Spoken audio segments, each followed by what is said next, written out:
Our story begins with a young man playing a video game. The game is called Tower of Trials. The game was a hit in Korea, and everyone flocked to play the game non-stop just to beat it.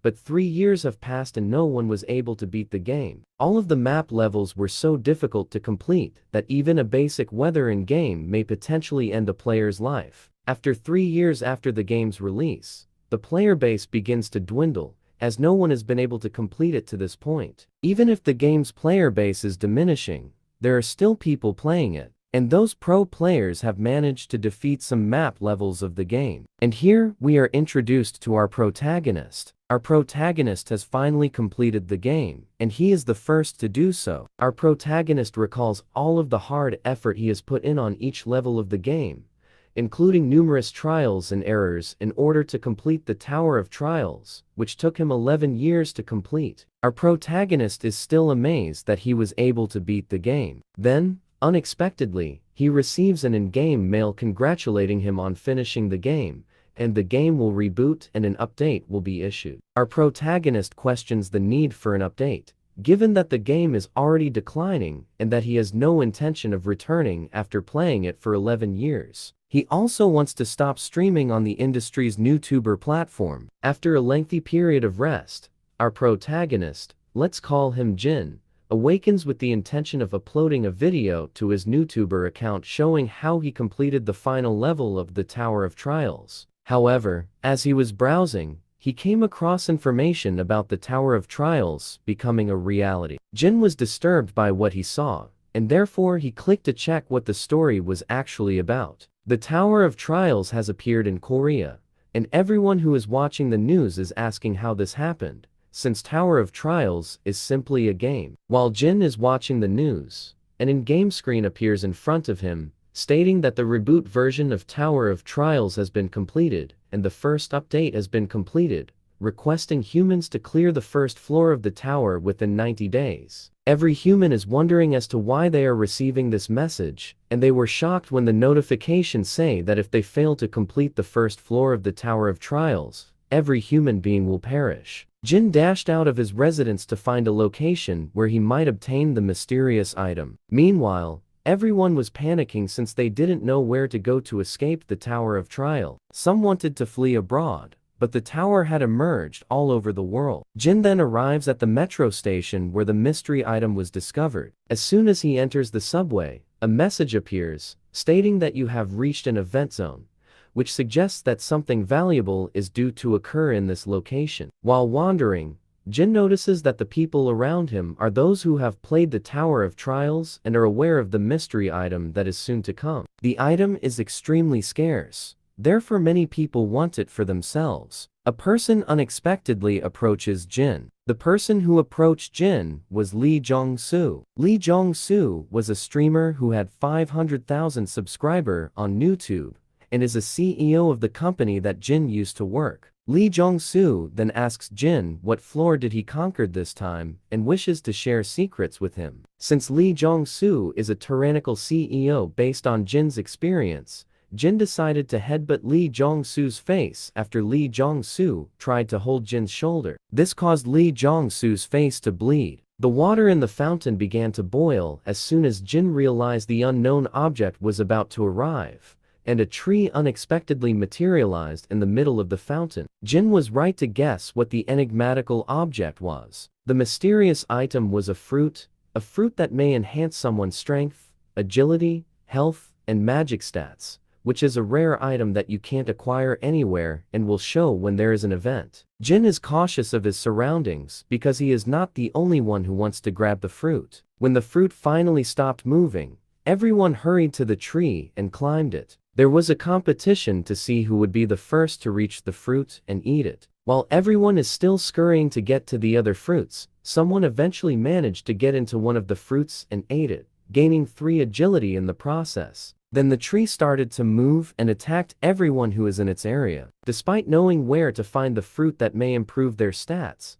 they overlooked the mechanics that it would assault them. Jin made the decision to attack the tree while everyone else was fleeing for their lives. He could see the tree's attack clearly, and was able to avoid it no matter what form of strike it launched at him. In order to reach the tree's heart, Jin tricked the tree into attacking itself. After the tree's attack exposed itself, Jin obtained a portion of the tree branch. However, Jin's ultimate goal was to obtain the tree's orb rather than the fruit. Jin is still being attacked by the tree, which is using its vampiric vine skill, but he just avoids the blow. Jin was having fun because he had done this so frequently that he was able to identify the tree's attack pattern. Jin attempted to approach the tree while it was fending off his attack so that he could kill it, but the tree releases some sleep butterflies that could put anyone to sleep.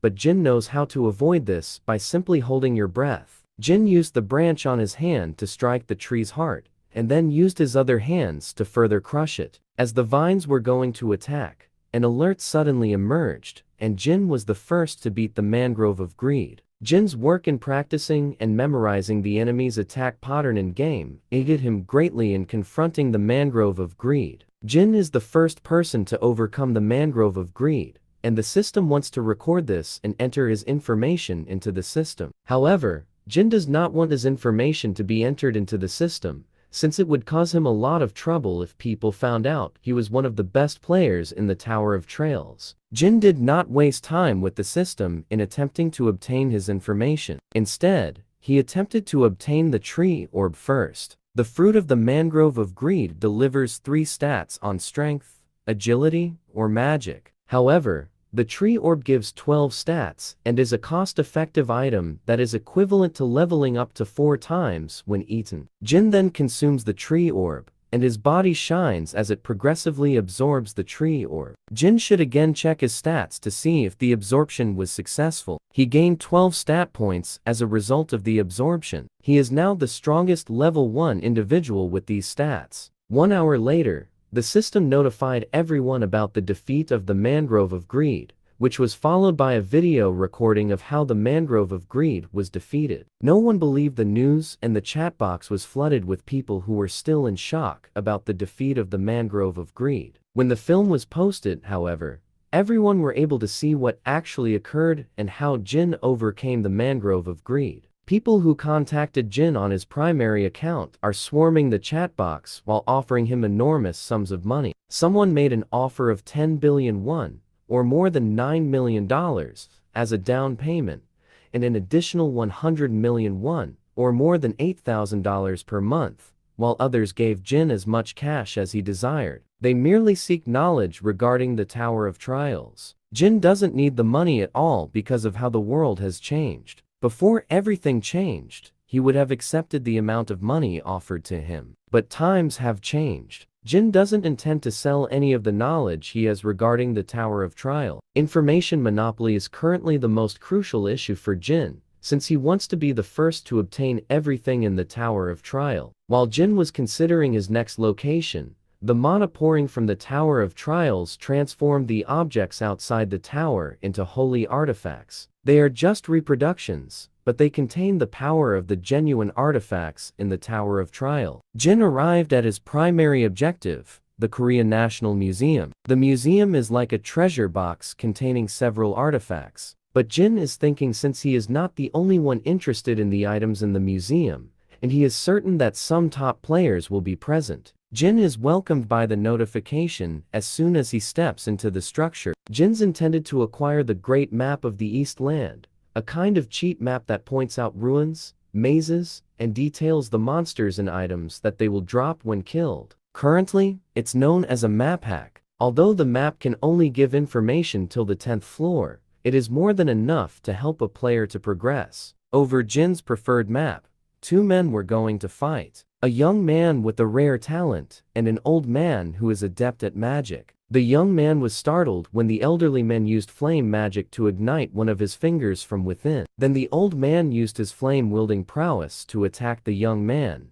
instantly burning him. The elderly man is in a party with the young girl, and he told her to watch after everyone since he didn't want to be distracted. The young girl then calls forth Anubis to protect them, and if anyone tries to gather any artifacts, Anubis will attack them in a flash. However, Jin didn't care about this and simply strolled around the museum. When the young girl saw this, she told Anubis to attack Jin, and Anubis duly did so. But Jin repelled the assault, which surprised the young girl because he had never seen anyone do it. Even the museum visitors were shocked to see this because it was impossible for them to perform this feat at the moment. Jin has stronger stats than anybody else in the museum, which is why he was able to avoid the Anubis attack. Jin mocks the little girl for having such a low-quality summon, which enraged the girl, who then summoned 4 more Anubis to battle Jin. The young girl becomes irate as Jin keeps making fun of her. Then Jin summoned a pinewood tiger and demonstrate the young girl the difference in their status. The more mana you put into a summon, the stronger the summon will be because Jin has a huge of mana at his disposal. The young girl was astounded to witness this, since the summon was so large, and she could tell it was different from her summon. Jin gave the tiger the order to attack the Anubis, because he was confident that his summon could easily defeat all of them. The little girl's summon was then assaulted by the tiger, which was quickly vanquished by Jin's summon. The little girl immediately realized that she was no match for Jin, and lost all motivation to continue fighting due to their disparity in strength. Jin then approaches the young girl and requests something from her. However, the girl isn't sure of what Jin wants from her. Jin stated that he wants the Tutankhamun mask, but the girl declines to give it to Jin because it is useless in Korea. Jin directed his tiger to approach the girl, and because the girl was scared of the tiger, she complied with Jin's request and was given the Tutankhamun mask. Then, Jin instructed his summon to protect the floor that leads upstairs, since he doesn't want anyone to disrupt him. Now that his preparations are complete, Jin intends to gain the most powerful talent in the Tower of Trial.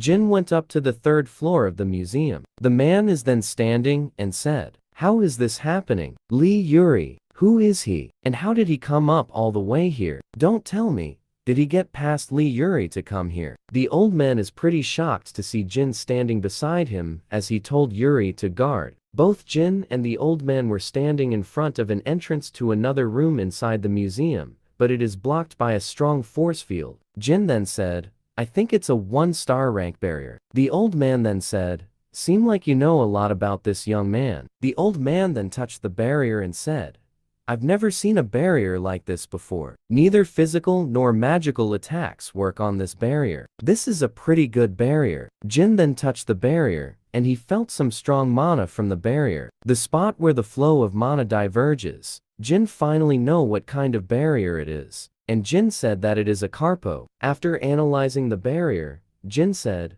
"I think there is a way to destroy this. But there is a condition before we can open this barrier." Jin told the old man that he must use his magic flame constantly to weaken the barrier until he can go inside and come back out with all the relics they need. The old man asked, then said, "While you are inside, I'm just going to stay outside and keep using magic." Jin said, "I can't hold magic that's powerful enough to weaken the barrier for a prolonged amount of time. I know you may not trust me, but this is the only way. It will be morning soon, and we can't get out of here without getting anything, can we? I will let you keep the map after all. I am in need of something else." The old man then mumbled and said, "Nothing gained from hard work. That would be the worst outcome." The old man then asked Jin if he would really give the map to him. Jin replied with yes, of course. I wouldn't want to make an enemy out of a high-rank magic ability user. The old man mumbled again and said, "No matter how hard I think about it, there is only one conclusion. I guess I will have to trust him." "Very well then, I will trust you this time." Jin then replied with, "Then I will be on your care, Grandpa. I will be back in a moment. Please try to attack it continuously." And so, the old man charged up and casted his fire skill, and attacked the barrier that blocks them from entering the room where some of the high-value relics are at. The attack of the old man is so powerful that it instantly weakened the barrier. Jin then ready himself to get inside the room while the old man attacks the barrier to weaken its state, and while the old man attacks it, Jin then jumped across the barrier and was able to get inside the room so that he could get all the relics that they need. While Jin is inside the room, he looks around and saw different kind of relics and said, "It doesn't seems like anyone has been here unlike the lower floors." But then he saw that one of the relic is gone and someone took it. The relics was the iron sword that has Qinlong inscribed on it. That guy who took the sword, he already finished his business here and left. And I'm sure he is also the one who put up the barrier. He is planning on leaving the area after taking what he wants. Whether other people are fighting or not, he is still not trying to risk anything. But I'm sure even you didn't know of this. Jin then picked up some relics and found the relic that he has been searching for. And he said, "Finally, my personal inherent ability and the last piece of the puzzle, and required to make the most powerful skill." Jin then said that he need the ceremonial Persian formwork rank E and the right eye of Tutankhamun's mask rank B. And so Drake then combined the two relics. Then a notification said that the two relics are reacting, which means that they are compatible with each other. While the relics are reacting to each other, Jin then gave tribute to them and using the other relic that he holds. And then a notification came in and said, "You have successfully combined the relics against all odds. You have now acquired the relic, the Eye of Truth, rank SS, which is one of the most powerful relic in the Tower of Trials." Jin then said, "The Eye of Truth is the greatest eye out of the 5 eyes that exist in the world. But there is no other reason why I came to the museum today." Then suddenly, a hidden quest pops up saying, "You have successfully combined 3 replica relics of B rank or lower to craft an item of S rank. You now have met the requirements, copying and storing the many abilities that exist in this world, and using those skills to create an even stronger skill. That is my weapon. In order to become the strongest in the Tower of Trials, you have now acquired the inherent ability, fusion over rank. The memory of the world is being created." Jin then stated that however, if the difficulty of the condition for copying the skill surges, the condition may be partially changed. The old man then said, "If you're done, hurry up,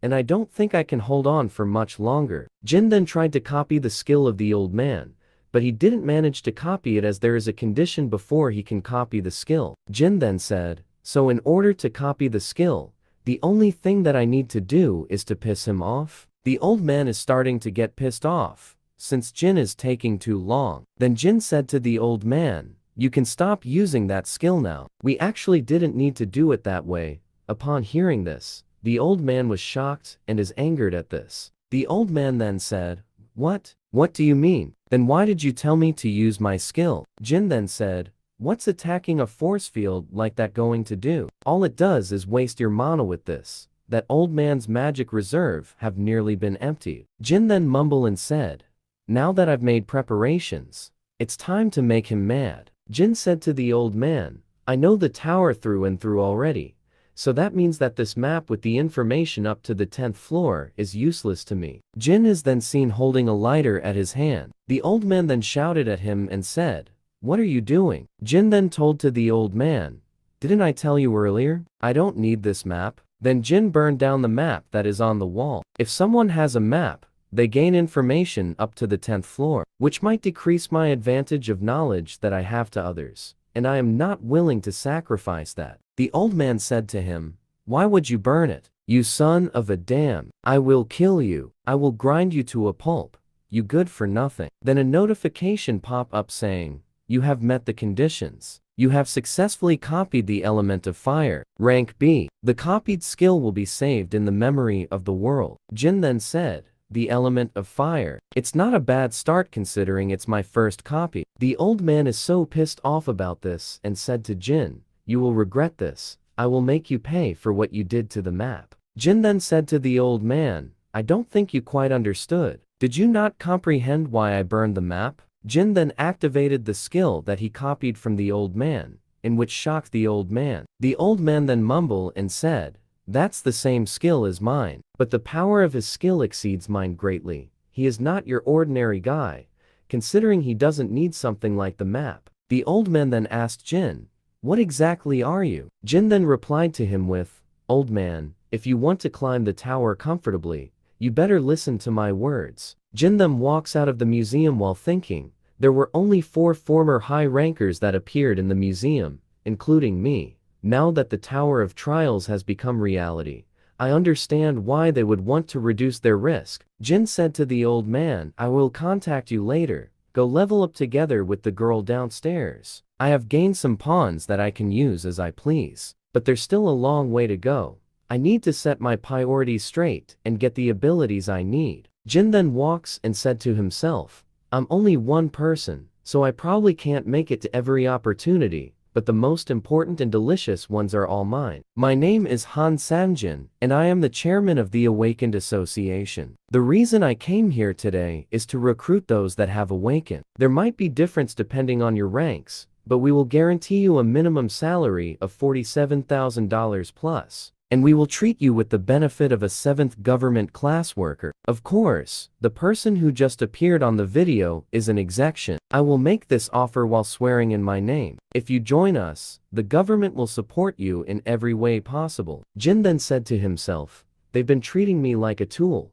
No matter what they try to offer me, I have no intentions of joining others. In this world, the value of one extremely well-trained individual is higher than that of 100 average individuals. Han Sangjin knows that too, and that's why he decided to offer a blank check as a means to persuade me. Han Sangjin, if he's been selected as the president, it must be because he possesses the skills to back it up. If not, it must be because he has the most experience within the Tower of Trials. I really hope that it's because he has some nice skill. That way, it will be more interesting for me to copy. The Tower of Trials finally opened up, and all the awakened people flocked and enter it. Jin then said, it's exactly the same as it was before. I still can't believe it. It seems that they are all newbies. A notification then pop up saying, as a celebration for entering the tower, you have been provided with 100 coins. Coins are the currency that can be used within the tower. Players can upload videos that record their accomplishment and earn 100 coins for every 10,000 views. However, there will be a premium charge based on the player's status. All players within the tower that watches the video will only have their first 10,000 views count,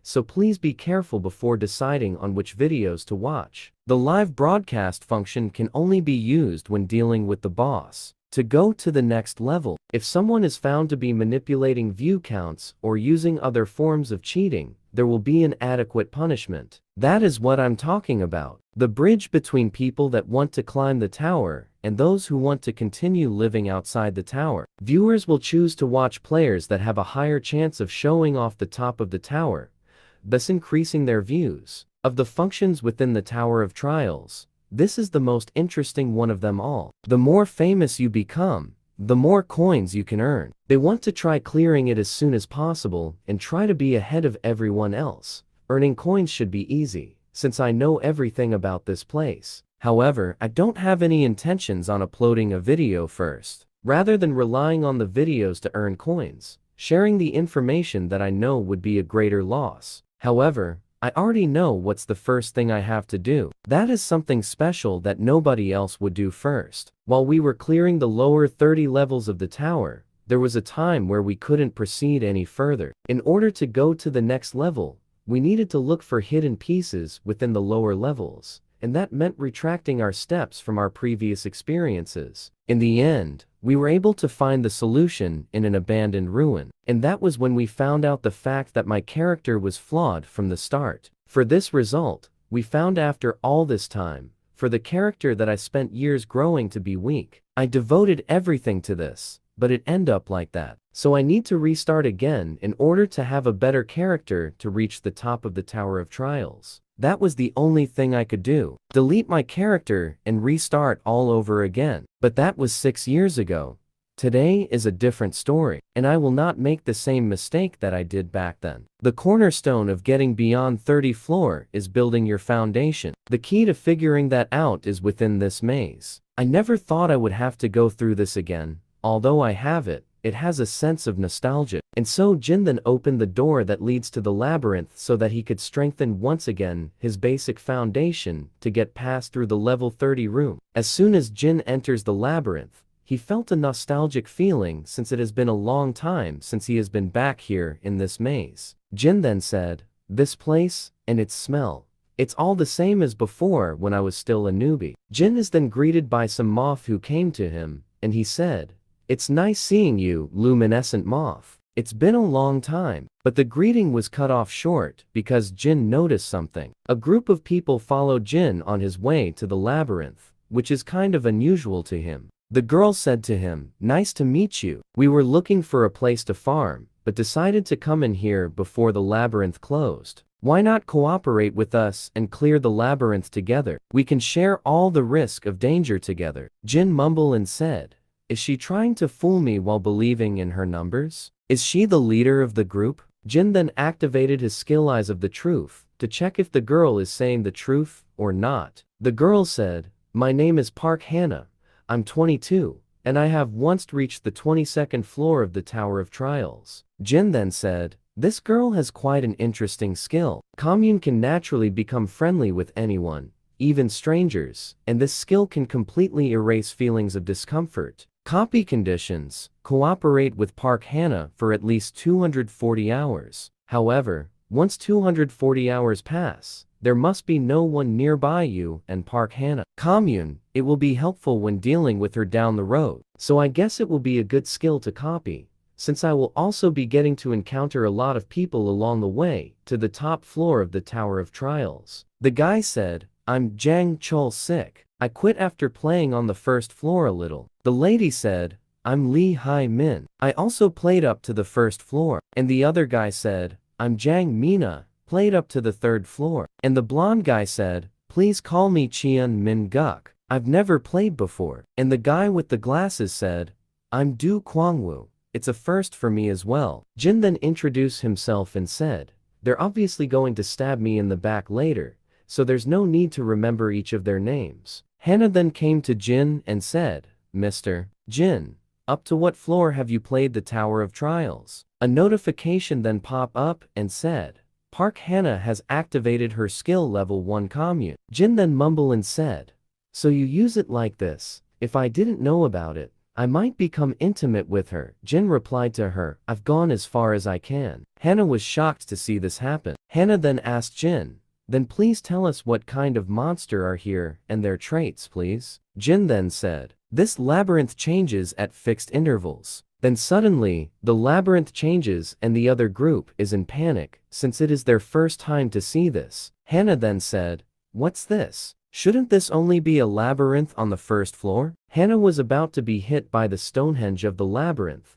but she was able to dodge it at the very last moment before it hits her and crush her entire body. 4 of them managed to escape death while the labyrinth changes. Jin then said, haven't you all experienced terrain-changing labyrinths at least once? Hannah then said to Jin, this is too dangerous for level 1 players. We need to get out here as soon as possible. Jin then said, I was wondering why they entered the labyrinth so confidently. It seems like they were only relying on a navigation skill. These newbies must have thought of a labyrinth as a neighborhood supermarket. Well, these idiots aside, it should be showing itself soon. Hannah then said to Jin, why didn't you tell us about something as important as the labyrinth changing earlier? We were injured after just frantically dodging the pieces. We almost died because of you. That's right, he's hogging all the information. We got separated from Mina because of you. The group blamed Jin for their incompetence as a player for the Tower of Trials. Jin then said to them,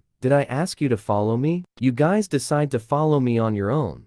I didn't drag you here by force. While they are fighting with each other, suddenly, battle axe flew to them and hit one of the group members of Hannah. A minotaur suddenly appeared to attack them, but Jin said to them to stay back. Then Jin quickly runs towards the Minotaur. Then the Minotaur attacked Jin with his battle axe as soon as he came close to him. Jin was able to dodge the attack, but he was hit a little. Then a notification pop up saying, you have obtained the hidden stats called Rift. Rift, a stat that reduces the difference between you and an opponent of a much higher level, and increase the difference between you and a weaker opponent. Jin then said, when fighting an opponent stronger than you, it reduces their level by 1 for every 3 points in the stats, the best way to grow as a level 1. After the endless trials and errors, this was the only method I could find. Jin continued to fight the Minotaur without hesitation. Jin said, I've already been hit by his attacks tens of thousands of times before. His attack pattern has already been etched into my body, and every time Jin is attacked by the Minotaur,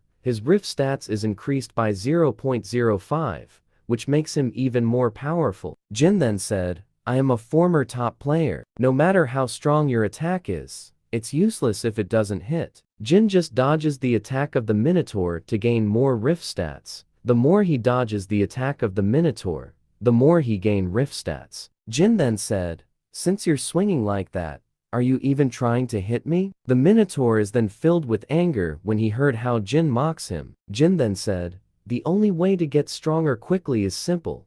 Gamble with your life on the line.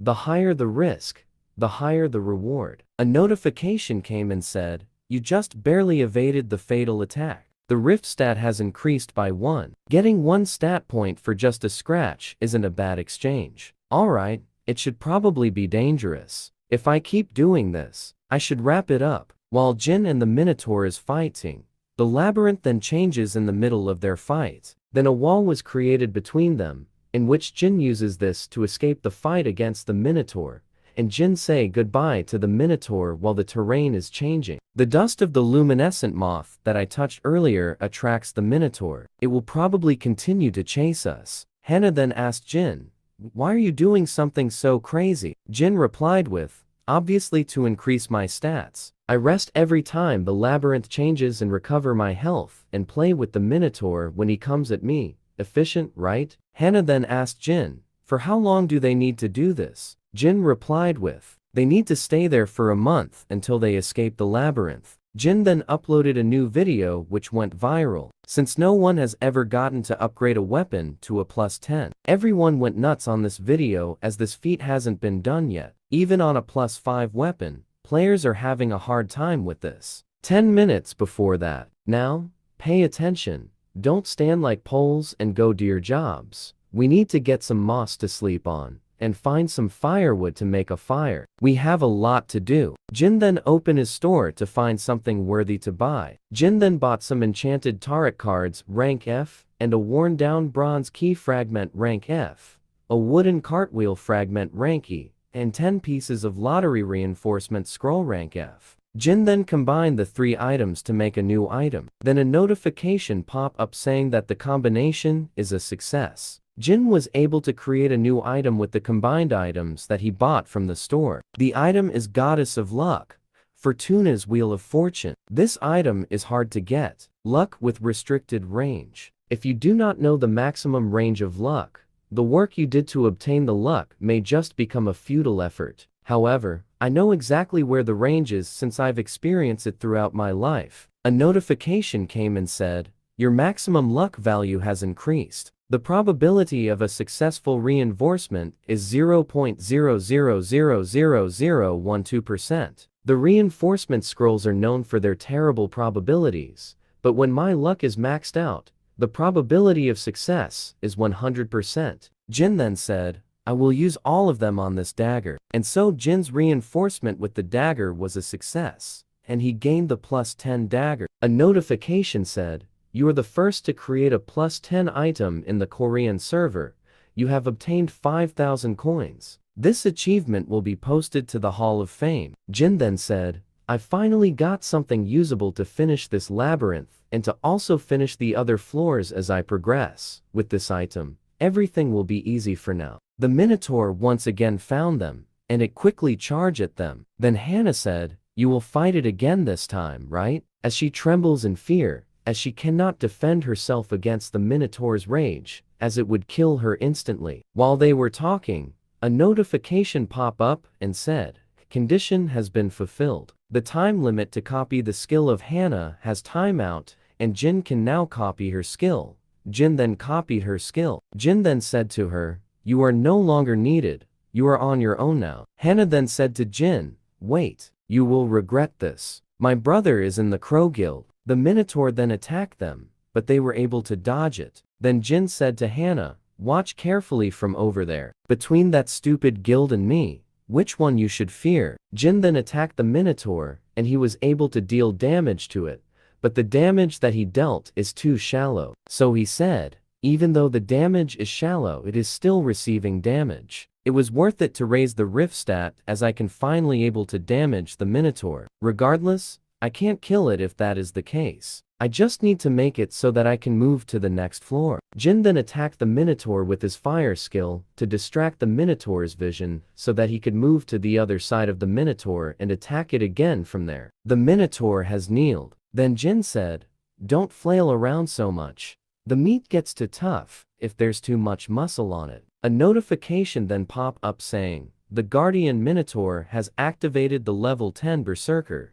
The Minotaur is now in rage mode and will attack furiously. While in Berserker mode, the Minotaur gained an aura. Then the Minotaur gained some additional power boost and is able to speak while he is in the Berserker mode. The Minotaur then said, I will rip you to shreds and scatter your pieces all over the dungeon, so that you can never trespass here again. Jin then said to the Minotaur, your magic power efficiency feels higher than before. Not bad for a mere Minotaur. Bring it on, you piece of cow. Then the Minotaur attacked Jin, and both exchange blow with each other non-stop. The battle continues while Hannah is watching them both fight. Hannah then said to herself, how can this be possible? He is not dodging anymore, but rather blocking by redirecting the force of the attack. It's a boss monster that has activated a skill over level 10. Not even the full force of the Crow Guild could be a match to it. I hated the reality that felt like I was at a standstill no matter how much I ran, and felt powerless within this reality where nothing changed, whether it be reality or game. Their difficulties are both hell. But this world respond to me. The Minotaur then said, you're full of cheap tricks, human. You can only make scratches on my body. Then suddenly, the attack of the Minotaur stopped. Then a notification came saying the Guardian Minotaur level 10 Berserker skill has ended. Jin then said, 5 minutes have passed. Stupid cow. The Berserker skill can exert power beyond the individual's limit for 5 minutes. However, there is a penalty of the individual falling into a suspended state for 24 hours after that.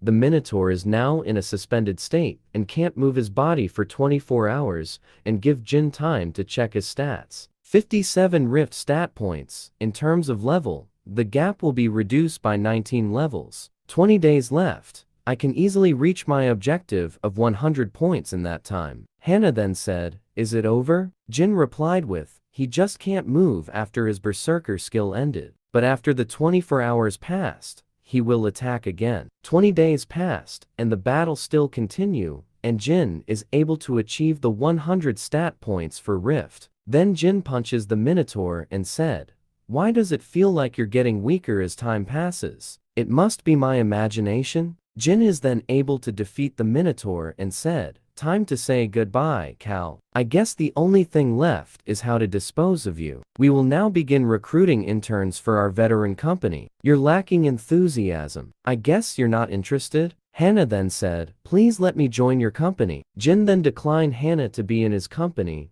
and told if she have anything to offer to Jin. Hannah then said that she will give Braham's ring to Jin that her brother will get from some Chinese group, and Jin was shocked at this and said, Braham's ring is going to fall into the hands of the Crow Guild? Braham's ring, one of the best items you can obtain on the first floor. It increases movement speed, grants magic resistance, and even has the ability to suppress the magic power of monster. It also has 3 useful options. Jin then said, congratulations, you have passed and have become an intern of the veteran company. Our company does not give wages to interns. You must come running to me whenever I call you, wherever you are. I don't care, whether it be 3 in the morning or if you're in Jeju Island, so keep that in mind. Most importantly, time to fill out a contract, Hannah then said. A contract? I will have to fill out something like that? Jin then combined the commune and the fire skill to create a new skill.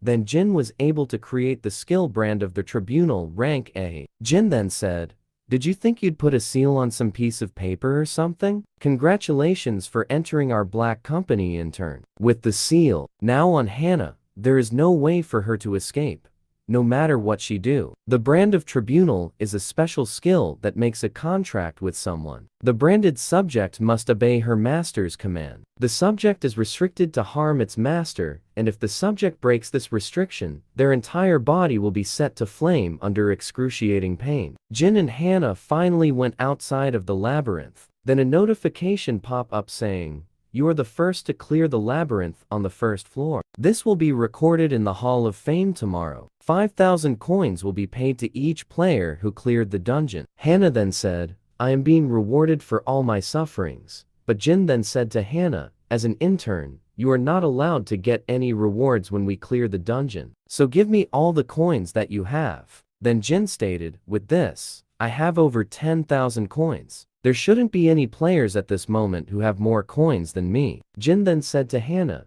get me the Brahms ring in 2 days or something else will happen to you if you disobey me. In 1 week, the Dangan Guild will mobilize as the representative of Korea to clear the 3rd floor boss monster. You mean the Dangan Guild, who is currently the top guild in Korea? Yes, since even the United States, Europe, and Japan are having a hard time. All the attention has been shifted to Korea. Is China still keeping quiet about the matter? Yes. Rather than hoping for assistance from other countries, wouldn't it be better to look for a way to clear it with our own strength? I think the Dangan Guild is more than capable of clearing it. They're trying to clear the 3rd floor boss monster after only 1 month. How much do they want to regret it later on? I understand their impatience that they must want to monopolize the countless resources that exist in the tower. However, 90 days are given to clear each floor. In other words, there's no need to even go to the 2nd floor, much less the 3rd floor. If you increase the difficulty with a weak foundation, when you reach a wall, the pressure felt by the difficulty will be much more fiercer. Jin then went to a cafe to meet the 2 individuals that can give him more information about what is currently happening across Korea during this month. Hello, I'm Bald Male. My real name is Lee Tae-min. I'm Nuclear Fist of Bulgwang District. My real name is Yu Yanhua. They've changed a bit from their gaming days. To think I would meet with the veterans that I played with. I never expected that I will be able to see them again after a long while, but it's good to see them again as I can trust them. Jin then activated his Eye of Truth skill to check the information for both individuals. As expected, he got the Machine King. It has no real flaws other than its large magic power consumption. It is an exclusive ability that specializes in large-scale battles. Kyokushin Taekwondo. It's an exclusive ability designed for close proximity tanking and damage dealing. Since their levels are similar, they must have hunted together. Indeed, they are pretty compatible back in the days as well. The copy condition is, once the 3 of you reach the 20th floor, you can copy Lee Tae-min and Yu Yanhua's abilities. Although it's my first time meeting them in real life, I feel comfortable with them. Tae-min and Yanhua told me about the events that occurred during my month's stay in the dungeon. They told me about the movements of the representative of the guilds around the world, the trends of streamers and the group that call themselves demons, who kidnap people and operate a coin factory. Tae-min said, people have been flooding to the Tower of Trials ever since it appeared. However, since the number of casualties increased dramatically ever since the 2nd floor, the Awakened Association restricted entry into the tower to those who pass their test. You will then get a pass after that. Awakened Association President Han Sang-jin, he is using the increase in casualties as an excuse to recruit powerful people hiding in the shadows. If it has come to this, then that stupid system made by the association, I will exploit it as much as I can to gain an upper hand. After the appearance of the Awakened Association, players who receive ranks below F rank are deprived of their rights, even climb up to the 2nd floor. In contrast to that, if you receive a high rank, you will immediately be stormed with calls from the nation and high-ranking guilds. Therefore, only 3 kinds of people gather at the site. Those who desperately want the rights to climb the tower, those who gathered to estimate the qualifications of those wanting to climb the tower, and those who want to show off those qualifications to the whole world. Jin is now inside the Awakened Association and is about to take the test, but he is being ordered to move by the bodyguards of an elite hunter. Jin then said, move. Why should I? I'm waiting for my turn after getting my number, so why should I move? Hajin then said, what the heck? You can't even get rid of one person? I don't know who you are, but you're making a huge mistake. It's not too late for you, so move aside. People then start to talk around them, saying, is that Park Ha-jin? That dude is a goner for sure. Jin then activated his Eye of the Truth skill to check out Ha-jin's abilities, and he sure found something amazing on him. The copy condition is, if you reach maximum friendliness, you can copy the exclusive ability. But if you reach maximum hostility, you can copy any of the subject skill that you want. Hannah then saw her brother arguing with Jin, and she is shocked to see this as Jin is her master, Jin then snapped the finger of Hajin so that he can get the maximum hostility towards him. Hajin is so angered by this, so he then decided to attack Jin for what he did to him. While Hajin was about to hit Jin, Jin then quickly kicked the knee of Hajin, which took him off balance and falls to the ground, and everyone around them saw this and doesn't know what is going on as to why Hajin, who is an elite hunter, is on the ground and in pain. Fighting Father Kim Ki-tae arrived at the scene and said to stop it. Jin then activated his Eye of Truth skill to check Kim,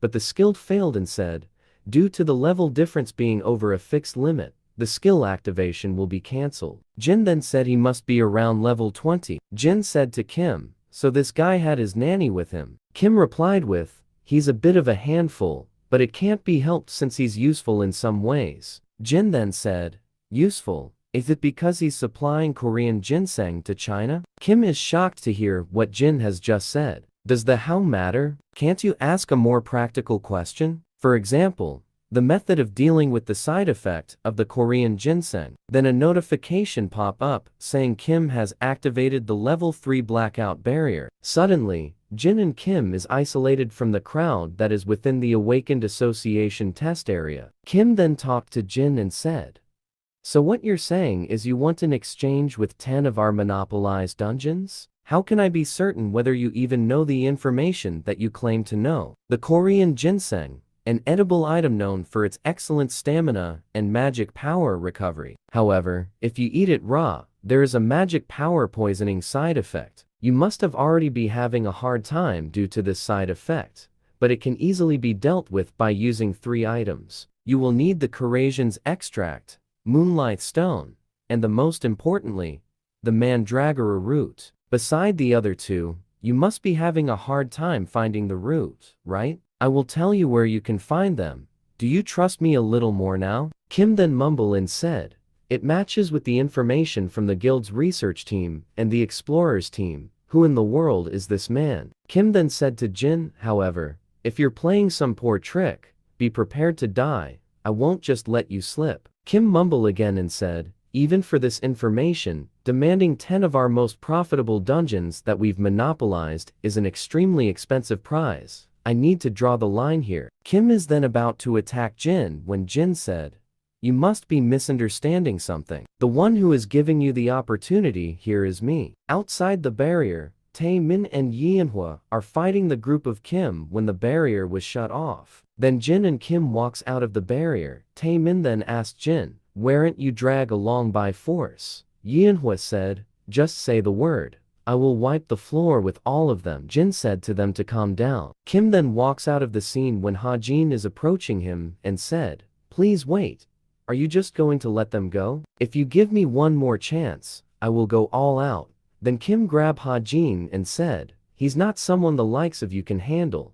I'll make you regret it if you act on your own again. Hajin is mumbling and said, what the heck happened inside the barrier? How dare you humiliate me to this extent? I will kill you no matter what. Then the notification came in and said, copy condition has been met. You have successfully copied the skill. Shallow breathing rank D. The skill shallow breathing has been saved inside the memory of the world. Shallow breathing is a passive skill that can control the breathing capacity and heart rate of the owner. The test is simple. You just need to strike the magic stone in front of you. You can use any item or exclusive ability. This test measures the size of your potential when you strike the magic stone. A dagger, is it? Will you only use your weapon and not your exclusive ability? Let's begin the test now. Jin then went to a much larger magic stone. Then the instructor said to him, that is a mid-grade magic stone. Please use this low-grade magic stone. The mid-grade stone and higher stone don't even budge against normal people. A notification came and it said, the stat rift will be activated to its maximum amount. Jin then mumbled and said, shall I see how much my suffering in the labyrinth has paid off? Jin then attacked the magic stone, and it shocked the instructor. Unbelievable. The majority of people are disqualified since they don't even reach the magic power minimum of the magic stone. I've never heard of someone cutting the magic stone into 2. Your test result is S rank. I will report this to my superiors, so please wait for a moment. Jin then said to the instructor, please postpone that report for a week, The instructor doesn't understand why Jin is saying that. Jin then said, "It's personal reason. I won't care where you release it after 1 week." The instructor wants to release the information now, but then Jin said, "I've learned many things in life. One of them is, the fist that's close to you is much scarier than the law that's far away." The instructor then agreed with Jin. Jin and Hannah saw each other on the testing area. Then Hannah gave the Brahms ring to Jin. Then he said, "I told you it was possible. We reunited earlier than I expected. Hannah, I will contact you when I have a job for you. Until then, take care." The Brahms ring is really such a powerful item on the lower floor because of its options and the ability to suppress the monster's magic power. Jin and his group went outside the test area. Manhwa then asked Jin, "You have to go to a dungeon for the second test. What are you gonna do now?" Jin replied with, "I'll have to search for one. Don't worry about me and keep climbing the tower. I will contact you soon." The first test classifies your rank by measuring your magic power, and those who have passed the test will take the second test. The contents are simple. You just need to clear one of the dungeons in the Tower of Trials, since the test has no difficulty restrictions. Most people choose dungeons with goblins in them. However, the one that I'll be going to are the only ruins that exist on the first floor, even when the Tower of Trials game releases 11 years ago, nor even now when the Tower of Trials appeared in reality. It is a domain that no one has ever cleared. Tower of Trials first floor mountainous area ruins. Since I am an F rank right now, I cannot enter the ruin alone, as the guild regulating the ruins won't leave me alone if I do. If that is the case, I will just register myself as a porter. The Attack Force exclusive quest will begin. Jin is in this group as a porter so that he can enter the ruins without any problem. Upon reaching the site, Jin is then given an exclusive reward, and it said, "The benefit for the one who conquered the tower has appeared." Jin doesn't understand a thing about this reward, so he just opened it up. Then he was given a luck 10 pieces and adaptive stat 10 pieces. Then the notification said, "Your luck and adaptive stat will increase by 10. Cold Heart will be activated. Cold Heart is able to keep your composure even in tense situations. However, your human emotions may start to diminish. The passive Monopoly will be activated. Monopoly is when you take all the final rewards alone without sharing. You can receive the best possible rewards. There are countless selection type rewards in the Tower of Trials.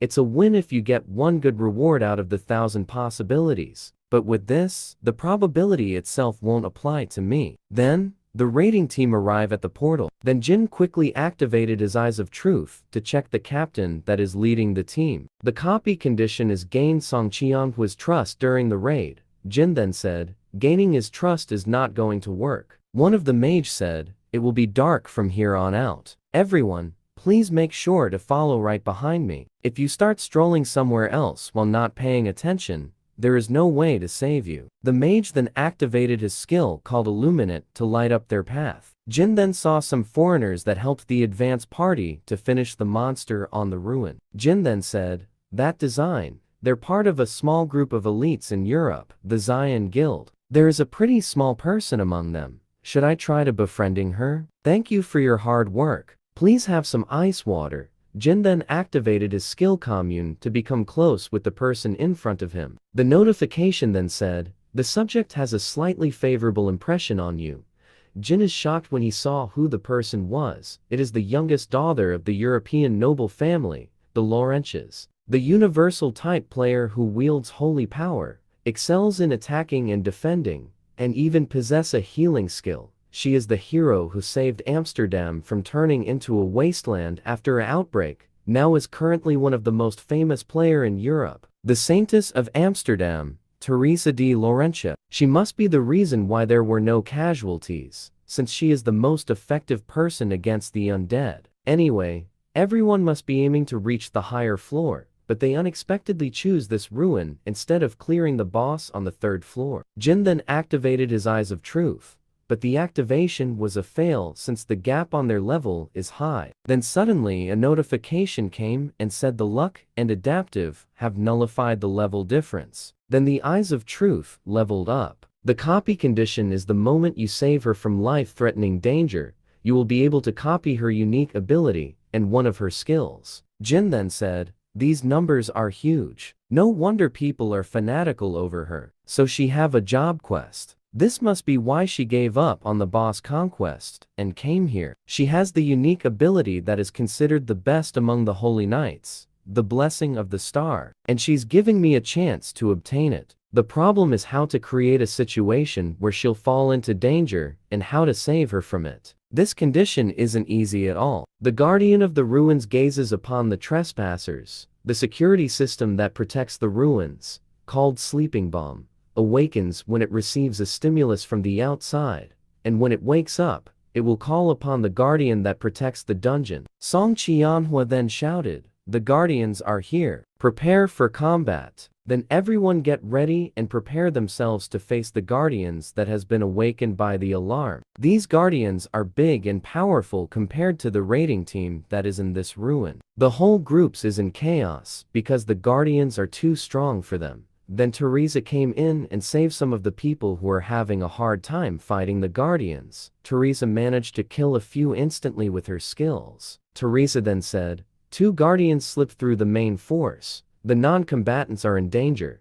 I have to get to the rear as quickly as possible." Jin then help out one of the porters that is about to be killed by the guardian who have attacked the rear group. Jin then attacked the guardian again with his fire skill, and his attack to the guardian managed to hurt it badly. Then Jin said, "I can't kill it since I have to stay at level 1, or I won't be able to do the things that I need to do first before I level up." To think they awakened the guardians in this ruin that has an absurd difficulty. They should have absolutely nothing to gain from doing such a thing. So who would do such a thing? Before Jin even finished what he is saying, Teresa came in and grabbed the person in front of Jin. Teresa then said, "I thought you were a kind person, but to think you threatened a non-combatant with a knife. You must have been the one who awakened the dungeon. I will now take you into custody." The porter guy is so clueless on what Teresa is saying. Teresa then quickly attacked Jin, but Jin evaded the attack of Teresa. Teresa then said to Jin,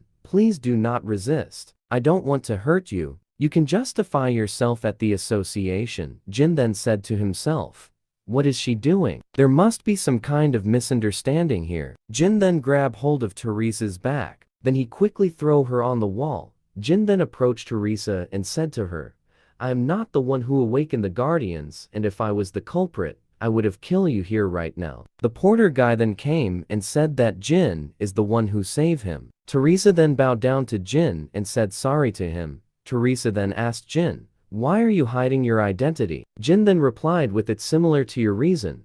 Just like how you're using the Zion Guild cover to secretly obtain the Covenant of Peter for your job quest, I also need to obtain something." Jin then said to Teresa, "I already know how to clear this ruin. With your skill, I can rely on you. And since the things we want are both in the same place, how about it? Would you like me to accompany you?" Jin and Teresa then went to the place where the Covenant of Peter is. Then a notification came and said, "Warning. The owner of the Hall of Depraved gazes upon you." Both Jin and Teresa is shocked to see this notification. Jin then said, "There's no doubt about it. It's the boss monster indirect message. It has never shown any interest toward players before. It's quite amusing that it's showing us attention in this way." Teresa then said, "It looks like it was sent by the boss monster. Does this mean it acknowledge us?" Teresa then jumped towards the group of zombies and skeleton to fight them. The monsters that is guarding the Covenant of Peter saw this. Then Teresa activated her skill, the level 5 battle song, which gives her an all stats increase for 5 minutes. Then the monster attacked Teresa, and just when the monster are attacking her, Teresa then activated her skill, the level 5 sacred reinforcement, in which burned the monster. Since this attack is a holy attack that can deal massive damage to the opposing element, Teresa then quickly attacked the rest of the monster who have surrounded her.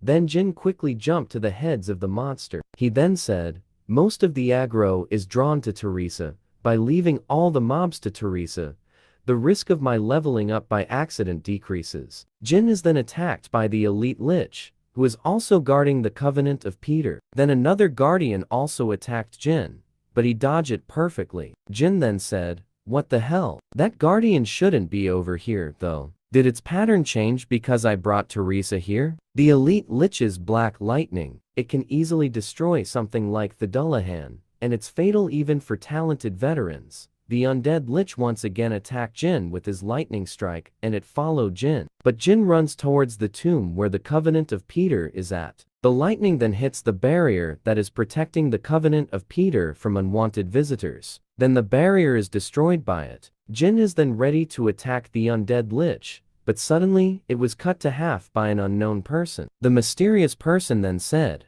"I was certain that you would come here. I have been looking for you ever since that happened. Now, I can finally have my revenge on you."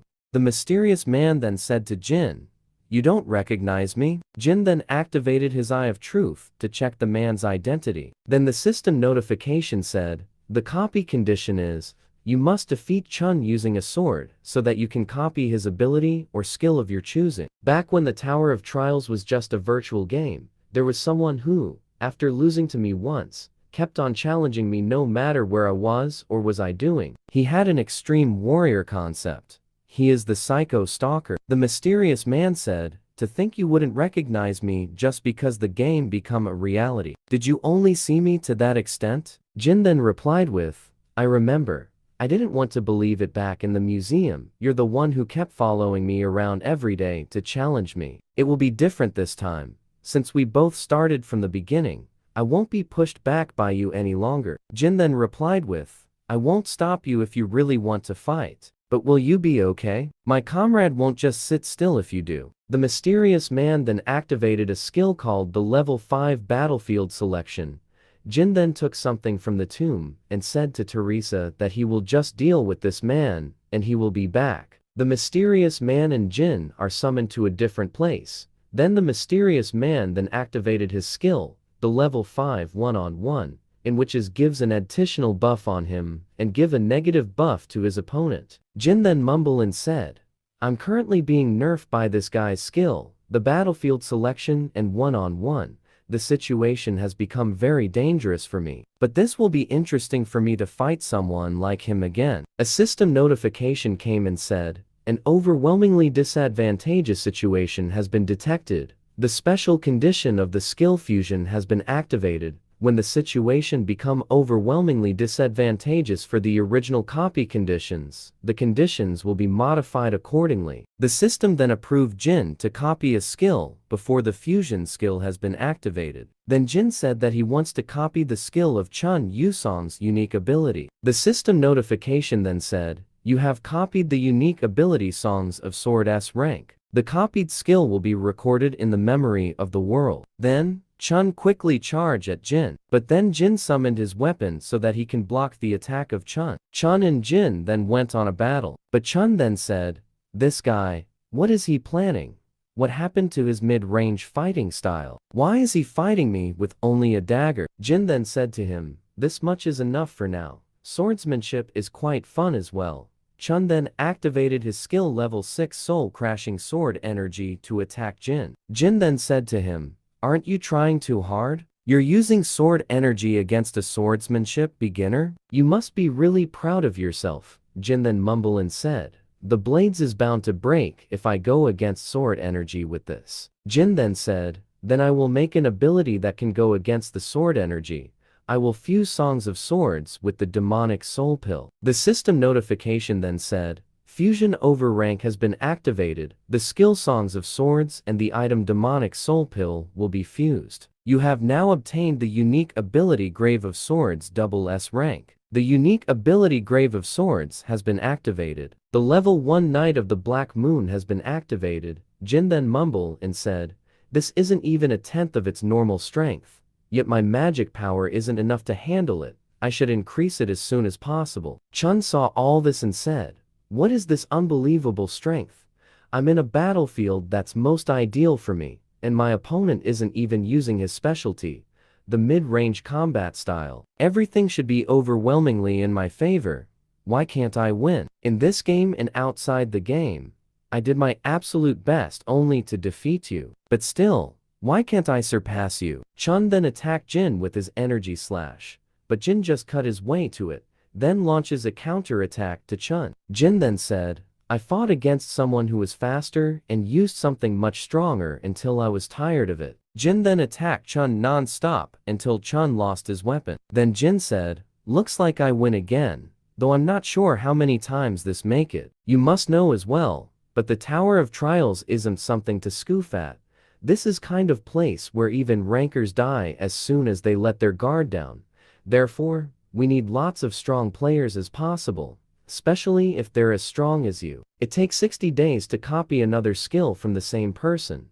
I won't have to go find him to copy his skill, since he just can't wait to deliver his skills to me." Jin activated his commune skill while doing this. Then Chun said, "I've lost this time, but keep this in mind that the result will be different next time." Chun then deactivated his battlefield skill and promised Jin that he will fight him again in the future. The system notification came in and said, "Level 6 Sacred Decipherment has been activated." Then she was able to decipher what kind of item Jin got. It was a frozen tear that gave Jin an increased magic power of 12 points. Jin then said, "I obtained the frozen tear along with the demonic soul pill. You usually need to spend a lot of time to absorb the magic power of the frozen tear, but I already absorbed 12 stat points thanks to Teresa's divine power." A system notification suddenly appeared in front of Teresa saying, "The owner of the hall has given you an invitation. If you accept this quest, all the monster and traps until the final room will be immobilized and deactivated." Teresa then said, "This is bad. It looks like all the attack force members have been kidnapped." Then he told Jin that she have to go, and she doesn't have any reason to hesitate if she can save even just one member of the attack force. "Can I defeat the progenitor after I get there? What if I'm just dancing around in the palm of the progenitor?" Honestly, defeating the progenitor without an attack force is impossible. Chun then said, "Since I have nothing to do with the attack force, I will take my leave then. But let me tell you this, if you're having a hard time making decision, keep this in mind. That guy is a selfish person without even a speck of honor. It's one of the reasons why I resent him so much. However, I will guarantee one thing about him. The only person in the world who can defeat the progenitor at this moment is him." Teresa then thanked Chun for the information that he gave about Jin. Teresa then said to Jin, "I'd like to commission you for a party contract." Jin, then he said, "My commission fee is by no means cheap. Will you be alright with it?" Teresa then said, "I will give you as many coins as you want.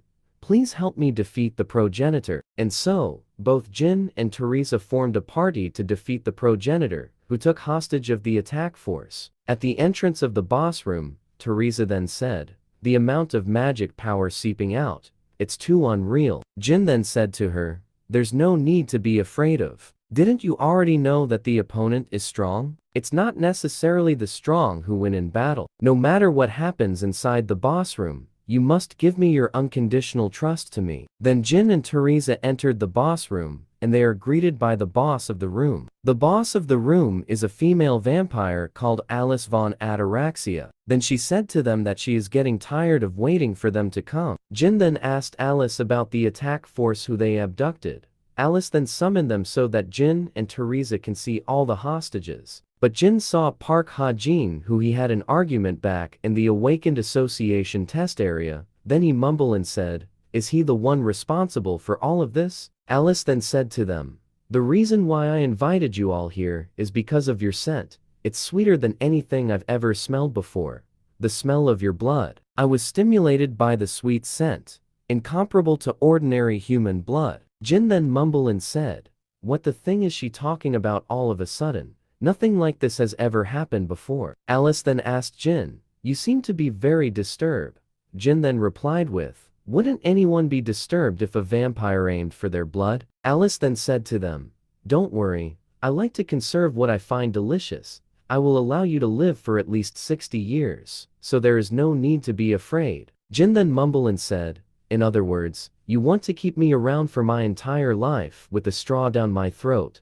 Jin then said to Alice, "I appreciate your goodwill, but I have no plans on living as a high-quality lunch." Alice then said, "Who said I wanted to hear your opinion? You don't have a choice in this matter." Jin then said to Alice, "You're so fierce. However, I'm not saying I won't give you anything. I will give you something sweeter than my blood." Alice then said, "Your subterfuge is pointless. There is nothing more important to us than delicious blood. whatever you have to offer, my mind will not change. Jin then said to Alice, "Are you sure about that? What if I offer you freedom?" This information shocked Alice to its core. The minions of Alice then said, "How dare you say that word here? We will rip you apart here, human." Alice then said, "You must take responsibility for what you just said." Jin then replied to her, "If I couldn't take responsibility, I wouldn't have come here in the first place." Jin then said, "As the representative of the demonic humans in the tower, I will free you from this place." The demonic humans, it is what those who have rejected humanity due to money, revenge, or even their own individual beliefs are referred to. The demonic humans blocked players from climbing the tower. There were even times where they joined forces with the monster in the labyrinth or ruins. Alice then said, "I have heard of you people, but you're saying you're one of them?" Jin then said to her, "I have already gotten in contact with the temple on the 27th floor. The fact that you are here, and how to fool the barrier enveloping this ruin, are all what they have told me." Teresa then mumbled and said, "How exactly is this situation flowing? He's posing as a demonic human all of a sudden. What exactly is the temple for them to be shaken?" Alice then said, "Well, if you know the temple, then I guess your words aren't a mere bluff." Jin then said to Alice, "Will you trust me now?" Alice then replied with, "No. What does it matter whether you're a demonic human or not? Anyone can say that. They can resolve what no one has been able to, for a very long time, much over. You are too much of a smooth talker, and I don't trust you." Alice then attacked Jin with her blood spear that she summoned. And just when the blood spear was about to hit Jin, Teresa blocked it with her shield. Then she activated her skill, the level 5 sacred reinforcement. The skill managed to block the rest of the spear. Then Teresa said to Jin to stay back, and she will take care of this. I will hold on as much as I can with my divine power. A system notification then said, "The level 5 sacred shield has been activated." Alice then laughed and said, "It's funny how you're going all out against only this much. But I hate divine power. It's nauseating." Alice then summoned her blood explosion and said, "I will send you flying all at once." Teresa then said, "How long will I last against her? But no matter what happens, I will trust Jin." Suddenly, Jin stabbed Teresa on her back, and this shocked Teresa as she don't know what is happening and why Jin stabbed her. Jin then said to Alice, "If I prove that it's not a bluff, will you trust me then?" Alice then said, "How amusing, to think you betrayed your comrade who protected you. Prove it to me more." Teresa then grabbed Jin and said, "We decided to save the attack force together.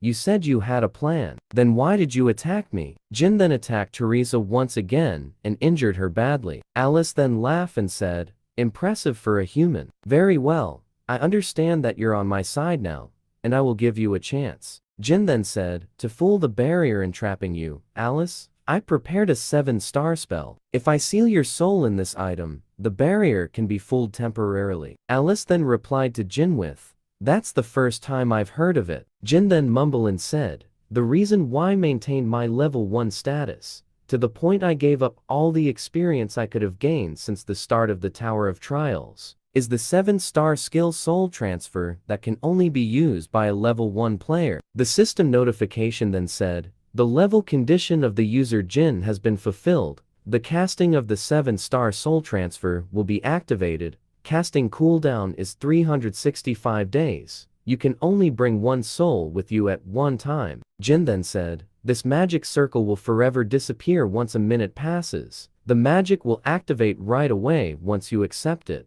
The choice is now up to you. What will you do now, Alice?" Alice then said, "But I still feel disinclined to consent. The spell I've never seen before. However, I'm confined here for far too long. It's been well over 1,000 years since I've been exiled here. If it's not now, I may never be able to escape from this underground palace. I will ask you for the last time. Can I trust you?" Jin then bowed down and said, "If you only give me the honor, I will not let you regret it." Jin then activated his commune skill to befriend Alice. Alice then said, "I'm Alice von Ataraxia is allowing the soul transfer." The system notification then said, "Braham's ring will absorb the soul of progenitor Alice." The soul transfer is complete, and the soul of Alice is now inside the Braham's ring. Then Alice said, Not as bad as I expected. I thought it would be stifling, but it's unexpectedly cozy. Jin then picked up the ring and said to Alice, "Do you like your new home, Alice?" Alice is then baffled upon hearing what Jin said. A system notification came and said, "The unique ability Blessing of the Star has been activated." Then Teresa came back to life. Blessing of the Star, you can revive once, as long as the death is not instant. The cooldown is 240 hours. Alice then said, "You ingrate. You dare to disrespect me? Bellis, kill this dirty liar." Teresa then said, "I have a lot of questions, but I should save it for another time, right?" Jin replied with yes. "We are going to be busy for now." Bellis then said, "You foolish humans. Did you really think you could leave here alive after betraying our master?" Bellis then activated his skill, the level 13 Blood Wave. Jin then activated his level 5 Fire Element skill, then quickly punched the ground, in which his fire spread across and blocked the Blood Wave. While Jin is fighting with Bellis and his minions, Teresa quickly freed the hostages. Bellis then said, "How can a mere human like you take on my magic?" Jin then said, "Your magic and my fire are complete opposites. And also, you're misunderstanding something. The moment your master is sealed within the ring, you have already lost." Then Bellis said, "Shut up, you mere blood pack. If my magic doesn't work on you, I will just kill you with my sword instead." Then Bellis and his minions quickly attacked Jin for their master. Jin was then able to defeat Bellis and his minions. Then he came to Teresa. Then Teresa said,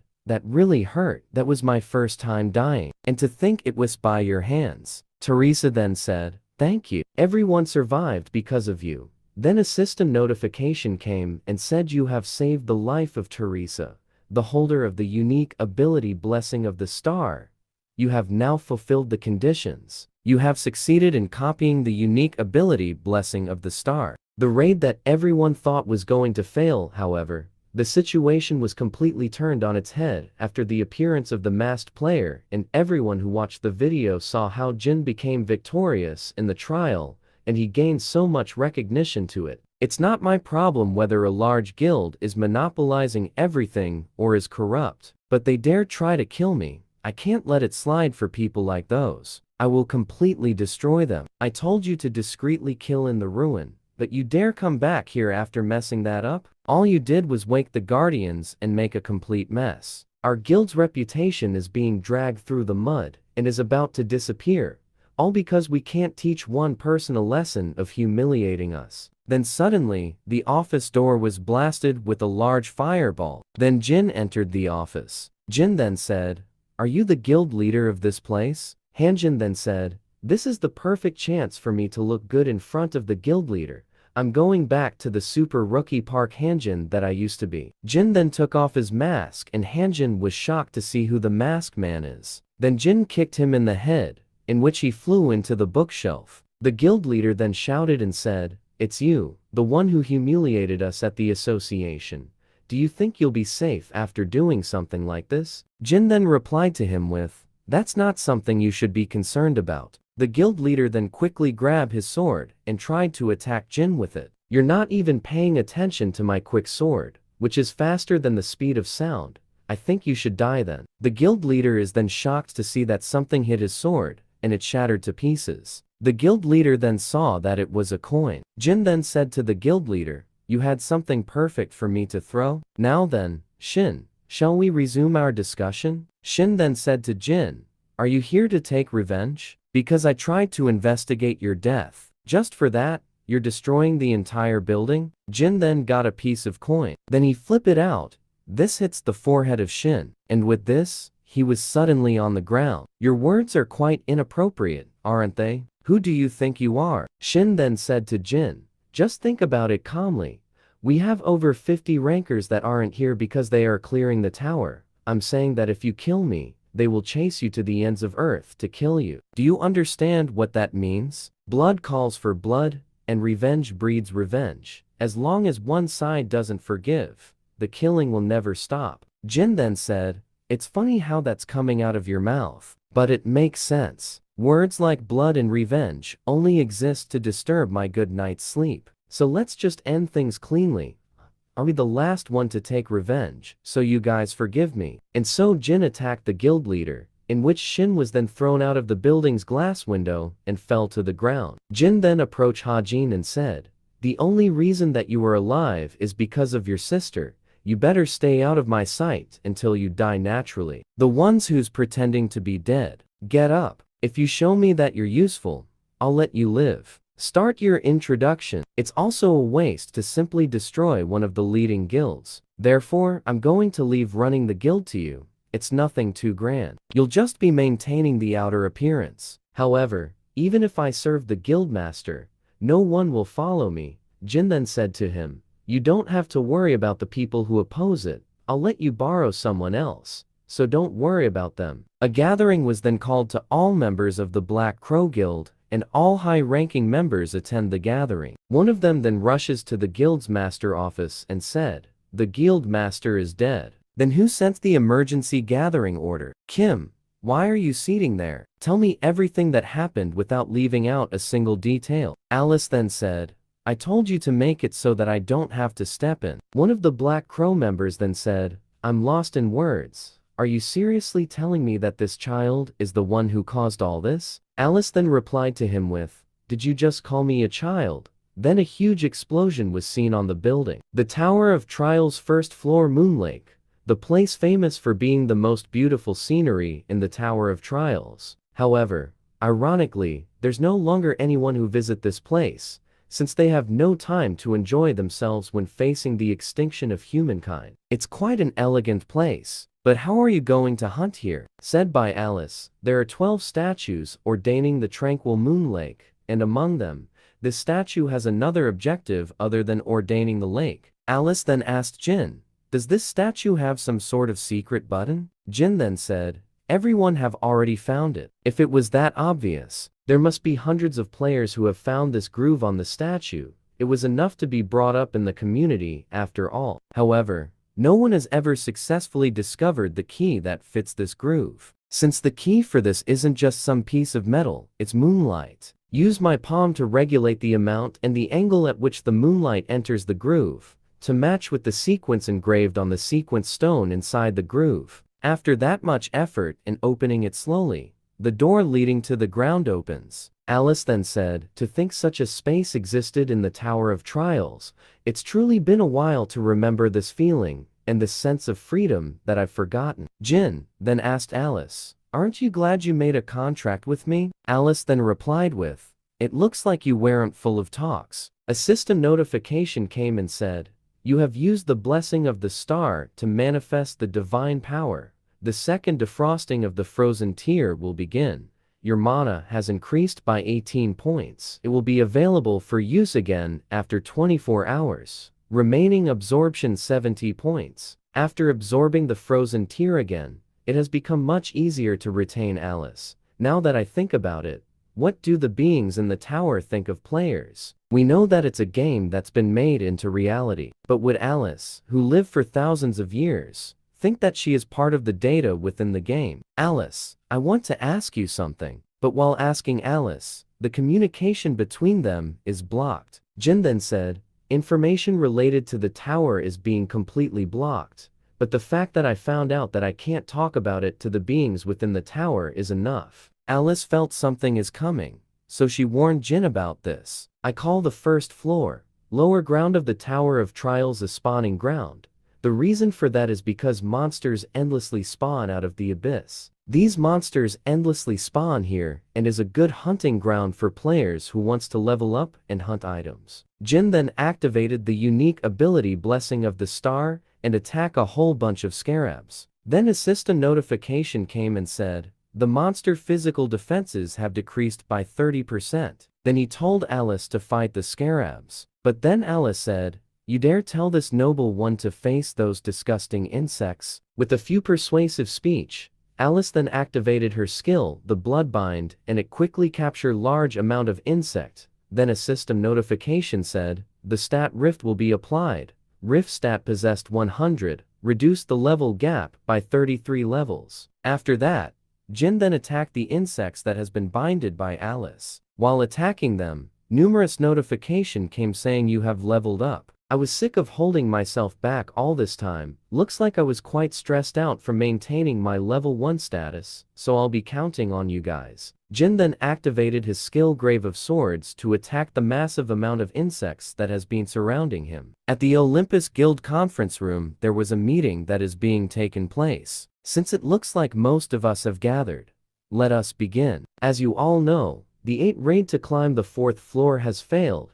Among the 15 attack forces made up of 100 people, the number who have returned is only 9. The boss of the 3rd floor is nothing but ordinary. However, we need a way to defeat the 100,000 statues that he commands. Even with the divine artifact with the response force ability, we still failed. So how are we going to get through that huge mass? The 2nd and 3rd floor raids were done too quickly. The players did not have enough time to grow. If only we had enough players who were over level 15. Indeed, aren't we in this mess because of guilds like Junhwa that regulate the dungeons to monopolize the magic crystal? Wei then said, I can't overlook that statement.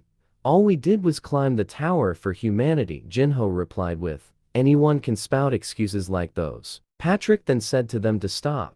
This is not the time to be bickering amongst ourselves. We have gathered here to solve the problem in front of us. Yesterday before daybreak, we received words from the demonic humans. They said they would help us if heeded one of their conditions. Are you suggesting to join forces with them? Those trash are globally wanted criminals. I refuse to work with those vulgar ever. Teresa then mumbled and said, everyone is disgusted by the idea of working with the demonic humans. With the world as it is now, the influence of the large guild surpasses that of the government. With the increased influence, having just a great cause is more important than ever. Therefore, they must be wary of what they say and do. What do you mean, we're trash? You're hurting this trash's feelings. It's good to be prideful, but don't you already know that you can't do anything with your strengths alone? You're all quite hot-blooded, however. You might change your mind after hearing my proposal.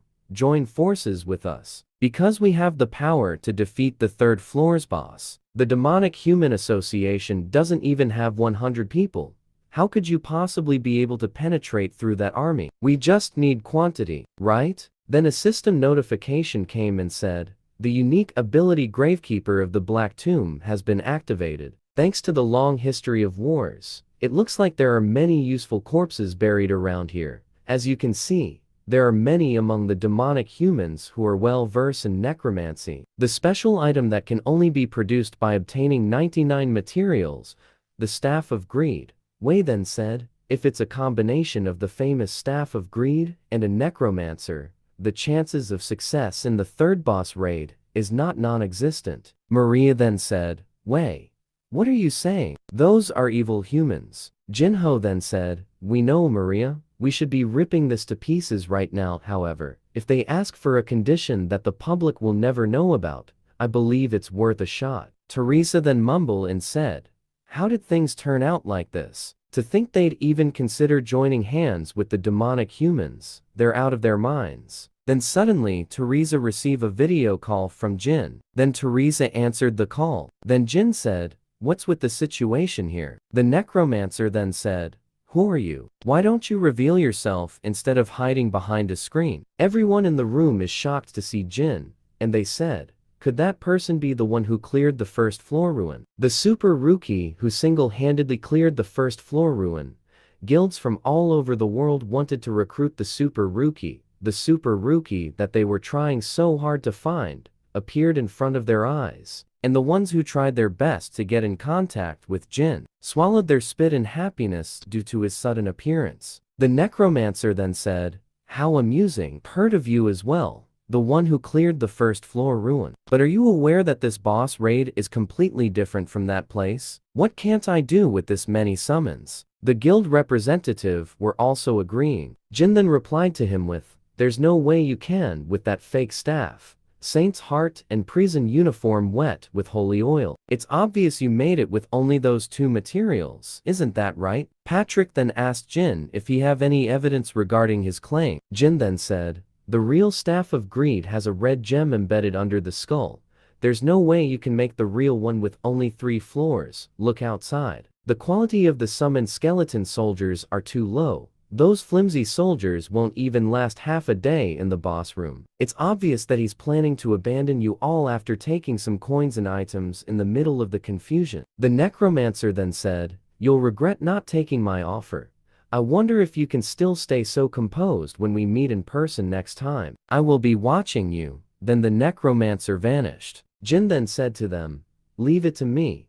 I'll make sure you won't have to join hands with the demonic humans, as well as gain profit from clearing the tower." Patrick then asked Jin, "Are you saying that you can do it alone? Even if he fails, it gives me an opportunity to recruit him, compared to joining hands with the demonic humans. This has no downsides, and there's no way I can miss this chance." Jin then said to them, "You don't need to give me anything. Please block the entire area so that no other hunters can enter. If you let me go in by myself, then I will not take any rewards." A player that gives up on rewards for his comrades. Just this is enough to gain something that far outclass a down payment. Since I can't antagonize the guilds, I'll just upload after editing the demonic human part a bit. I'm already at level 12, after not even a day in the spawning ground. Things are going much smoother than I expected. We have to get to the end of the underground first floor by today, so hold on tight. Jin then jumped into the hole so that they can get to the end of the first floor. Jin and Alice then landed at the end of the first floor. Then Jin said,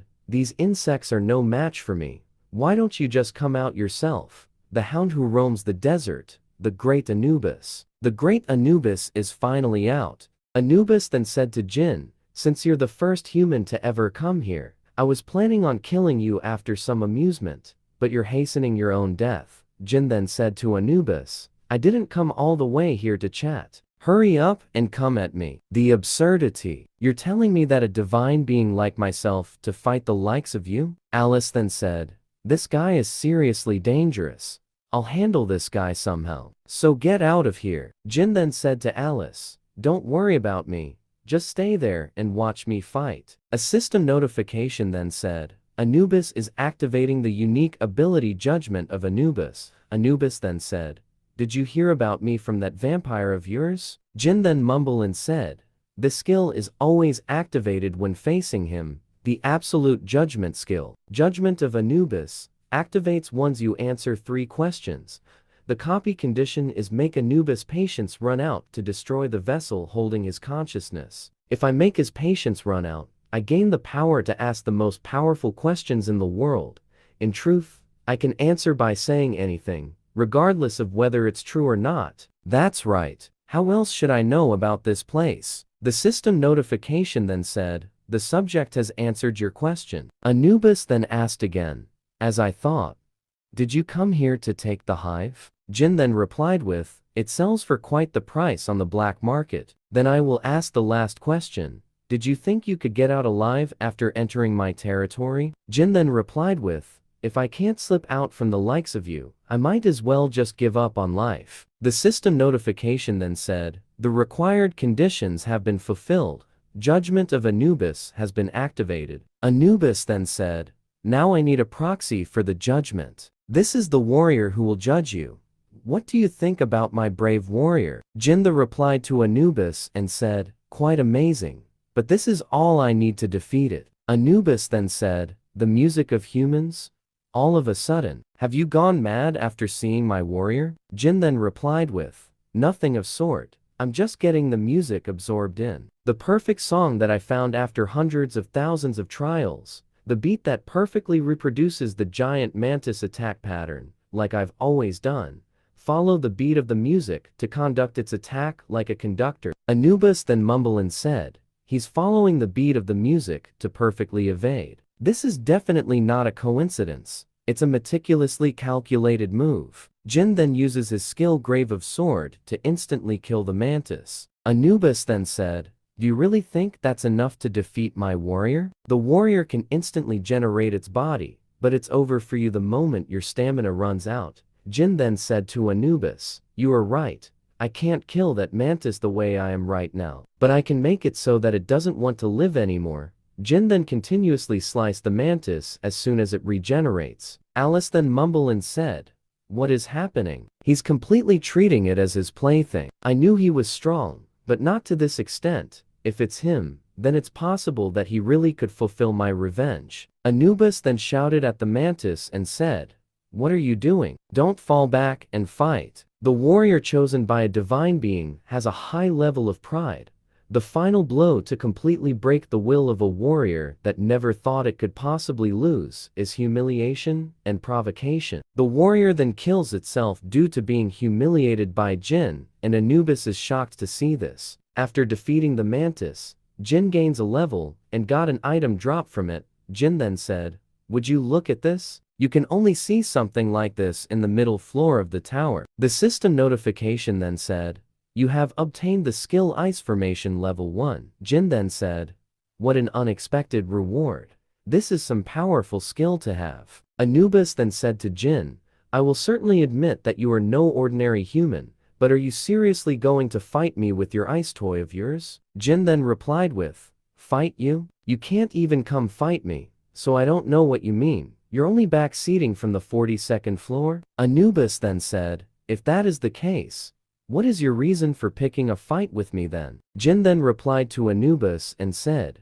"The only reason I have is that it's fun fighting you." Upon hearing what Jin said, Anubis became angry and said to Jin, "How dare you use me as your amusement?" Anubis then casted his skill called Hive and ordered the monsters to attack Jin. Jin then attacked the monsters with his Ice Formation skill that he recently got and said, "I guess this won't make even a dent." Jin then casted both his Ice and Fire skill and combined them together to make another skill. Then all of a sudden a massive bright light was seen and a system notification came in and said that the combination of the skill was successful. Jin then releases a wide array of white light that hits the monster that surround him, and they were killed in one swoop. The daylight skill is such a powerful skill that is specially used when there are large amount of enemies that you are facing. Anubis then mumbled and said, "It looks like I need to change plan for this human." Anubis then casted his skill subject selection. Then a monster answered to the call of Anubis.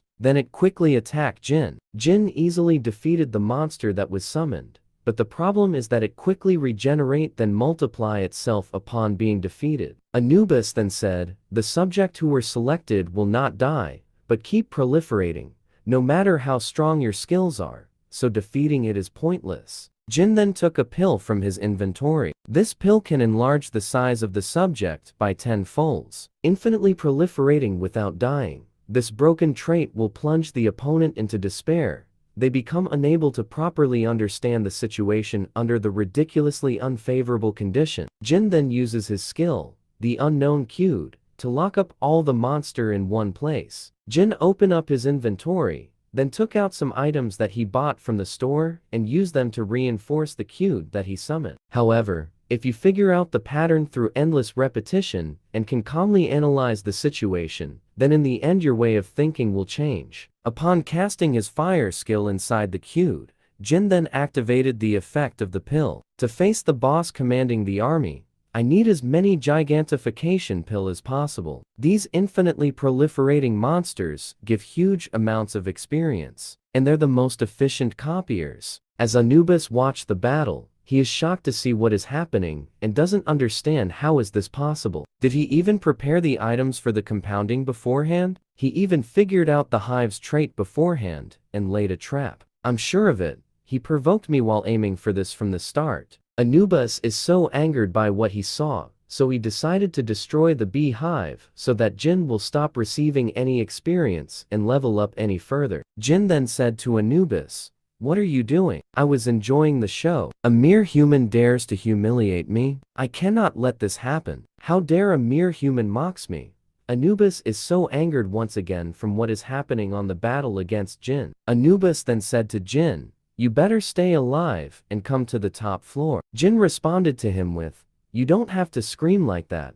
I'm going to your room and beat you there. And when that day comes, I will enact judgment on your disrespect, human." Then the statue that Anubis is using as a medium was destroyed. Then the system said, "The condition has been fulfilled." Judgment of Anubis. This ability can only be used once on the same person. If abused, you will incur the wrath of the ancient Egyptian gods. The ancient Egyptian gods are standing to show their interest in you, A few of them are expressing intense hostility towards you. Jin then said, seriously, the gods of this place are so narrow-minded. Jin then opened up his status window and said, it's my first time growing this much in this place. Since I don't know what will happen in the future, I will have to distribute my stats evenly. Chun then called Jin and said, where are you right now? Is it somewhere I don't know? Jin replied to him with, it's none of your business. Why did you call? I have a proposal to you. In 24 hours, the Awakened Association will be hosting a martial arts tournament, and the players who are AA in rank and up are scheduled to participate. Jin wonders and replied to him with, in this situation where the third floor boss raid keeps failing, the Awakened Association is holding a martial arts tournament. Hun then said to Jin, participate in this tournament and have another battle with me. Jin replied to him with, why should I do that? I don't want to waste my precious time on you. Chin then said to him, you won't be able to refuse me, because I have a black market ticket. A black market is different from the coin exchange that players use. It is a secret auction place that sells items through auctions with real money, that only a select few members can enter. So auction houses like these have formed.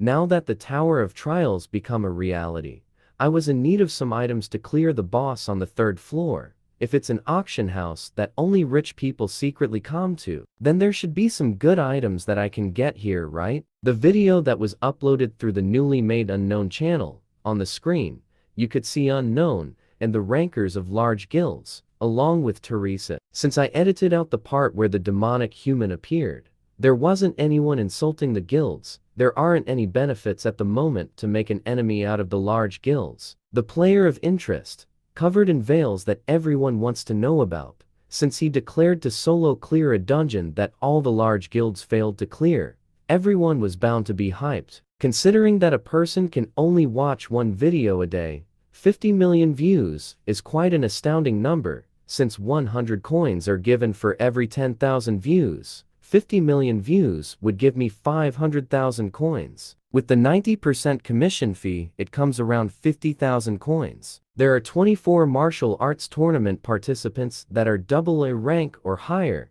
To raise public trust in the Awakened Association and the large guilds that have fallen due to consecutive third-floor raid failures, the association decided to broadcast it without any edits, to show the citizens how strong and trustworthy the players are. In other words, it's a show. I guess it makes sense, since not everyone watches YouTube, and you don't get to see players' ability very often. It's not a bad idea for loosening up the tense atmosphere. The winner of the tournament is given two choices. One is the opportunity to choose one divine artifact replica from the National Museum of Korea. The other is the opportunity to choose a player to duel against who hasn't participated in the tournament. This time for sure, where everyone is watching, you will be defeated by me. The battle at the tournament is next. One of the top player in the Tower of Trials is watching the tournament, and he is eyeing on a specific person. Marvelous, the excellent power control and a wide field of view, and most of all, his well-groomed battle spirit. You're the first person to refuse my offer to join my guild. He is quite the spirit for someone of this generation. A man came in and said, if only you let me participate, I would have destroyed all those insects and even made that arrogant Chun kneel before me. Don't you think so, Director Hong? Hong then said, stop saying the same thing over and over again, and worry about your interview later. I used some money to prepare it, you understand, don't you? Jung then replied with, don't worry, I'm more photogenic than you think. He has enough talent to rise to the S rank within 3 years, and if word gets out that we recruited such prospect, our guild's reputation is naturally bound to rise. It would be great if he could stop bragging, though. Congratulations, player Chun. Now then, between the replica artifact and opponent designation, which will you choose? Chun answered that will pick the opponent designation. The announcer then said, Chun is saying that he wants to use the designation, who will be his opponent. Chun then pointed out his sword on the crowd and said, get down here this instant. Jung then stand up as he thought that Chun is calling him out, but Director Hong came and said to Jung, sit down, he is not designating you. Look at where he is pointing his sword and his gaze. He's pointing it somewhere above us. Jung then mumbled and said, There shouldn't be anyone from here worth of fighting other than me and the director. Jin then stood up and said, "For God's sake, you're an expert at annoying people. All the scouts that are there to see on who will they recruit next for their guild," is then shocked to see the information about Jin. Hong then mumbled and said, "It would be a huge topic if he dueled against someone like out triple a rank Young, but he chose an F rank player. This doesn't benefit him in any way or whatsoever. Does he have some fetish for tormenting the weak in front of a crowd? What are you thinking, Chun?" Jin then said to him, "Begging you, if you lose this match, please stop challenging me. You should know when to give up." Chun then replied to him with, "You're acting like I will lose. Are you seriously saying that after you saw me win in the tournament?" Jin then mocks him and said, "It does seem like your skills have improved." Chun then said to him, "I didn't stop for a single moment and did my absolute best to catch up to you. If you want the ticket, you'll have to give it your all." Chun then activated his skill, the Soul Chasing Sword level 6. Jin then casted his fire element skill on both his hands, and once again, both players are now ready to face each other. Then suddenly, there was a huge explosion, and that explosion damages the dome. And just before Chun faded, he asked Jin on how many skill does he have. Jin then picked up the black market ticket and said, "I will make good use of the black market ticket for you." Everyone in the dome was shocked on what they saw and said, "Is he even an F rank? Forget about F rank. Is he even human?" Jin then approaches the old man and Yuri from the incident at the museum and said, "It's been a while, hasn't it?" The old man replied with, "It has. We haven't met since the museum." Jin then said, "Our first meeting was a bit savage, but isn't it all water under the bridge?" The old man then replied with, "I also don't want to be your enemy." Jin then talked to Yuri and said, "As a way for us to get along from now on, please do me a favor. Please give me your number. You can refuse if you want to. Of course, that's only possible if you can handle the consequences." Yoon then went to the stadium and said, "What a surprise. I thought you'd get floored since you're an F rank. But to think you'd be this powerful. I have never imagined an event like this would happen." The system notification then said, "The copy condition is, if you figured out what his intentions are, you will be able to copy the skill giant's clutch." Jin then mumbled and said, "A scheme? More importantly, how does the system know exactly what other people are thinking every time? Is it more than a simple program?" Yoon then said to Jin, "Don't glare at me like that. I didn't come here to fight. It's simple. As a person who works in the same business, I will be seeing you quite often. And as a colleague who will be working together with you from now on, I will be in your care." Jin then activated his Eye of Truth to check if Yoon is telling the truth. But it seems that he have his own agenda. Behind his superficially composed face, there's a subtle amount of inferiority and rage that's displayed. The gathering of reporters as if they were waiting for this moment, and his hand requesting for a handshake. Young's unique ability is the power of a giant. The Black Cloud representative, who has an expression full of expectation by overpowering the new recruit that defeated the winner of the tournament in front of all these reporters. He's planning on redirecting all the attention gathered to himself. What an obvious scheme. Then a system notification came and said, "The copy condition have been fulfilled." Back when the Tower of Trials was a virtual reality game, I didn't have many chances to copy skills due to the lack of players. However, now that the game has become a reality, all the skills that other people have obtained through all their kind efforts are just waiting to be collected by me. Jin then said, "Colleagues, how interesting. Does this handshake represent the Black Cloud Guild?" Yoon then replied with, "Of course. It looks like you aren't affiliated with any guilds, so if you join us, we will give you special treatment." Jin then asked Yoon, "Then let me ask you one thing. Did you think you could win if it was only a contest of strength?" Hung then replied with, "Of course. Isn't that obvious?" Then he activated this skill, the level 5 Giant's Clutch. Hung thought that he could win with Jin just by using his strength, but he was in disbelief on what he saw. Jin then activated his skill, the Judgment of Anubis on Young. Then Young said, "He's not moving an inch. How is this possible?" Jin then said to Young, "You're holding quite well, aren't you? It seems you're quite confident in your strength, but for someone of your size, aren't you exaggerating your pain too much?" Yoon then tried to attack Jin, but Jin then quickly punched him on his stomach as a retaliation. Jin then said, "How dare you try to act friendly towards me, and then attack me with your ability?" Director Hong went to the center of the stadium to help Young and said, "How dare you make a rag out of Young? Do you have any idea how hard I worked for this moment?" Then Jin activated his skill, the Eye of Truth.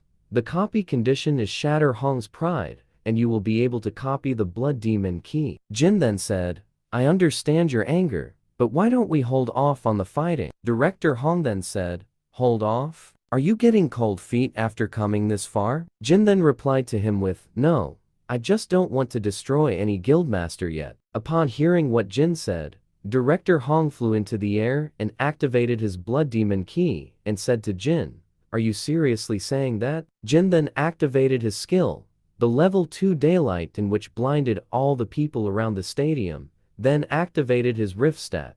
Then the notification said, "Using 99 points, difference has been reduced by 33 levels." Upon clashing with Jin, Director Hong then mumbled and said, "To think that he can withstand my Blood Demon key. This is impossible. He's on par against me, who was at the vanguard of the raid against the Colossus, the boss on the second floor. Don't make me laugh." And just before they clashed again, a skill was then activated, the level 4 arbitration. Then a voice said, "Please stop.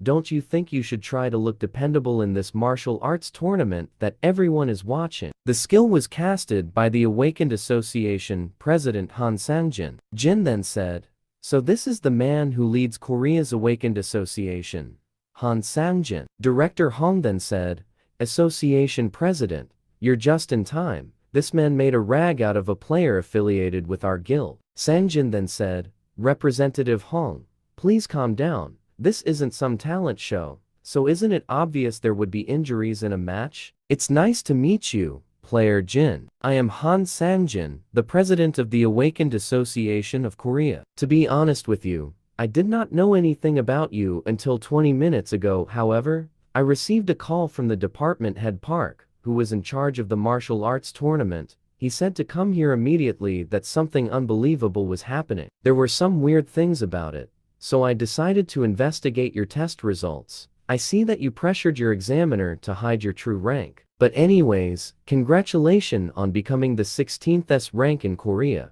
The association takes responsibility for the misassessment in the ranking, and we deeply apologize." Everyone was shocked to hear what the president of the Awakened Associated just said, that a new S rank player has been announced. Director Han then mumbled and said, "What kind of situation is this? This martial arts tournament was supposed to be the Black Cloud Guild stage, but we're completely buried into the ground. I have to mend the situation somehow." But the spotlight was turned into Jin, and with this, it shattered Director Hong's pride. Then the system notification said, "The condition has been fulfilled. You have now copied the skill called Blood Demon Key." The news about the 16th S rank player of Korea spread like wildfire across the globe, and everyone is talking about it non-stop. "Did you say you will be heading to Las Vegas? Then, as an apology, we will prepare a plane for you." So this is why people want a high rank. It's a completely different treatment. Jin is on a presidential plane, or an Air Force One that is bound to Las Vegas. Alice then talked to Jin and said, "You see that man in front of you? The scent he give off is strange. It's a displeasing and uncomfortable smell of blood. I'm certain I don't want to taste his blood." If Alice, who sees humans are a mere blood packets, is saying something like that, then there must be something wrong with him. Jin then activated his skill, Eyes of Truth. Jin is then shocked to see that the person Alice is talking about is a demonic human. Then a system notification said, "The copy condition is reached the maximum affinity with the subject by applying to the demonic human association." To think that man is one of the demonic humans. I can't believe he's putting on an act with such a calm look on his face. Could you be the player Jin? Aren't you the person who was recently assessed as the 16th S rank in Korea? This can't be coincidence. He definitely got on the same plane as me on purpose. I guess the large guilds aren't the only ones who are taking interest in me after the S rank announcement. Jin then replied to him and said, "Yes, I was reassessed as an S rank not too long ago." Alex then said, "I thought so. I saw the martial tournament coverage." What a surprise. Please excuse my manners. I am Alex Judrow. It must be fate for us to meet like this. Shall we have a drink? There's nothing like alcohol to pass the time during such a long flight. He told me all kind of stories as he pulled out some high-quality cognac. His story about how his cosmetics business has been booming, and the kinds of hardships he faced after the Tower of Trials appeared. I wonder if this demonic human, who's trying his hardest to tell me who he is, knows the fact that I already know who he really is. To be honest, the reason I went to Korea wasn't because of my cosmetics business, it was to expand my business related to the Awakened. I thought I'd give it a go, considering the change in times. But there's a slight problem. Are you aware of the recent player who had been going around wearing a mask? I saw him declaring that he will clear the boss on the 3rd floor. Do you have some sort of relationship with him? To be honest, we were going to participate in the 3rd floor raid, but we've gotten into a difficult situation because he is stopping our efforts so strongly. Though he says it's to protect his comrade, he told us not to bother him, since he has something to do alone. So the point is, if you come to the 3rd floor boss room with us, you will be a great help to us. Since an S rank are given the right to act on their own, no one will be able to touch you. Moreover, you will be able to obtain a hidden item from the 3rd floor boss room. Jin then mumbled and said, in a situation where the large guilds have promised Unknown a solo raid, and since they will be strictly restricting any entry into the 3rd floor boss room, they're trying to enter this way. But isn't this a bit too much for a request? I've only just became an S rank, but aren't you basically telling me to go against the large guilds already? Jin, I am an entrepreneur. The harsher the demand, the more rewarding the payment you will receive in exchange. I wonder if you've heard of this. The potion of legends that can cure any disease, and even heal a destroyed heart, is an elixir. Jin then mumbled and said, why does the demonic association have something so rare? Anyone would desire such an item, and I will give you that elixir as an advance payment. If you would just sign this contract. Then a notification came saying Alex has activated the level 6 contract of the dead. Jin then mumbled and said, the contract of the dead. Just from its looks, it is no different from an ordinary contract. However, it's a contract where if you breach the conditions, death will come to you. However, there's nothing to worry about as long as I don't sign it. I apologize, but I can't sign this. I'm the cautious type, so making enemy out of the large guilds is a bit troublesome. So even this won't satisfy you? How unfortunate. I had high hopes for you. Then let us forget about the deal with the elixir. Though I am the cautious type, I am also the greedy type who needs to have everything that I want. Alex then said, what are you talking about? Then suddenly, there was a turbulence on the airplane. What is he trying to do by pulling out much mana? Is this crazy son of a gun planning on crashing this plane if need be? Then the captain said, this is an announcement for all passenger in the cabin. The plane is currently experiencing sudden turbulence. We ask all passenger to get back to their seat. You heard the announcement, right? I should get back to my seat. Alex then said, did you know from the start where I'm affiliated? Jin then replied with, I had a rough idea. You are pretty good at acting. You do well not to irritate us too much. We will demand you to pay the price for this matter, no matter what. Don't make me laugh. That's an obvious lie. You're on the same side as Unknown when you were the ones who were humiliated during the Olympus meeting. What the? How does he know that? Is this guy actually close with Unknown? He might be bluffing. The large guilds may have shared some information since he just became an S rank. Who knows? I might give you some information about him if you're nice. I will see you later. The plane is about to land. Jin then calls out the memory of the world, then fused the eyes of truth and the blood demon key, and created the skill Eye of Gluttony. The Eye of Gluttony is a powerful skill that is immune to all barriers, and the view sharing and mind reading can only be used on targets of lower level than yourself. I was going to fuse it with the more stable spirit type ability in the future, but it can't be helped, since I need it right now. Jin is now at the secret location on where the auction for the black market is going to happen. Jin is then greeted by one of the demonic humans and said, it's nice to meet you. My name is Julius Cedric. You must have a vague idea, but as you can see, I am this idiot's master. So he called over his master in that short time, but it looks like he has received quite a beating. probably because he got an elixir taken from him without getting any results. Jin then activated his skill, the Eye of Gluttony, and checked the information of Julius Cedric. As expected, he has a marvelous stats. To think he even has a unique ability with good synergy for a necromancer. It's an ability that is longed for, since it can be used to manipulate many summons with little mana. Then a system notification said, the copy condition is, if you complete his black magic education and receive an A+, you can copy his unique ability or one of his skills. Jin then said, what kind of copy condition is this thing? The system is getting crazier and crazier. Jin then said, I received something quite valuable from your disciple, and it was quite a nice flight. Julius then said to him, I am very relieved to hear that. Julius then said, about that, I've come to ask for the information that was asked of you before. Jin replied with, are you talking about unknown? Julius then said, yes, it is something very important to us. Since we've come to such a nice place, let's discuss that some other time. Julius then said to him, unfortunately, there is no other time. We must take care of this as soon as possible. Jin then said to Julius, missed the part where that's my problem. And so, the black market auction has started that promised some extraordinary items that came from the Tower of Trials. The first item is a meteorite that landed in the state of Arizona. It said that it's been emitting powerful mana ever since the Tower of Trials appeared. We will start from $100,000. There are currently no artisans who can work with meteoric iron at the moment. In other words, right now, when there's currently no one knows how to use it, is the best time to buy it cheap.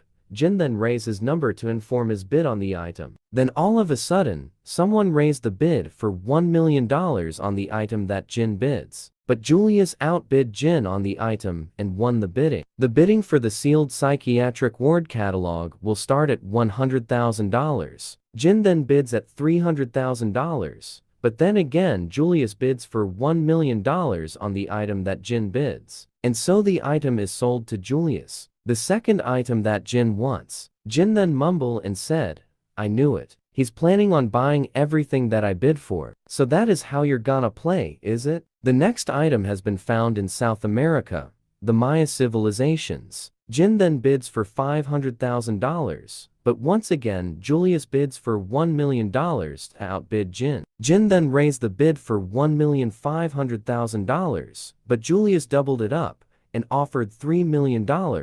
And so the item was sold to Julius once again. The bid for the item continues on everything that the auction announcers say and both battle it out. But everything is sold to Julius. The next item is for the true fans. I introduce to you the first chessboard. Jin offered $50,000 for the chessboard, but Julius offered $100,000 for the item. Jin then offered $1 million.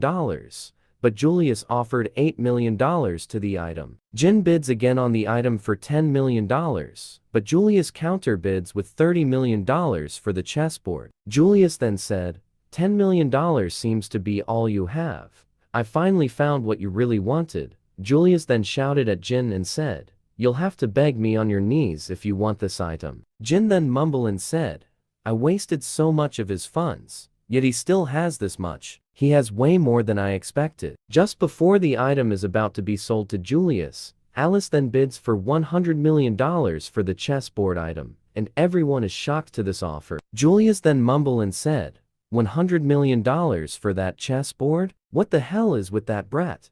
I already bought over $700 million worth of trash, so it would have all been for nothing if I stop here. Julius then bids for $110 million for the chessboard, but then Alice offers a bid for $200 million, and once again everyone is shocked to this. Julius then shouted at Alice and said, enough of this. Do you expect me to believe that you have $200 million? Don't make me laugh. The auction announcer then said, young lady, it's not that I'm doubting you, but can you provide proof of your balance? Alice then summoned all her wealth, in which includes gold coins, massive amount of chest, and different valuable items that can only be seen within the Tower of Trials. An auction item validator came to Alice and checks her wealth and said, this crown alone is easily worth over $500 million. Julius then mumbled and said, That brat, was she not an ordinary human? But what's more dangerous than that girl is Jin, who is treating that girl as if she's his subordinate. Perhaps an enemy more annoying than unknown may have appeared. Julius then said, "Our plan has been overturned. Let us proceed with plan B." Alex then said, "I have been waiting for you to say that." A huge explosion is then seen on the auction house, and everyone rushed to exit the auction house as the ceiling is about to collapse. While people are trying to exit the auction house, Alex attacked them and said, "Where are you all in the rush to? You're all precious sacrifice to be my materials." Alex then casted his skill, the Mana Furnace. Jin then faced him and said, "You've crossed too far beyond the line, you demonic human." Jin then said, "What a repulsive necromancer." Alex then replied to him with, "How can you call these lovely beings repulsive? As expected of an S rank. To think you'd be able to stand within this magic. I remember very clearly the humiliation you gave me on the airplane. Now that I received the order to kill you, I no longer have a reason to hold back. You are very quick on your feet.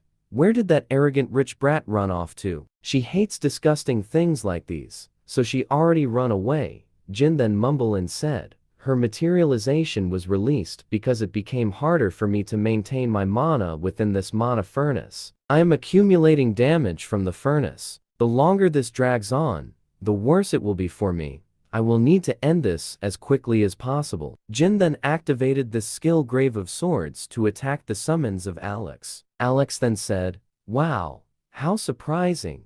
I didn't even see what just happened. However, I'm enjoying myself quite much with this many materials, you know. What business could possibly be easier than this?" Jin then mumbled and said, "I see. He is planning on stalling for time like this, continuing to raise as many monsters with those vitalities of those around him, and playing around with the opponent until their mana bottoms out. The standard battle style of a necromancer, prolonging the battle until the opponent wears down. To think you'd consider something like this your trump card.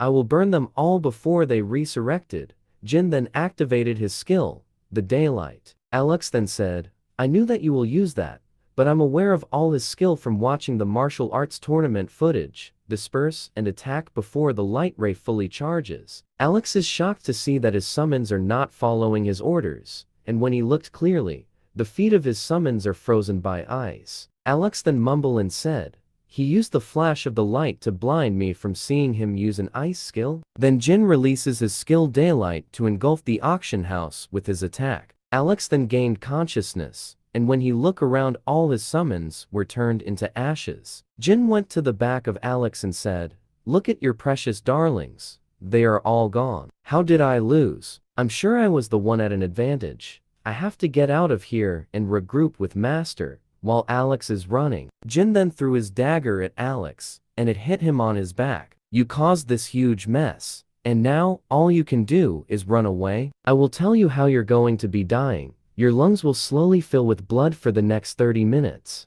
Once your lungs have filled up with blood, you'll finally be able to die from suffocation. I hear the second most painful death after burning is probably suffocation. Of course, I can make it so that you won't have to suffer for so long. That is, if you give me information about the Demonic Human Association. I can't even talk because my throat is blocked. If so, I will have to write it then." Jin then stepped on the hand of Alex and said, "If you don't want to tell me, then it can't be helped. Try to suffer for as long as possible before you die.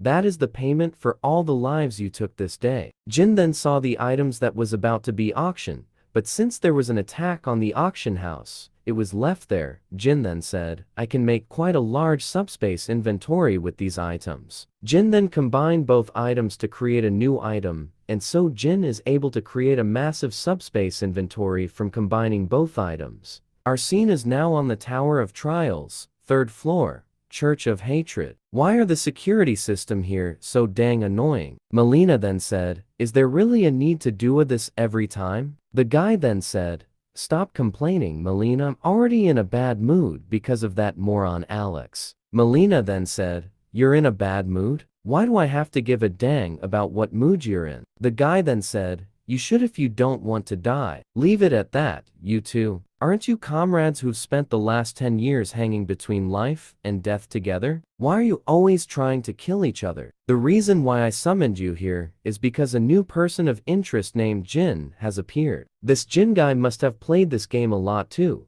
though he is probably the same level as every other ranker out there. The masked man said, "Do not let your guard down. He may have reached a floor much higher than us."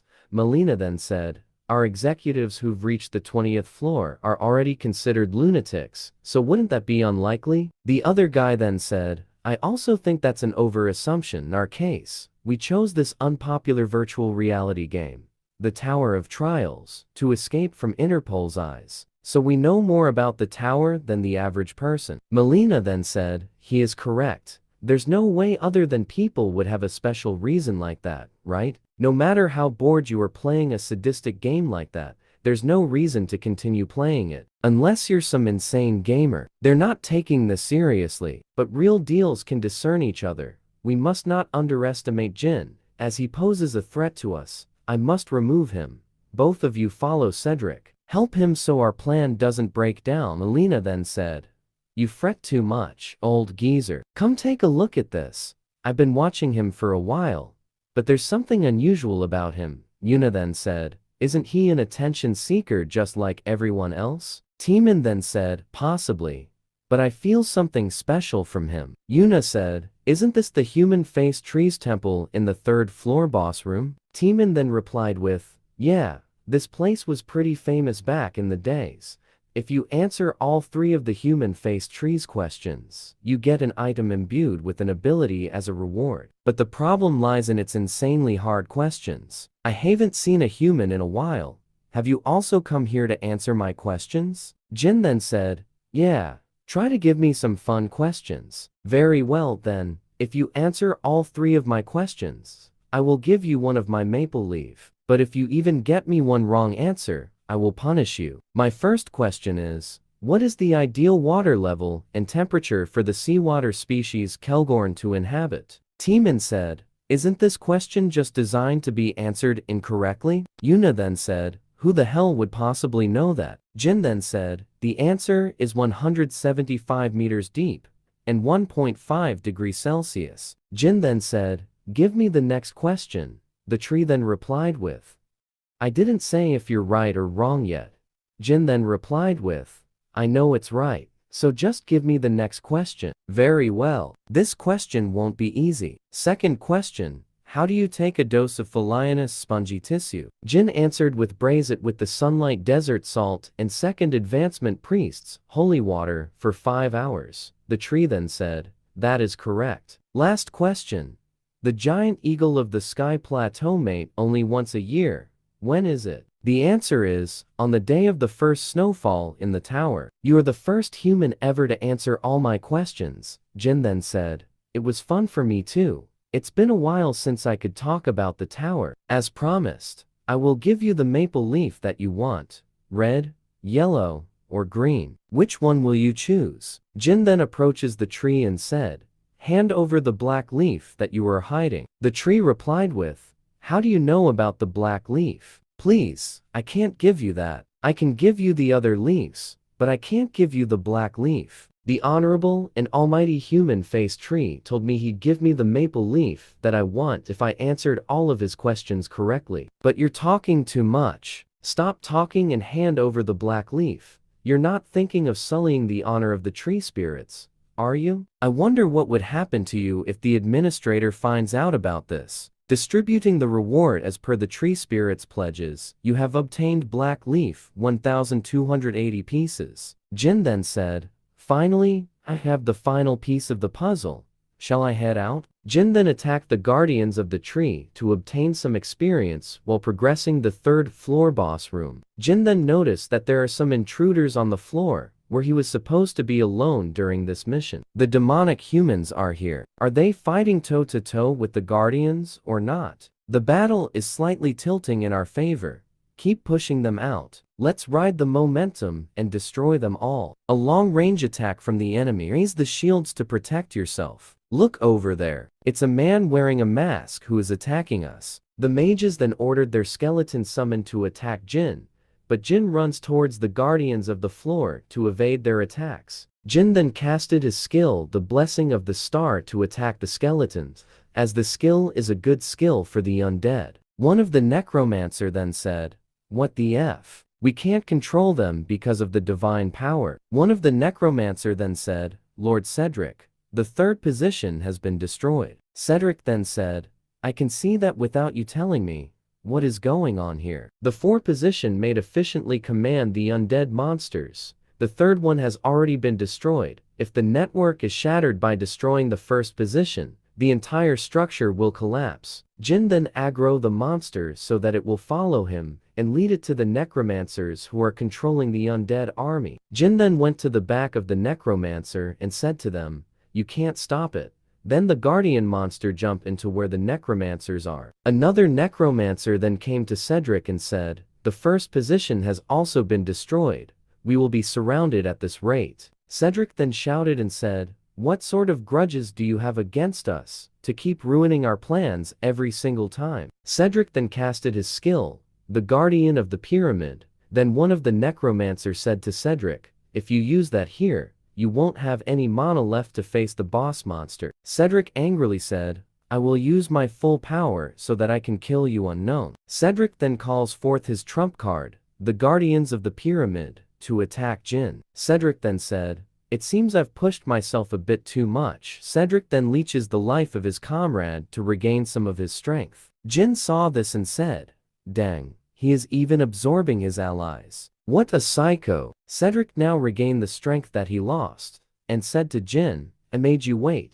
Now shall we get back to it?" Cedric then shouted and said, "What do you think of my strongest troops now? My mummy soldiers can freely utilize their bandages that are as hard as steel. They have both defense and attack power, truly the strongest undead. I had to save them until the boss on the third floor, but I'd at least save some face if I kill you here. So just die, you good-for-nothing masked man." Melina then said, "Isn't that the masked man? More fearless than I thought. It's been a while since I've seen Cedric blow his top. His intentions up to destroying the structure were good, but he was stupid not to get out of there after. He must have miscalculated the difference in overall power between him and his opponent. He must have thought it was manageable from looking at just the skeletons and the Death Knight. A complete misjudgment. Cedric's unique ability is much more bothersome than that. Considering the circumstances, there's not even a need for us to intervene." Melina then noticed something, and said, "What is he doing over there? Your sword is sharp and powerful, but its flaw is that its force is dispersed, because you put too much strength into it. Look at this rope.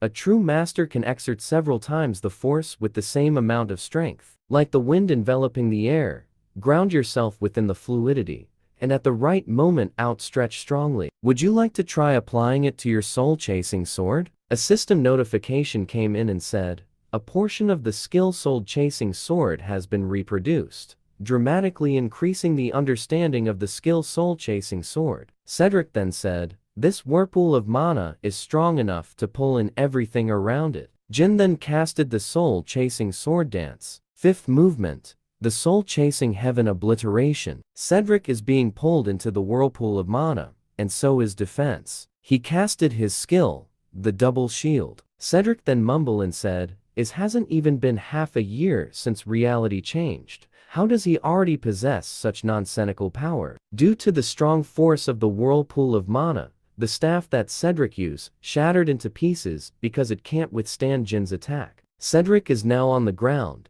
and then he said, "I have to run away from here. This was never the battle that I could win." Cedric then shouted and said, "Anyone, please stop him immediately. Protect me at all cost." This is an order, but the people around him are either dead or is busy fighting for their own lives. Jin then said to him, acting all high and mighty, and then pathetically running away when you're about to lose, "I guess he learned from you." Cedric then said, "Then you must be Jin, the 16th S rank.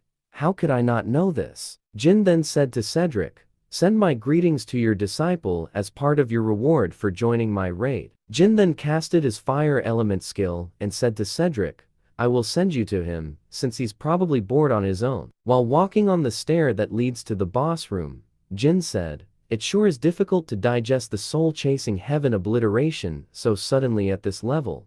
I may have pushed myself a bit, but it'd be a huge loss not to come here right now. But I'll push myself a little longer. A shield flew all the way over here. I used to play a lot with the shield back in the day. How nostalgic. Jin is now facing the guardians of the temple.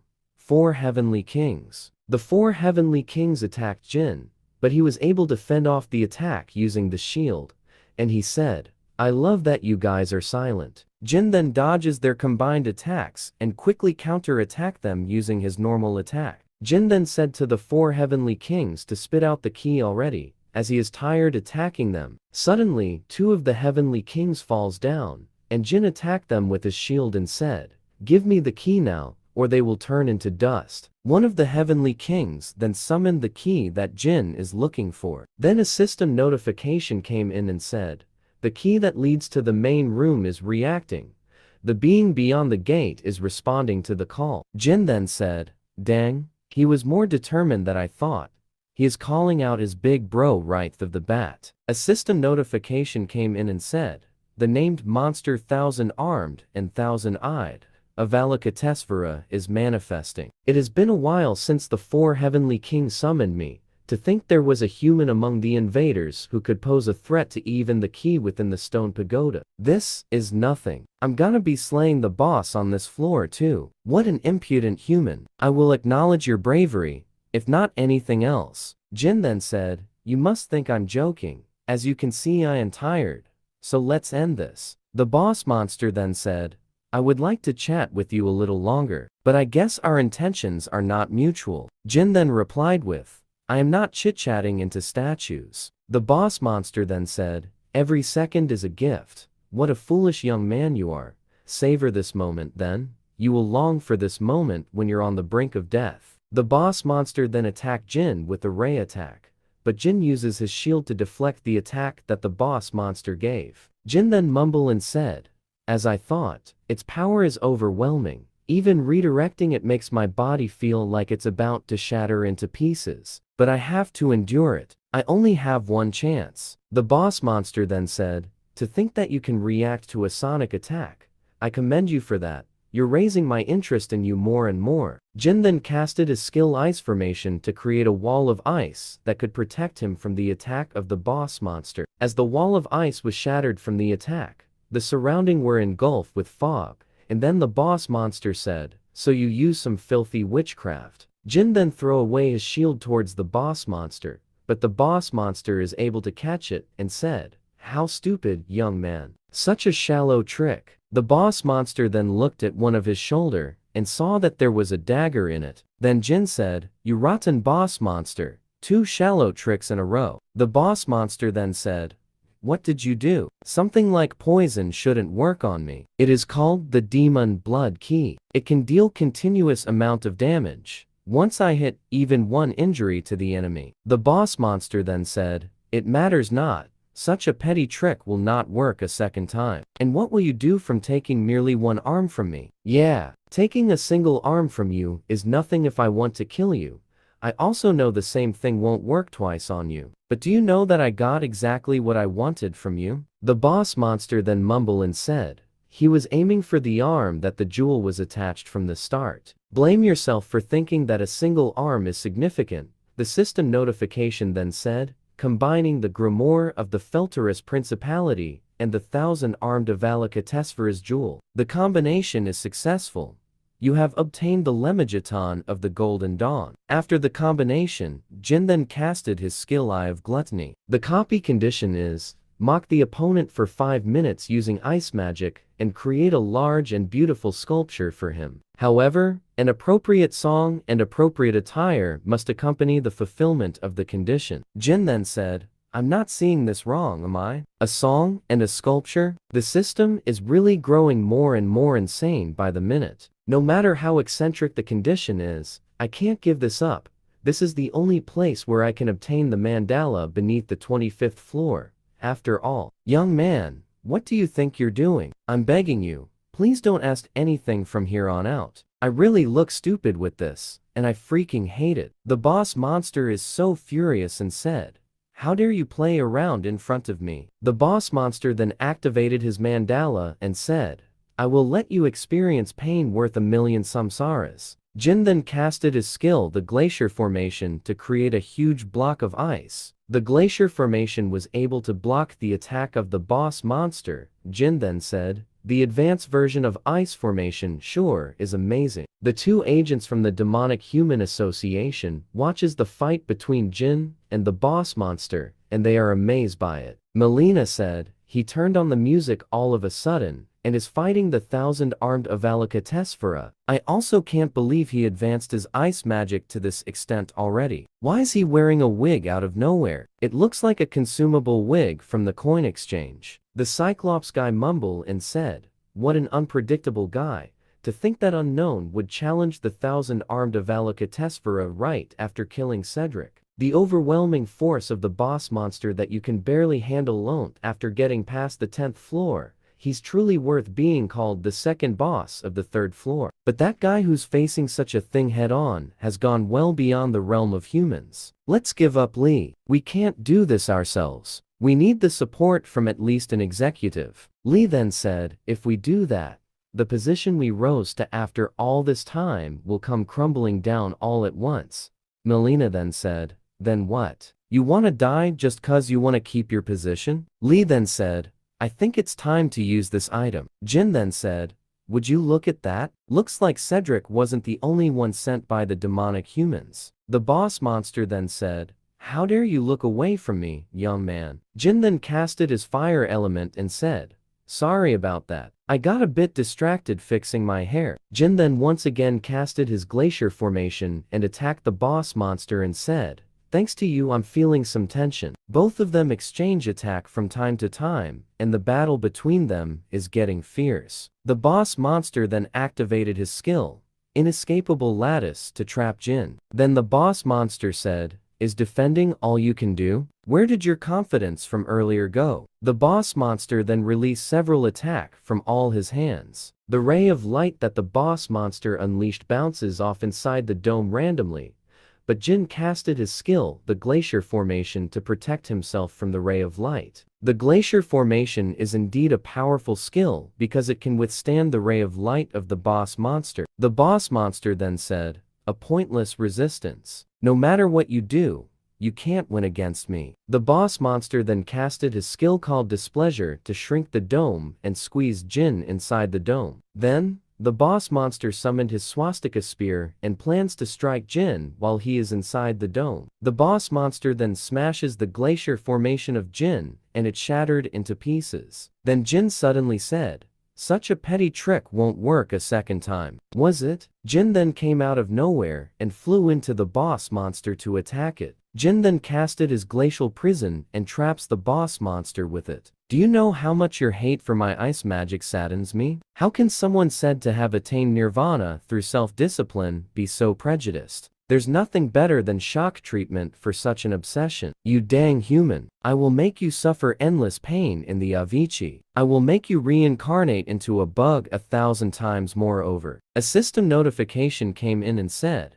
the condition has been fulfilled. You have now copied the unique ability called Mandala. Jin then uses the Mandala and infuse it with the sculpture that he made and said, I will be using your mandala very well from now on. Jin then threw the sculpture with such force like a spear towards the boss monster. The boss monster is then hit directly with the sculpture and was shattered along with the sculpture and was defeated by Jin. As soon as Jin defeated the boss monster, he gained several levels from it and then picked up the key that he will use in order to summon the final boss of the 3rd floor. Jin plans to get some supplies first before he summoned the final boss. And then he said, this guy is always so hard to deal with. But anyways, Cedric and this boss monster certainly did push myself a bit. I should invest my stats into my mana so that on the next fight I will not get tired due to the lack of mana. The environment of the Tower of Trials is a little special. When the night falls, the temperature falls drastically and the aggression and attack power of monsters also greatly increase. That is why when night falls, most players either get out of the tower or stop hunting and find somewhere safe. To think I get to experience this taste that I couldn't get anywhere else, but here after all this time,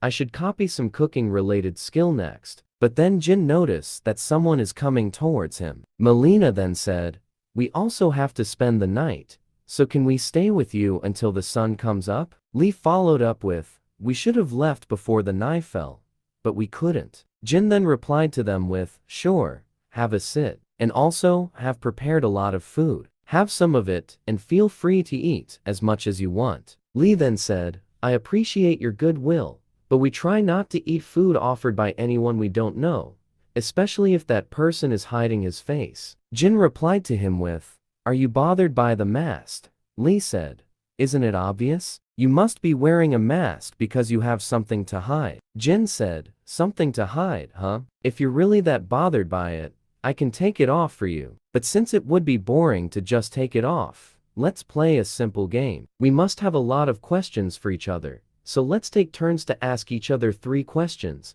As long as you answer all 3 of my questions, I will take the mask off." Lee then mumbled and said, "By as long as you answer the questions, he is saying it doesn't matter if we give him false information. He doesn't have any way to figure out whether we're telling the truth or not. I don't know what he's planning, but we wouldn't lose anything from this. Then, let's decide who goes first with this coin. And I bet on heads. Looks like we go first into asking you questions." The Caligula's coin. By designating a target and infusing mana into the coin for 5 minutes, it can dominate the target's mind for a short period of time. I'm sure you won't answer, even if I asked you for your name and affiliation. Did you come here with any comrades? Jin then mumbled and said, "What a realistic question. She must be trying to confirm any variables."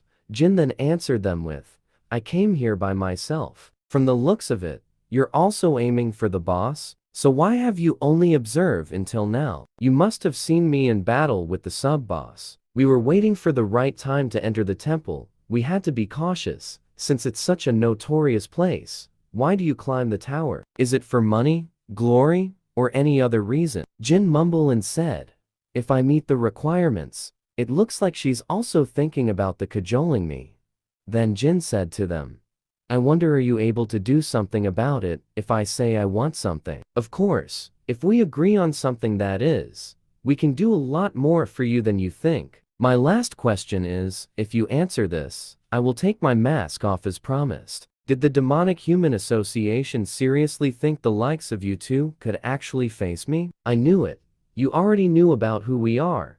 I've confirmed how strong you are with my own eyes. Masked man, to think you would take care of the sub-boss monster by yourself. But didn't you push yourself quite hard? We've already figured out you're very weakened. If that's the case, then even the 2 of us is too much, actually. This is more than enough to deal with you. Then Melina pointed the coin to Jin so that the effect of the coin could attack him. Much to her surprise, the effect of the coin didn't activated when she pointed it to Jin. What the? Why isn't it activating? Is this coin broken or something? The coin of Caligula's is fine. The thing is, you can't use your mana. That is why the effect is not activating. Lee then shouted and said, "Our plan was seen through. Melina, we're switching to plan B. Use your skill." Melina then said, "None of my skills are working." Jin then activated his skill. Then the system notification then said, "The divine spirits of the shrine are satisfied with your sincerity, choosing a warrior to carry out the judgment of Anubis. The totem pole, great general of all under heavens, has been designated as the warrior. The totem pole, great general of the underworld, has been designated as the warrior." There is no way.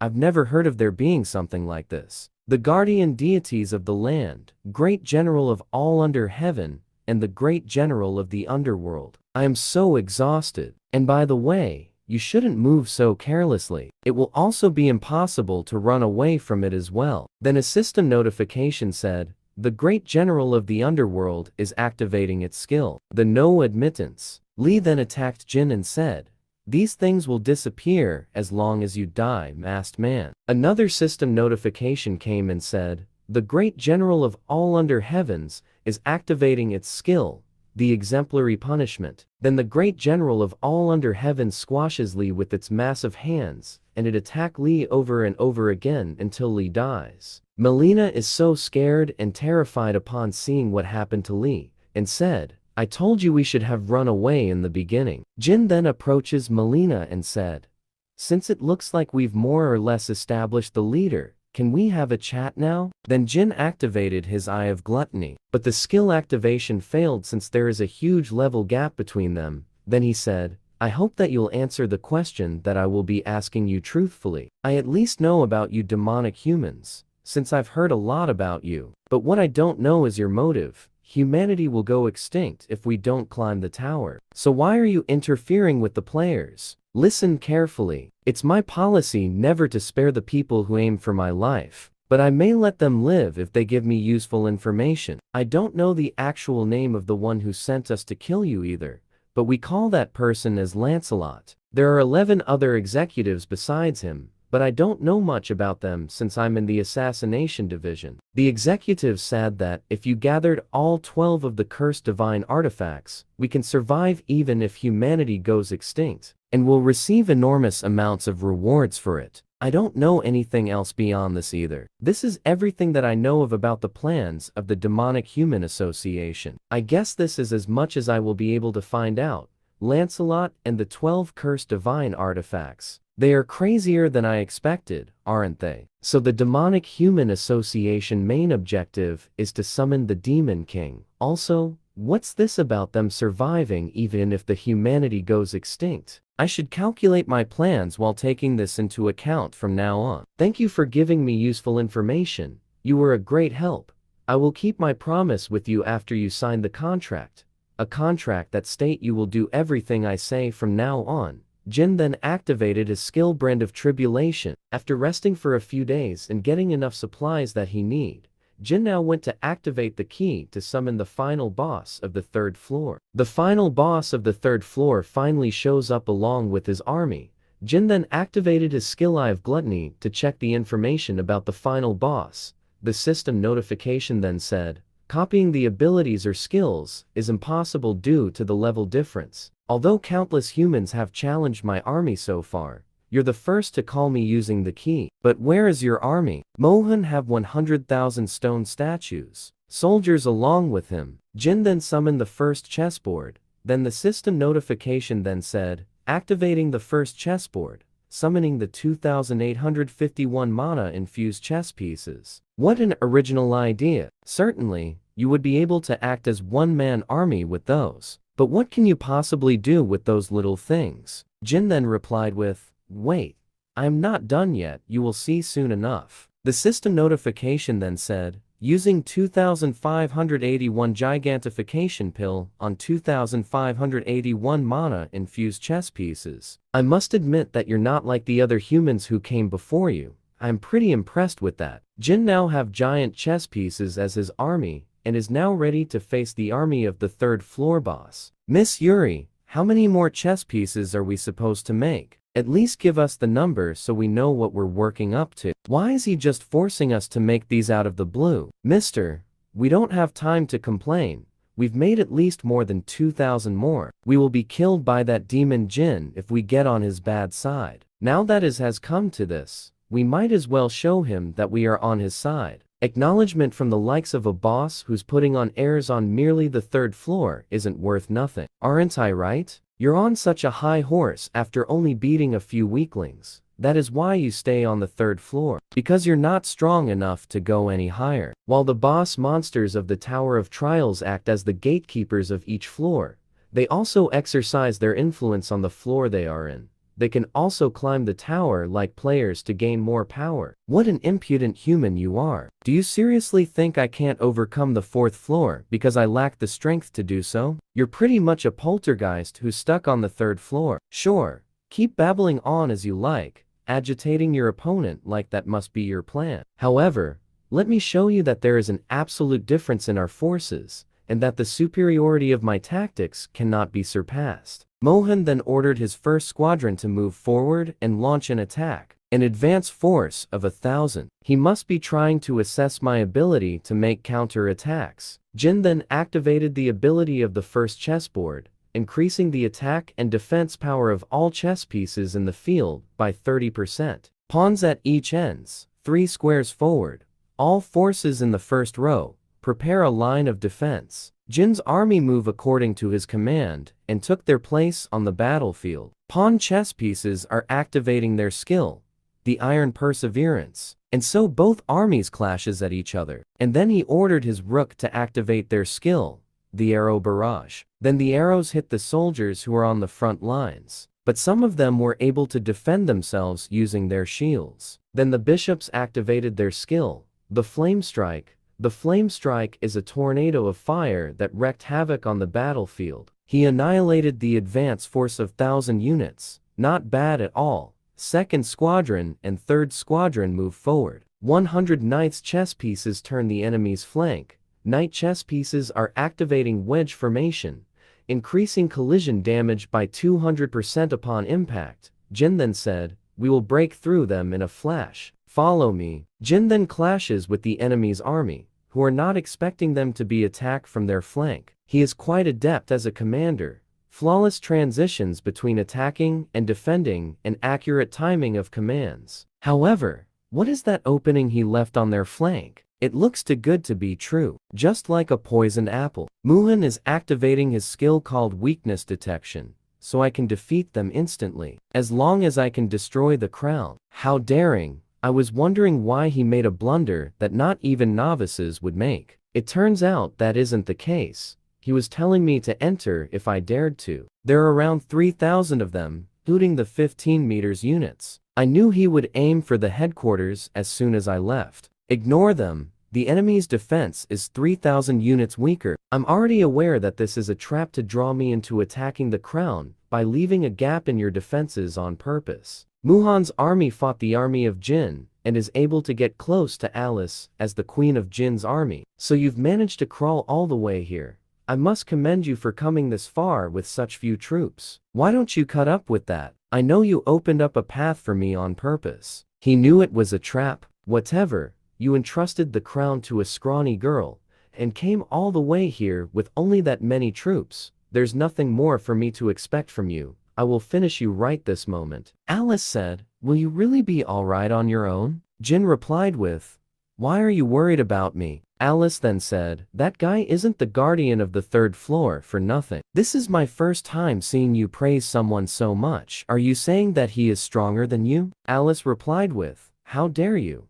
Are you comparing this high noble of the night to those stoneheads?" The stone giants then attack Alice. Then Alice activated her skill, the blood spear, to counter-attack the stone giants. While attacking the stone giants, Alice said, "How dare you try to lay your hands on my head? You don't have the right to touch a noble like me." Alice then activated her skill, the blood explosion, and attacked the whole army of stone giants that is surrounding her. What? How is this possible? How can such a feeble girl possess such power? Your biggest blunder was letting me get this close while assuming with certainty that your advanced troops could defeat the queen. Jin then activated his blood demon key. Then the black leaf reacted to the blood demon key while it is forged into the weapon of Jin, and it created a new attribute for the weapon. The mental breakdown deals continuous decayed damage, and the attacked target will not be able to distinguish friends from enemies. Jin then throws his weapon in the air across the enemy's army. While in the air, the weapon releases a dust-like sparkle that landed on some of the enemy's army. The sparkle then affected the enemy's army with the mental breakdown status. Then the whole army of Muhan is in chaos and relentlessly attack anything who is around them, even if it's their allies. My army and my tactics, I can't believe they are all being ruined by one man. Hey, poltergeist, stop freaking out. It makes you look weak. Then Jin casted his glacier formation to block the rear of Muhan so that he cannot escape. The massive statue that Muhan controlled then attacked Jin and his group of horsemen. Jin then activated his skill, the mandala, and then said, "Your habit of leaving it all to your subordinates after you've been driven into a corner is the same as always." Jin then created an ice bow, and the mandala that he created is the arrow for the bow. Then he launched an attack to Muhan and Muhan is hit by the mandala arrow. Even though Muhan is a boss, he is a summoner-type boss who lacks in physical and magical defenses. If his summons are defeated, he can then be defeated easily without too much effort. The people all around the world received a notification stating that the third floor boss has been defeated and the third floor has been conquered successfully. Everyone is happy for this news. Another 90 days is being counted down in order to defeat the 4th floor boss. After the fight, Jin then gains several more levels from defeating the boss monster. Then he said, I can put all my stats into mana for the next boss. Let's go get my rewards. The treasure that you can earn from killing a boss monster can be distinguished by their colors. The ones you can get from the 10th floor and below are all red, the lowest rank. But an orange rank box appeared, but it must be thanks to the effect of Monopoly, where I can get the best reward possible if I hunt alone. You have acquired pink diamond, top priority ticket, squishy grain, natural water, solar seed, and fire-spitting snail. The eclipse stone. Isn't the effect of Monopoly way too insane? In case you guys forgot, what is the Monopoly skill is? It is a skill that provides the best maximum reward that you can get when you defeat a monster without any help from others or including a party. With this, I might be able to score really big when I conquer the 4th floor boss too. The Monopoly is such an overpowered skill to have. Back at the Olympus headquarters, the 4 leaders and representatives of the top 4 guilds in Korea are having a meeting again. They can't believe that Jin is able to defeat the 3rd floor boss monster alone. And everyone is happy about it, thank God. We bought 90 days worth of time for the next floor. We really have to prepare properly for the 4th floor boss. You fool! You seriously think raids like this benefit us in any way? He's gonna be getting all the views on his video from now on. Wait, what in the world are you talking about all of a sudden? We were the ones who almost joined the forces with the Demonic Human Association after continuously failing the raid. Thanks to him, humanity obtained 90-day worth of time without the demonic human help. How could you say something like that about someone who helped us in such a crisis? It can't be helped then. I will withdraw myself from the conference from today onwards. The conference is not a group you can just enter and leave as you please. It is a super elite group that only allow entry to people who are most adequate in saving humanity. Once you leave, you can never go back. Jin then received a call, Master. Grandpa is not opening his eyes. Then he replied with, where are you right now? The granddaughter of Yu Qianyuan, the legendary martial artist at the peak of the South Korean martial arts world. It was my first time seeing MANHUA, who's always tough, cheerful, and bright like this. Can you please tell me what exactly happened, so that I can get a grasp of the situation? I think it started happening not long ago, after the Tower of Trials appeared. Do you remember the outbreak in Incheon? My grandpa was on the scene. Although Grandpa, who awakened during the outbreak, succeeded in subjugating the monster, he couldn't fully recover after getting badly hurt on that day, and his condition has gotten worse recently. So this person is Yu Qianyuan, the man who used to be called the strongest man in Korea. The copy condition is, death is almost certain. If you save his life, you may copy one of his skills. Is he really someone who has never entered the tower? What happened? You left all of a sudden? Only to bring a celebrity who knows nothing but how to fight. I don't know why you are here, but even an S rank awakened wouldn't be able to do anything here. I've known MANHUA for a long time. I just came to see if there was anything I could do. I see. I almost came to a misunderstanding. I was just nervous that the famous Jin would lay his hands on even the world of healing. How frustrated do you think I must be to bring him here? The greatest experts of this field are looking after him. But why isn't Grandpa showing any signs of getting better? We're doing our best, but we're lacking in time to research every single disease caused by the Tower of Trials with our current medical expertise. I would like you to understand the fact that we're doing our very best here. It seems the Elder's cultivation technique and the Tower's mana are colliding with each other and causing the state of coma. We would like to try out a treatment method involving magic crystals that we're researching, but the material costs are quite expensive. Don't worry about the money, I will prepare it for you, even if I have to sell the entire dojo. I don't care as long as Grandpa can make a full recovery. What kind of BS are you spouting to scam her? You good-for-nothing thug. This is very unpleasant. Even if you're the young lady's guest, you can't just spout whatever you want. What? Is he just trying to egg me? Even if we're caught, there's no way that he can find out about the 7 borrowed name accounts and crypto wallet. Even if he is a god. Look at you. Borrowed name accounts and even crypto wallet. Just how far have you gone? What a bare-faced lie. Do you have any proof? Don't just accuse us out of nowhere. What the thing is wrong with this guy? How much does he know? Could he also know that we've made a contract with the Black Cloud Guild and the Resident? Wait, what? A contract with the Black Cloud Guild and the Resident? A resident of the Tower of Trials made a contract with a human? I can't believe Hong would make a contract with a resident. In the eyes of the resident, humanity is an outsiders that threaten the tower. Just what are they thinking? And where do you think you're going? Since you are running, you must have really been hiding something. If Grandpa passes away, you'd better give up on getting out here alive. I'm just trying to get the seizure medication. Why are you acting like this all of a sudden? It's thanks to us that your grandpa's condition is only this bad. You're still spouting nonsense after getting caught, Manhwa. Please kick him just once. Monocongestion disease. And it's severe. A normal person would have died a long time ago. I can't let him die. I was going to use this elixir when necessary. My friendship with her, who I've known for a very long time, is important.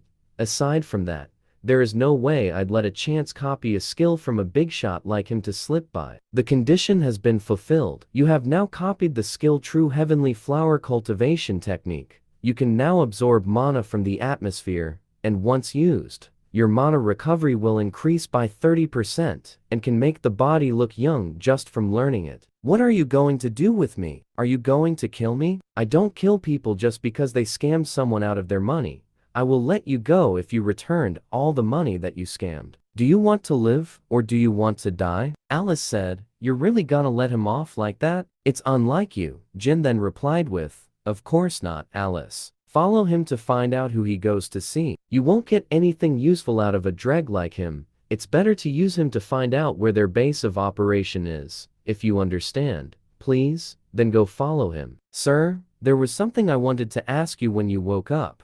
What happened during the outbreak? It all happened while I was heading to a conference. I was inside a car, and we were heading to a conference when suddenly a portal appeared in front of us out of nowhere. Then suddenly, spider-like monsters came out of the portal and started to attack the people around it. I had to get out of the car and defend the people who were being attacked by the monster that appeared all of a sudden. You evacuate the people around here. I will keep those creatures at bay and evacuate as many as you can from here. I see that there are some useful people among the outsiders. Well then, shall we play first? I can more or less take care of these giant monsters, but my fists aren't reaching this man at all, no matter how hard I try. Then I took a hit from the mysterious man from inside the portal, and after that, I suddenly block out. That was my last memory. I've never seen someone have command over such a swift sword. Long hair and oriental attire. If the elder is telling the truth, then that means the Murim faction that rules over the 21st floor have started to move in an unpredictable direction. They were BS who would use any means necessary to get what they wanted.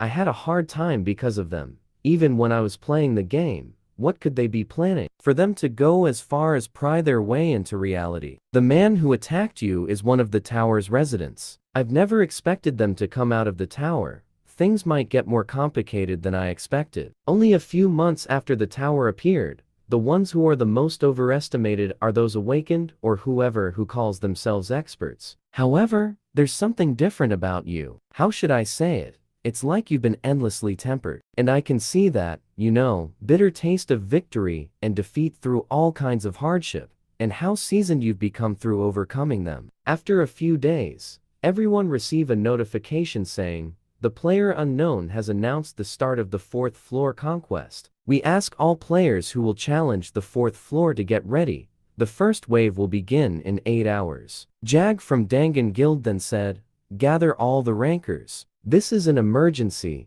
Everyone is in panic since it hasn't been over 10 days since the 3rd floor has been conquered, and they still hasn't even prepared for this since there is a 90 days gap before the 4th floor trial ends. We have only 8 hours, and we have nothing prepared.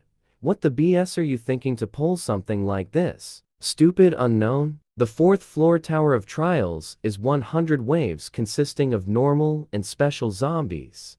There are only two ways that players can block them. They either optimally set up thousands of defense tower combinations, or choose a base that can be defended efficiently. You are the first to enter the 4th floor of the Tower of Trials. Other players may enter the 4th floor in 20 minutes. Using the high priority base ticket, you have now chosen Sangnam World Cup Stadium as your defense base. You are now using the following items: spreading the squishy grain, planting 5 solar seeds, and using the natural water, increasing plant growth speed by 20%. This is good since most of the famous large guilds are participating in this base defense. Sorry to call you all here out of the blue.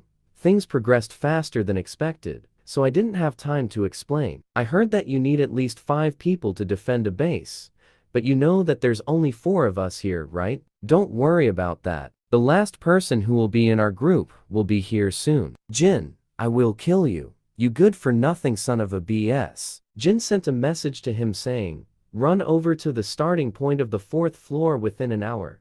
If you come, I will face you without using my left arm and right leg, and will even have my one eye closed. Is it a deal? Chicken? The attribute sword, an item that makes up for the weakness of swordsmen, long-range battle, by infusing elemental magic into the weapon. I knew he would get his hands on that. How readable can you get? An attribute sword isn't bad, but it needs to be completed to display its full power. It just happens that the random box that appears on this floor includes the item that can complete that attribute sword of yours. The fire attribute is what you want, right? Stop bluffing. A random box, just as its name suggests, is random. You will never know what's going to come out of it. Don't you already know that I prefer abnormal shortcuts? I will give you that too if you participate in the defense. So let's agree to fight after you complete it. That item better come out of that random box. Then a system notification said, a 5-man party has been created. The minimum number of members for the base defense has been fulfilled. Jin, I almost forgot. Grandpa asked me to deliver these to you. He values you a lot. So how did you get it? Jin replied with, I think he has taken a liking to me personally. I knew the artifacts of the past gained enough mana to rival a divine artifacts due to the Tower of Trials, but it's even more amazing after touching it. Different top-tier rankers of the top guilds in each country formed a team to participate on the base defense. Will this be just a base defense, or this will be an all-out war to see who is the best among them, since people around the world is watching this base defense? That pattern, there's no doubt about it. He is one of the members of the Murim on the 21st floor, the Black Cloud Guild, and now the Triad. So it's true that the residents are stretching their influence outside the tower. My name is Namgung Hyan, Jin replied with. If you're gonna introduce yourself, please stop. I've already heard about how idiotic the wusses of Namgung family are. The Namgung family, one of the noble families of the Tower of Trials, 21st floors, Murim world. Although they're highly trained elites, their arrogance pierces the sky. The copy condition is, you have encountered a resident from the Murim. The other residents that came with him are hidden among the Triad. You may copy one of his skills once you find all of them. There are other residents here besides Namgung. This is a bit excessive for simply just coming to pick a fight. Whatever their goal is, I just need to copy his skill. Everyone prepare for battle. And so, the battle between the humans started before the base defense even started.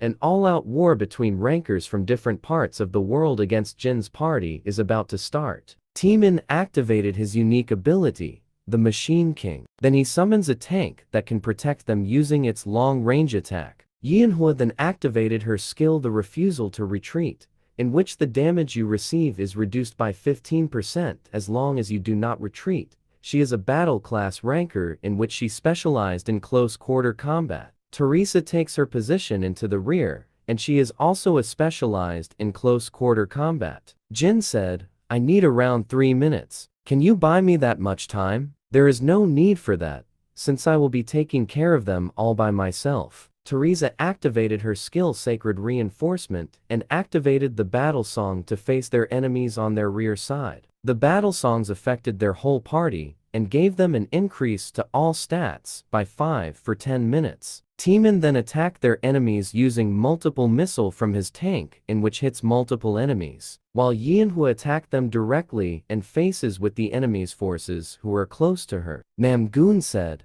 "This place looks like isn't completely made up of insects, good reflexes. You seem to have handled a sword before, but it's nothing more than flailing without any foundations. I will personally show you what the true swordsmanship of a noble family looks like." Namgoon then activated his skill, the King's Sword form, to attack Qian with full force. Qian is having a hard time blocking the attack since his opponent is on another level than him and is much more superior than him in terms of combat and power ability. Teresa then helped Qian since he is having a hard time facing the enemy. Then Jin showed up to help them face the leader of their enemies. Jin then casted his skill, the fire element, in which surrounded Namgoon in an instant. Jin then jumped into the air, and then Namgoon said, "You fool, you put yourself in a position where you can't evade.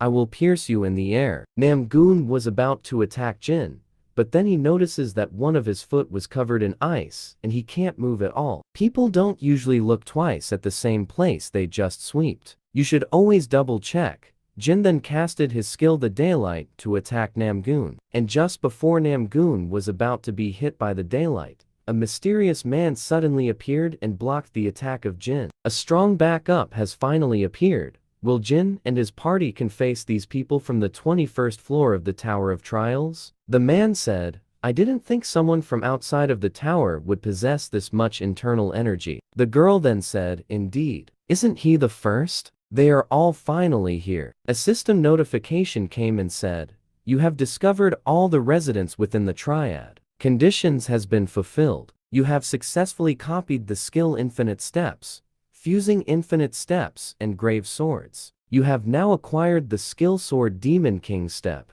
Movement speed increases by 70% upon usage and can also be used as a form of attack if mana is focused on the feet." The mysterious man then asked Namgoon if he is alright. He then replied with, "Yes, I am fine." The mysterious man then said, "We weren't doubting your skill. However, do not forget that the Lord's order was not an execution, but rather a conciliation." The girl then said, "Brother Huangbo is right.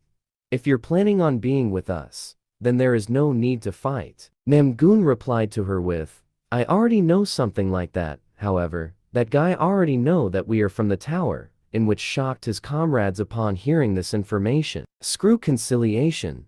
I have to kill at least that guy of all people. I don't like him. I understand your rage, but we have to go. This isn't a place for us right now. There's a zombie wave coming from the right, and they are 3 minutes away. The stadium is ours, so go find someplace else," said by Jin. Then the mysterious man said, "We wouldn't take such a garbage location even if you asked us to. We already have our own base. It's much more magnificent than a place like this. That's huge as a construction site. Try to hold out. We will be back once the first wave is over." Then he ordered his troop, saying, "Move to the base and build a strong point. All of you, move it. Consider yourself lucky this time. But I won't let my guard down when we face each other after the first wave." Timin launches his drone and saw a huge amount of zombies that is coming to them and said, "Can we really stop those zombies by ourselves? Jin, you didn't choose this place for the thrill like you used to do in the past, right? These things are more useful than they look." Teresa then said, "I've never seen such a huge plant defense tower. I will now explain to you our plan for this defense. Please, all of you gather up. The purpose of this base defense is to stop the zombies from occupying the flag. I set up the flag in the middle of the stadium so we don't lose sight of it. This stadium has 4 large entrances in all 4 directions, and I've spread those plants around each of those entrances. As long as these plants are safe, not only will we be able to protect this huge base, we will also be able to aim for the most kills reward using this huge field. The plants will kill most of the zombies that come from each wave, but they need 1 minute to charge from time to time, so I need you to protect the plants when they are charging for their next attack." And so everyone took their positions. And then the zombie wave entered the stadium from all directions. And when the zombie wave entered the radius of the solar plant's attack range, it then activated its skill, the sunlight. The sunlight is a huge fireball with an AoE damage, then instantly kills massive amount of zombies that entered the stadium. Such power, they can't even compare to normal defense towers. This is when it begin, guys. Prepare for the zombie wave that is coming towards us, and try to hold out for 1 minute. The first wave ended, and all guilds and rankers who joined the base defense was able to defeat the first wave, and they gained so much experience from it. A system notification came to everyone who participated on the event and said,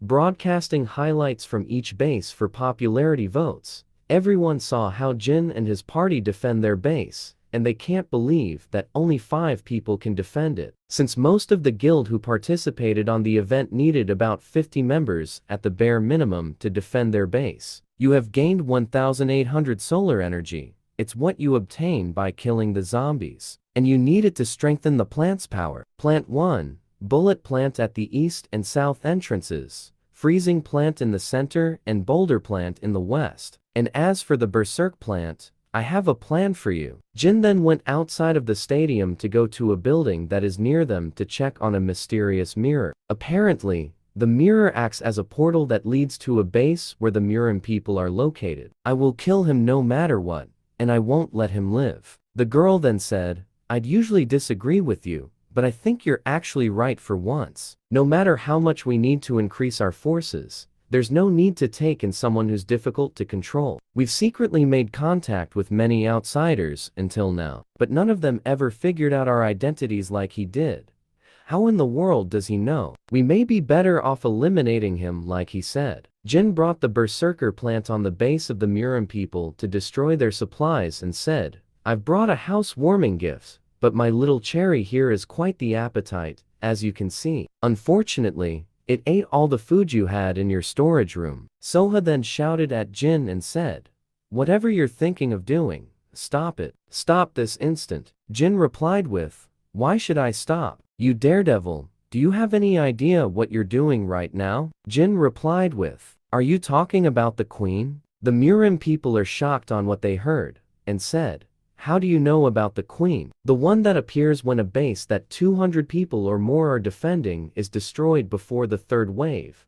The ruler of the 4th floor, mother of the dead, also known as the queen. I was wondering how to fill that number, but thankfully, you guys set up your base here. The queen is impossible to defeat, even if everyone here were to join forces. Why someone who already knows that is trying to summon her? Facing 100 waves of zombies is a hassle. So just let yourselves be destroyed. Don't you dare run away after you've said your fill. Come back and fight me. Everyone on the event received a notification stating that the supermarket base has been destroyed. After that, a unique event has been triggered. The master of the 4th floor, Pendaril, is making a move to punish the weak players. Everyone is shocked about this notification since they only just finished the first wave when there should be 99 more waves before the boss will come out. Jin then went on top of a building that is close to the stadium and used the item that he got from the 3rd floor boss, the Eclipse Stone. Jin then crushed the Eclipse Stone. Then suddenly a moon appeared, and it slowly covered the sun. Apparently the eclipse buffed all the monster around the 4th floor stating,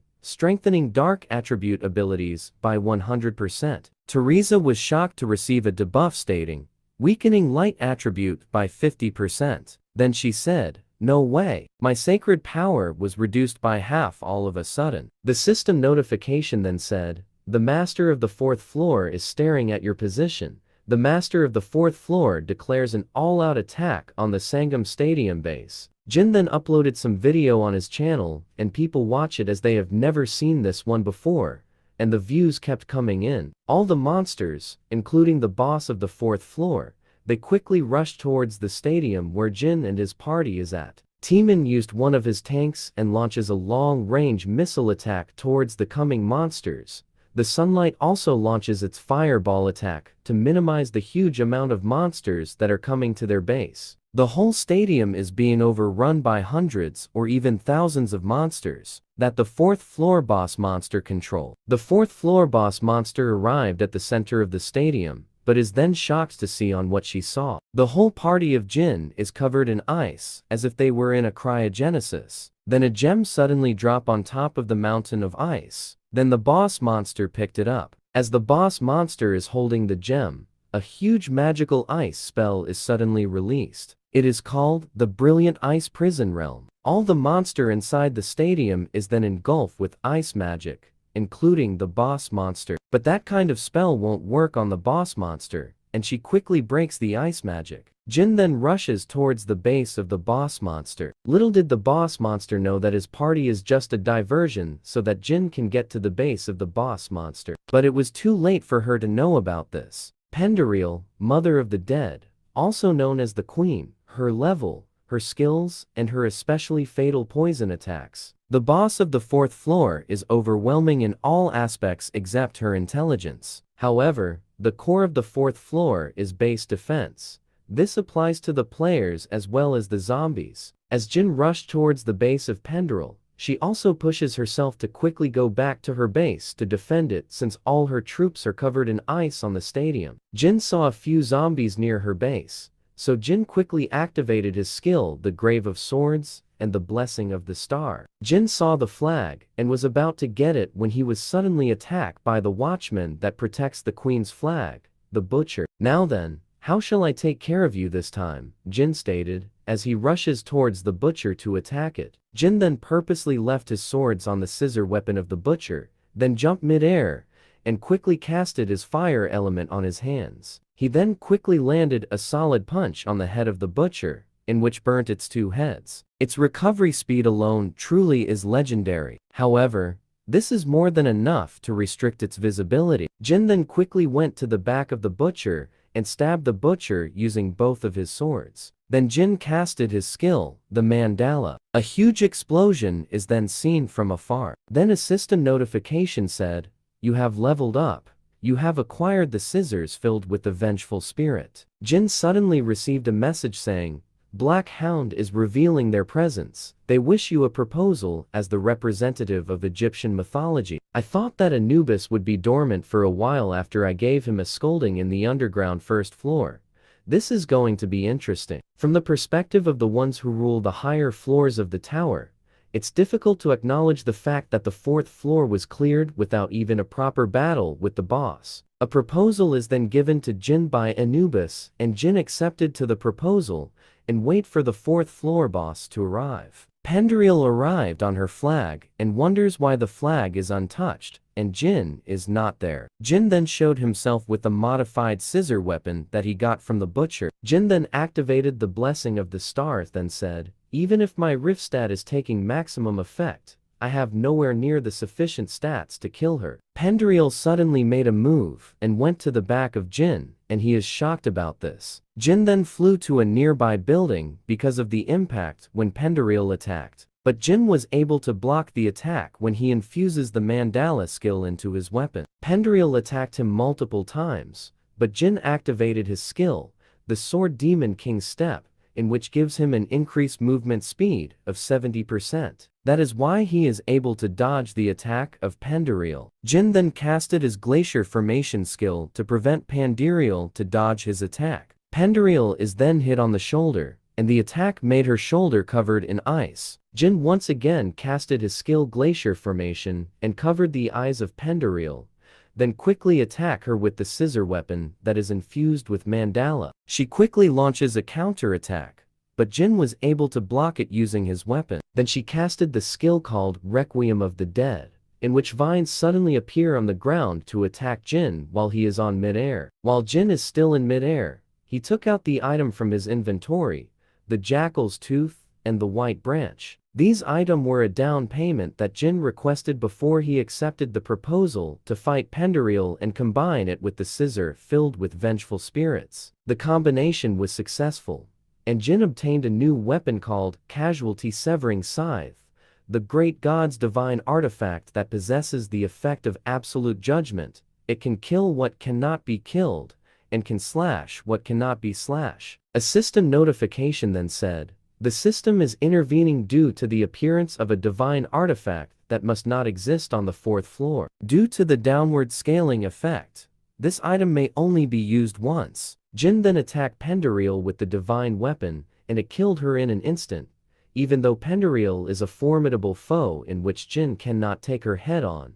if he only resorted in his skills and powers alone, as it will take a minimum of 40 highly skilled rankers to defeat Pendereal. If not for the divine weapon, all this may have gone south. You have leveled up. You have successfully defended the base. Each party members will receive a rank random box 5 times. Only 24 hours have passed since the 5th floor opened. I still can't believe it. Since everyone expected that it would take at least 20 days to defend against all 100 waves, it's certainly hard to believe that Jin and his party cleared them in just one day. I think this is the true power of an S rank. Jin used the Magic Library ticket. The Great Magic Library is where you can get all the information about the Tower of Trials, including its hidden secrets. Welcome. My name is Rick Hennessy, the manager of this library. Rick Hennessy. He is an intermediate administrator grade bigshot who manages the Tower of Trials Great Magic Library. Finally, my first encounter with the Tower Administrator. This is something I don't see very often.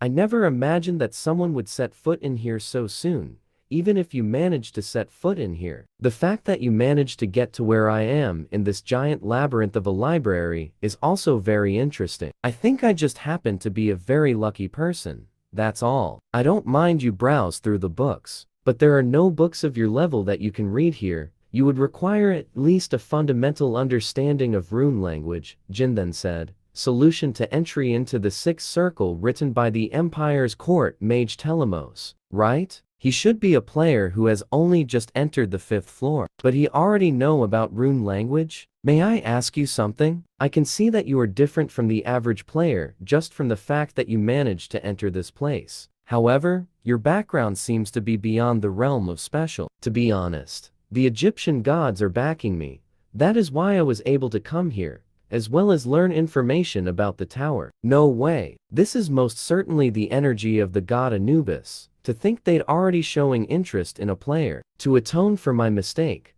I will give you one of the books here as a gift. I would like to offer a valuable guest a gift of the same value. Are you really fine with that? It's certainly a good grimoire, but because it's written ancient rune language, it cannot be read unless you're an ancient species. He then reads some part of the book out loud to Rick. As expected of someone who has received the blessing of the gods, I will be keeping an eye on you from now on, and I will be looking forward to the day we meet again. A system notification came to Jin stating, a sponsor gift has arrived from the Caladium Kingdom. Isn't the Caladium Kingdom the kingdom hostile to the Murim forces? You have acquired the skill, Faint Odor, due to a sponsor from an upper force. You have broken out from the 5th floor's restraint. To think they gave me a gift while opposing the tower's restrictions. Looks like they've started approaching players with potential, just like Murim did. You have entered the 5th floor of the Tower of Trials. You will start from a random location. The skill usage is blocked, and you will receive a random F-grade item. There is only one rule here: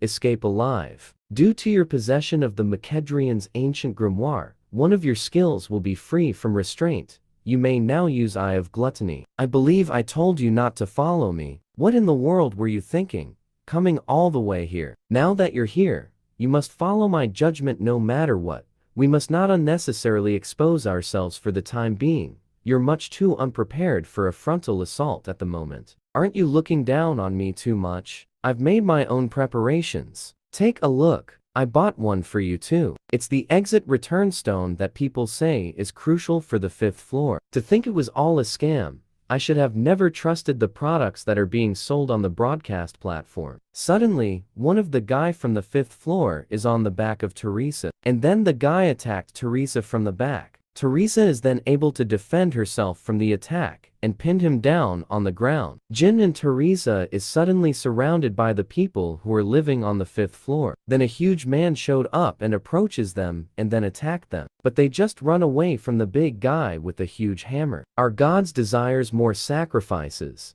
Now that the tower has opened and ignorant people are entering, it is the promised time for the Great One to descend once again at last. Cult leader, I think you should see this. They are the sacrifices that we discovered just now. It's my first time seeing the proxy have such a hard time. He's quick on his feet for a mere sacrifice. Be careful with him. He is the most dangerous obstacle to our plan. Such speed for a man that big. He can't even be compared to regular cultists. It's impossible for us to face that giant head right now.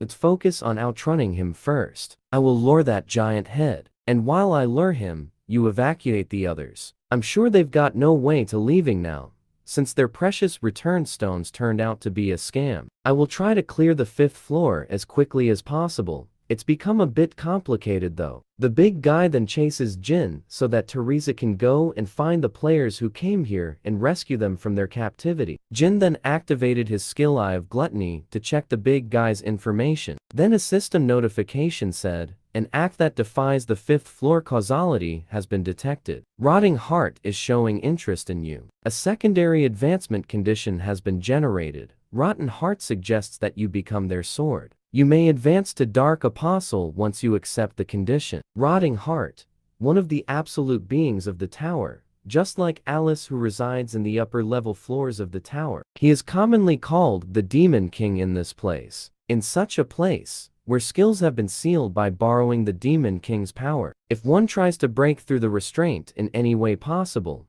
they will receive attention. Dark Apostle, it boasts extraordinary power, but one must live as the Demon King's pawn for the rest of their life. The people in the Demonic Human Association would have accepted with their mouths foaming. But how could a tiger possibly become a dog's subordinate? Jin refuses the offer, in which made the Rotting Heart furious. You will receive the Demon King's curse for the sin of refusing the Demon King's offer.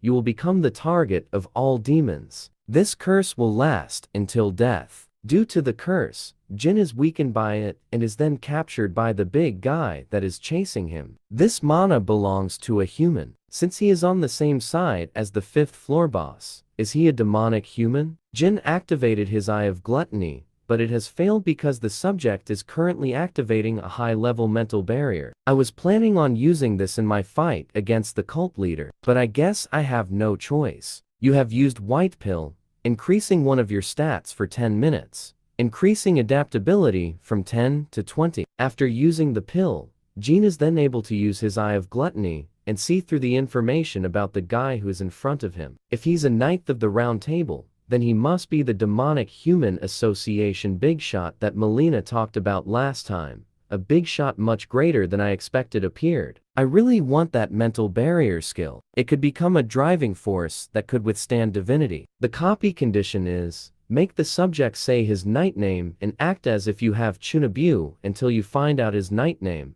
Chunabu is a Korean word for a mental illness or something. I really can't translate this well in English. Are you sure this is the person you spoke of? He doesn't seem to be alright in the head. You don't seem to understand what's going on here. Are you aware you've been captured to become a sacrifice? You think you can imprison my madness of destruction? How foolish of you. Jin continue with his act as Hosenfeld just watches him. What's with him? Could he be hiding some sort of trump card? With the skills he's shown up until now, that is more likely. I already know how powerful you are, Jin. But now that your skills are sealed, you cannot survive in this place. However, I could give you this key if you tell me everything you know about Unknown. You wish to know Unknown's true name? Then I will present an answer to one who reveals their true name. My name is Hosenfeld. I am also known as Lancelot.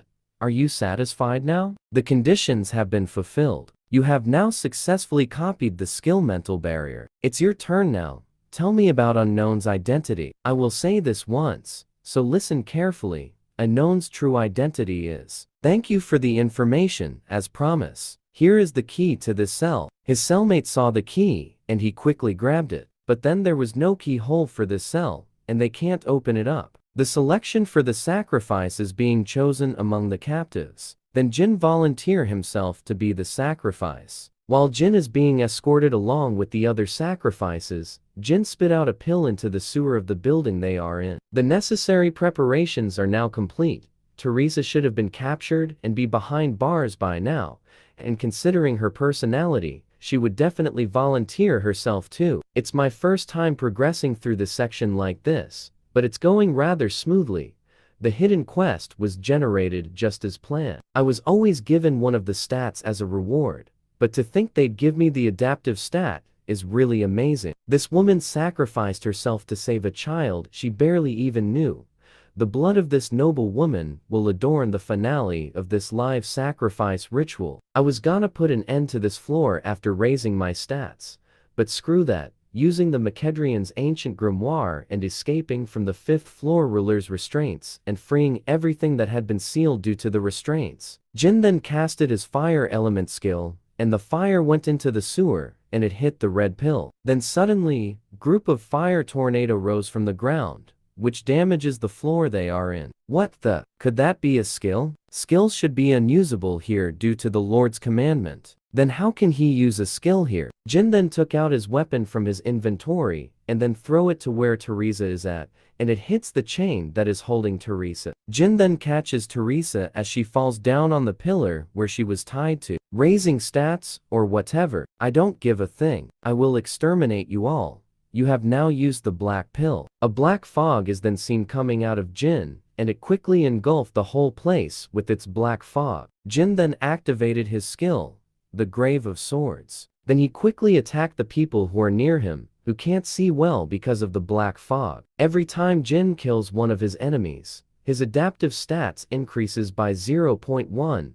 and he is gaining a lot of them since there is massive amount of people who are watching the live sacrifices. The perpetrators who made a mess of the ritual came to me themselves. How interesting. I don't know how you broke free from the god's restraints and used your skills, but I will definitely offer you as a sacrifice and make you atone for this atrocity. That must be the divine artifact that Jin spoke of. Both Jin and Teresa attack the enemy on both sides consecutively, and the enemy is seen being hit by them multiple times one after the other. Jin then gave the signal to Teresa to gag up the enemy. Jin then quickly rushes towards their enemy, while Teresa continues to gag up the enemy and pull its head backwards. Then the enemy forcefully turned its head, and Teresa flew away and hit the wall because of the force that the enemy used while turning its head. Jin then tried to grab the urn that the enemy is holding, but it quickly launches a punch on him. But Jin is able to counter-attack the enemy and punches him back on the jaw. I beat someone 10 times larger than you in a bare hand before.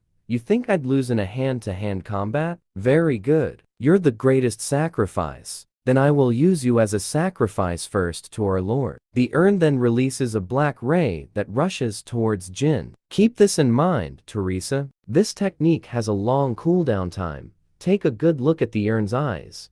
You will be able to estimate its cooldown time by doing that. You have died. The Demon King's curse is disappearing due to your death. What a fresh sacrifice. I am sure that the Demon King God will also be happy. Fighting him head-on without any skills is impossible for me to win. Teresa continued to dodge all the attacks of his enemy, and she is thinking for a way to somehow at least defeat her foe. Teresa then grabbed one of the debris from a pot, then throw it to a light bulb to make the room go dark. His visibility should be restricted. I have to take that urn away from him first. I have no other chance of winning if he activates that spell again. After I knock you out, I'm going to look for the hiding child, and when you wake up, I will have you watch as she gets sacrificed to the urn. I can't waste the precious time Jin bought for me. If I fall here, even Andrea will be sacrificed. I've changed my mind.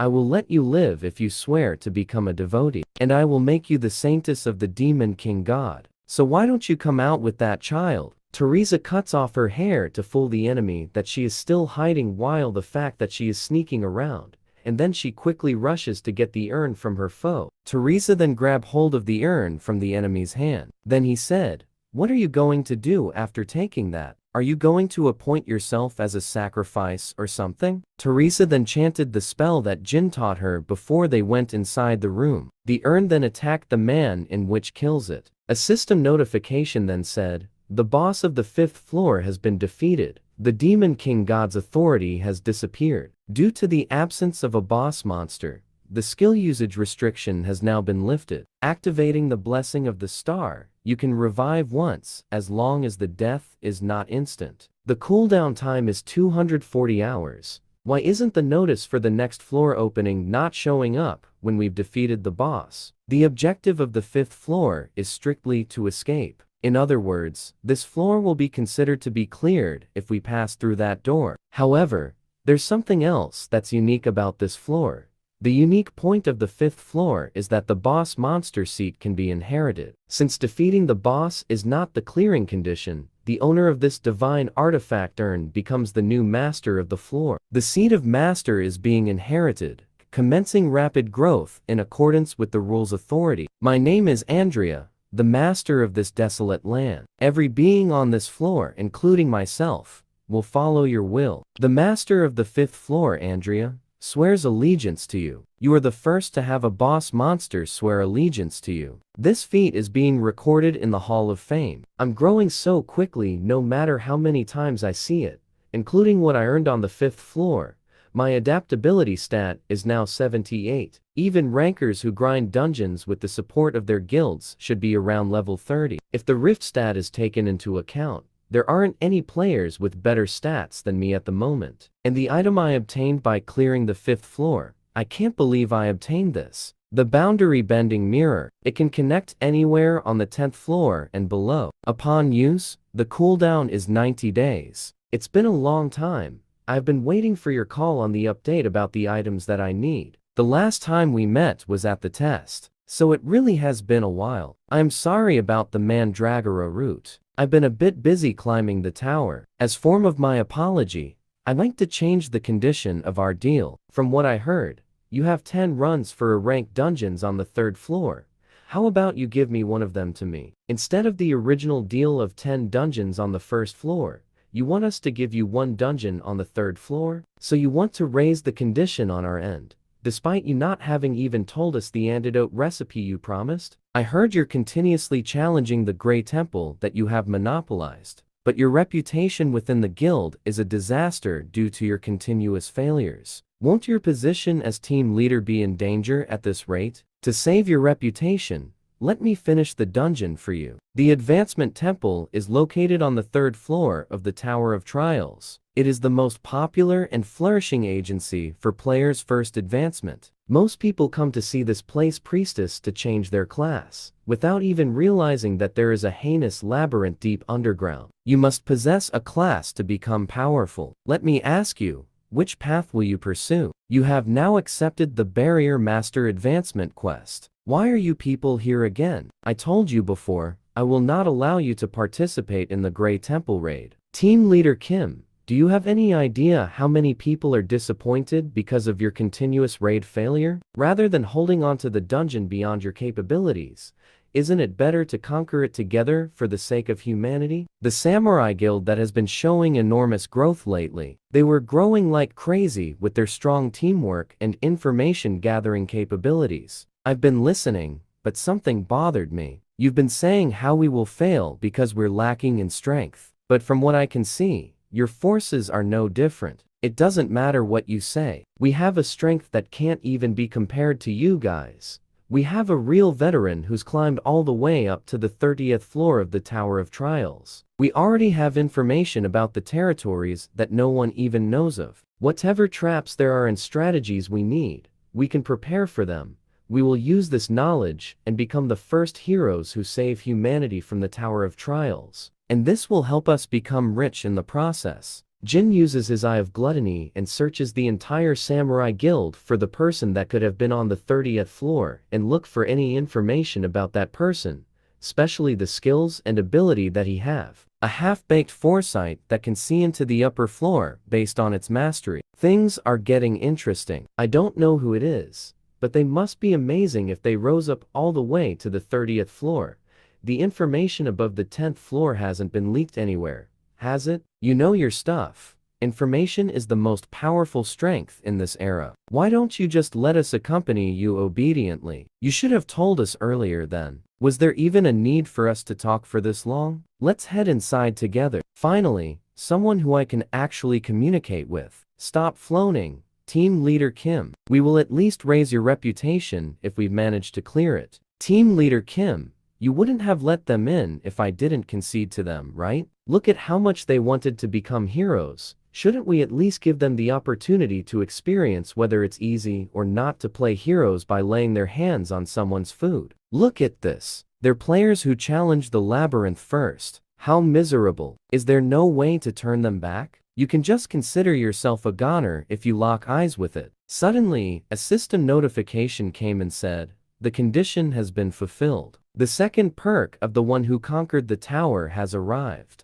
You have acquired Moon Imprint. This ability will display its effect once the first class advancement is complete. If you find every lost language buried within the tower long ago, then you can learn the nameless barriers. The locations where you can find the lost languages will be shown upon your first class advancement. The lost languages, I've seen them as I climbed the tower, but I could never find any clues for them. So all of this is the reward given to the one who first conquered the tower. There's still something that I don't know about the tower. This is going to be more exciting than I expected it to be." Suddenly, a huge snake monster appeared while the group is exploring the dungeon, and the samurai guild, who is in the front line, prepared their troops for battling the snake monster. The mages and long-range damage dealers of the samurai guild attacked the snake monster with their long-range attack spells and various magic spells that can damage the snake monster. With the samurai's guild teamwork, when fighting the snake monster,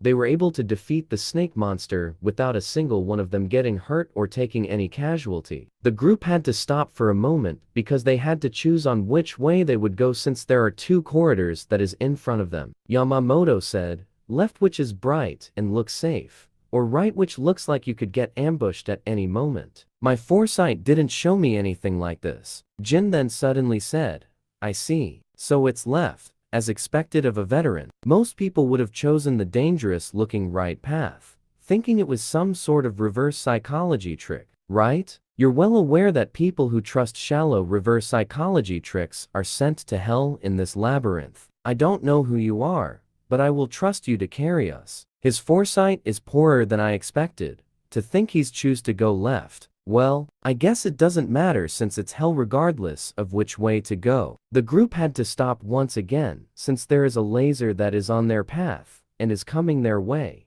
Yamamoto then said, "Isn't this just a simple trap? Don't worry about it too much." Then the laser suddenly became stronger, and the tankers had to activate their skill, the mana infusion, to somehow prevent the laser from directly hitting them. The mana infusion wasn't strong enough, and the laser hit the tankers, and they needed the help of the buffers, that is, on the back, to further reinforce the mana infusion. This is all because of that stupid Jin. But you won't come out unscathed in this situation. Beginning the Barrier Master First Advancement quest, activating inadequate physical barrier, you have fulfilled the first condition of the advancement quest. I guess this is the limit until the advancement. Well, it doesn't matter since I fulfilled the first advancement condition. The activation of a barrier. All of you stay inside my barrier. I have to go get some items. You can get an item if you evade these lasers 300 times in a row. You have cleared the hidden mission, and you have obtained Burning Flame. A reward is the best thing after working up a sweat. The special conditions has been fulfilled.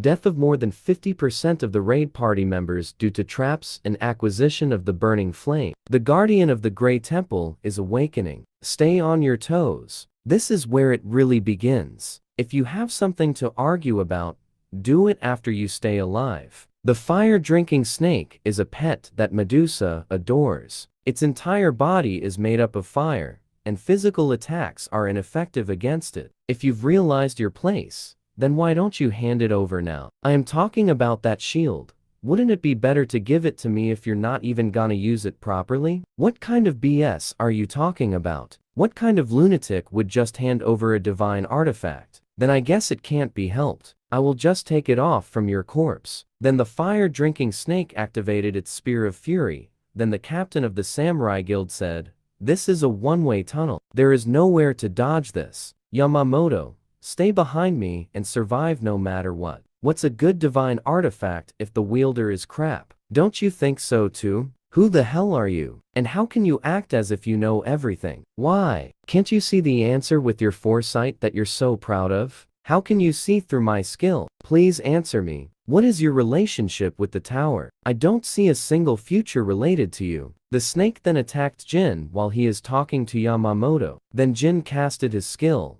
the Glacier Formation, to block off the attack of the snake monster. Jin then casted another skill, the Glacial Prison, to the snake monster. Then the monster is covered in thick ice magic. It's a bit embarrassing to say it myself, You asked what relationship I have with the tower, right? I am actually an exiled deity of the tower. The absolute beings that rule over the upper floors of the tower? Is that how it is? That's why his abilities surpass human capability. Please forgive me of my grave sin for not recognizing such a being at first glance. Deity my ass. Why would I be going up one floor at the same time if that was true? I would have made an elevator or something. I look like this at the moment because I was exiled into a human body. But it looks like you may be of use when I conquer the upper floors in the future. Would you like to conquer the tower alongside with me? This is a once-in-a-lifetime opportunity to be chosen by a deity. Thank you very much.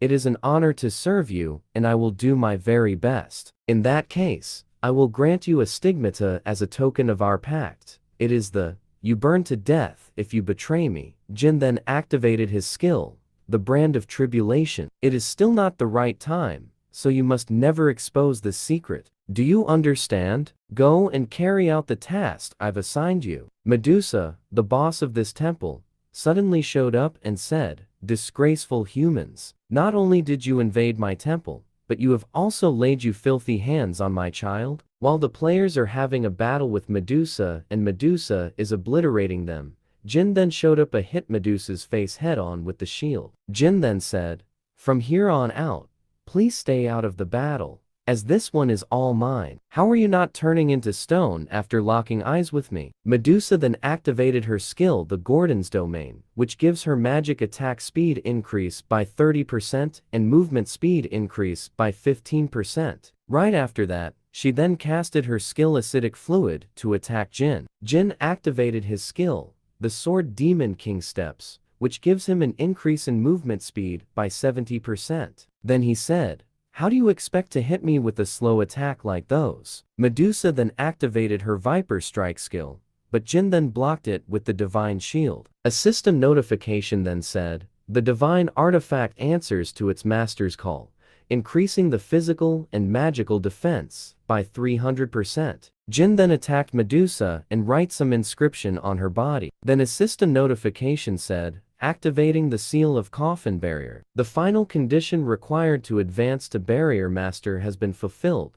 You have successfully trapped a boss monster in a barrier. You think you can trap me with your useless glass wall like this? Jin then activated his skill. The giants clutch and grab hold on a piece of the wall and throw it to Medusa. How barbaric. Something like this won't work. So why do you keep doing it? Wait. What is going on? At a glance, it looks like he's just barraging me, but I don't feel any killing intent in his attack. Then a magic circle appeared below her, and she is shocked to see this. Activating the 3-star barrier sealing coffin, powerful binding force that shackles Medusa. You won't be able to break out of this one. I have put a lot of effort into it. And stop wasting your strength and stay still. You have fulfilled the third condition to advance to Barrier Master. Since it's difficult for the boss monster alive, most people just trap a goblin on the first floor. You have successfully trapped a boss monster of the highest rank available in the advancement quest.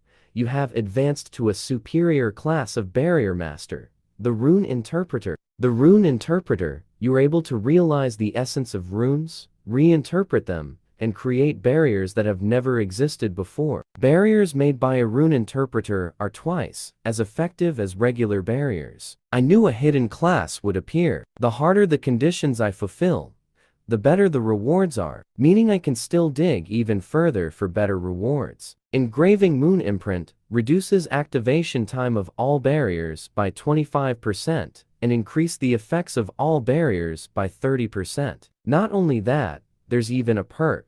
I'm frothing at the tormenting possibilities using this. It's usually common knowledge to kill boss monsters since you can obtain experience points, rewards, and items. However, there is no merit in killing Medusa. Medusa's head loses its petrification ability when it leaves the temple. An armor made from her snakeskin deals continuous poison damage to its wearer. In that case, what use is a Medusa that has been captured alive? Jin wrote an inscription on the ground. Then a system notification said, a secret circuit has been connected through a magic circle. Player Jin, how in the world did you find out this secret contact information? You cannot make excuses. I have not shared this contact information even to the deities. I must know how you found out about it. Come to think of it, there is a monster here that I caught. Should I just kill her? I knew you would be interested. You are an avid collector of anything related to Greek mythology. So won't you pass up on this one? Who cares about how you found my contact information? What's good is good. I will open a gate leading here for you so that we could talk face to face. Things may turn out very interesting with this meeting. Then I shall see you here. Welcome to the 42nd floor of the Tower of Trials, the city of the ancient Egyptian gods, the White Oasis. I can't believe I got to set foot onto the 42nd floor already. It's my first time coming face to face with the deity before reaching level 100, isn't it? I thought I was being transported to the Great Library, but I never thought I'd be brought to a place like this. Are you taking a vacation here? I'd love a vacation, but I'm here for business. It is the residence of the Egyptian gods. You know all too well about. They've been wanting to meet you very much. So I guess you could say things worked out well. The way he is talking, it must mean he found out about my lie of receiving protection from an Egyptian god. Do you know what this is? This is where the Sphinx originally was. But though it's nothing but a giant crater now, it was deformed after it was revealed that you swindled in the name of Lord Anubis. What a waste. I heard it was a statue of high artistic value. Are you not afraid of the absolute beings of such great powers who rule over the upper floors of the tower? I wonder, do I really need to be afraid when they are not even on the 50th floor? It's not like I came here because I wanted to see you. I was just deceived by this old man. Out of anger,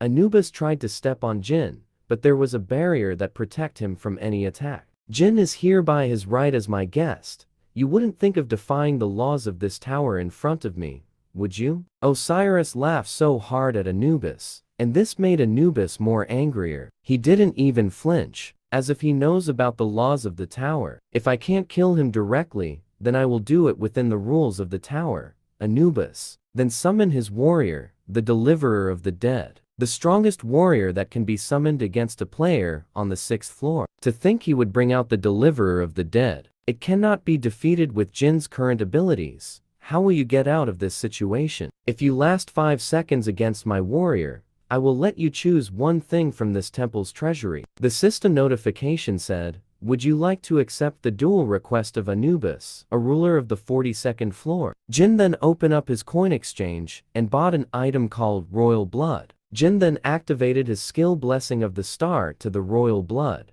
in which upgrades the item into Holy Royal Blood. He then accepted the challenge of Anubis for a duel with his warrior. Jinn quickly activates his skill sword Demon King Steps and rushes toward his enemy and smack it with the Holy Royal Blood. The system notification said, the extreme clash in attributes has resulted in a fatal effect. The damage is increased by 1,500%. The warrior of Anubis has lost. Osiris said, impossible. A mere human of the 6th floor can defeat Anubis' warrior? Enough of your BS. Attacking as soon as you accepted the duel is not acceptable. The god of the sun, Horus, said, this is a promise you made yourself. You are not thinking of defying the rules of the tower, are you? My apologies. Please follow me, and I will lead you to where the treasures are. Please choose on what kind of treasure that you want. You can get any treasure from here. But before that, I'm sure that you will climb all the way up here in the future. So how about it? Why don't you become a resident that rules this floor by choosing one of us? If you do that,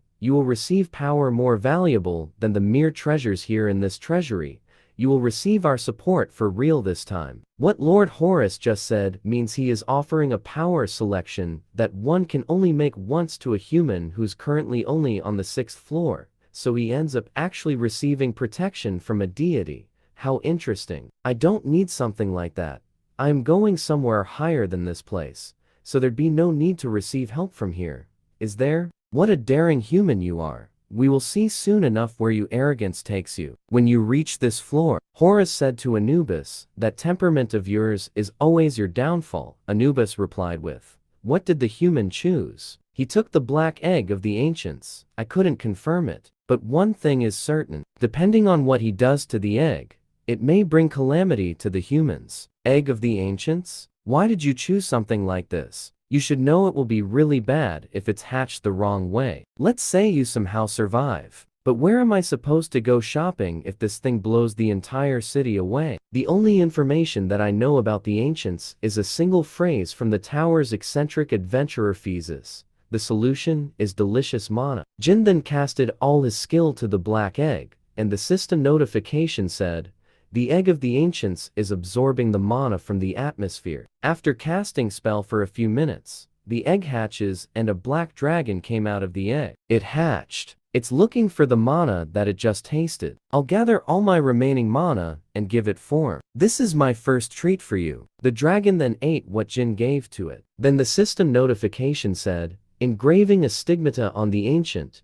Your great achievement of being the first to tame an ancient will be recorded in the Hall of Fame. All beings of the tower are paying an interest in your achievement. Once you give your pet a name, its loyalty to you will increase. Since you're black and yellow eyes, let's name you Goguma. It's cute, but I won't have enough mana to feed it. Tower of Trials, 6th floor. The Elven Forest. Chun is talking to Jin. You said you were gonna teach me a training method to get stronger. Aside from that, why did you call me over when you were gonna go above this floor? I'm sure you'd be able to handle things by yourself. You know, it's all because I care about you, and you will be able to get powerful to challenge me. Activating the boundary bending mirror. The boundary bending mirror duration is 30 minutes. Entering the 10th floor. Warriors Haven. The Guardian Warriors protecting the boss. There are around 21 of them. So do you think you can handle them? I think so. As long as the monster back in there doesn't wake up.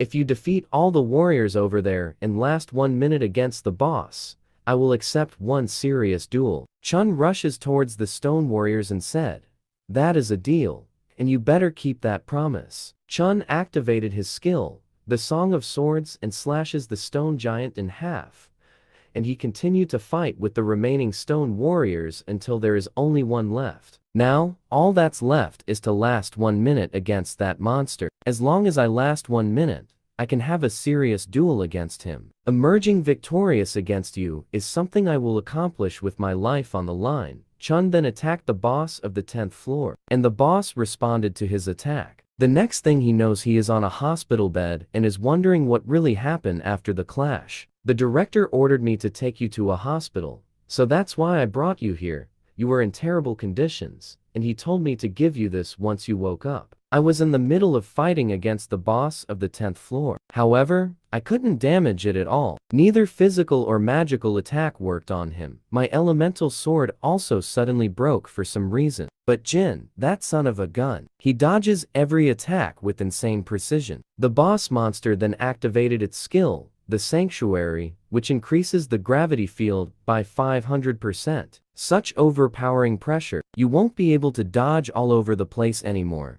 What will you do now? Activating the 1-star spell enhancement barrier. Increases the spell effect of the field by its square value per second. The activation target is the center of the barrier. The boss is then engulfed with a white light, and he is being attacked from all directions. Upon being attacked endlessly inside the barrier, the stone boss of the 10th floor became a lump of stone. The 10th floor boss has been neutralized and unable to fight. The immortal stone giant possesses one of the absolute abilities, which is invincible.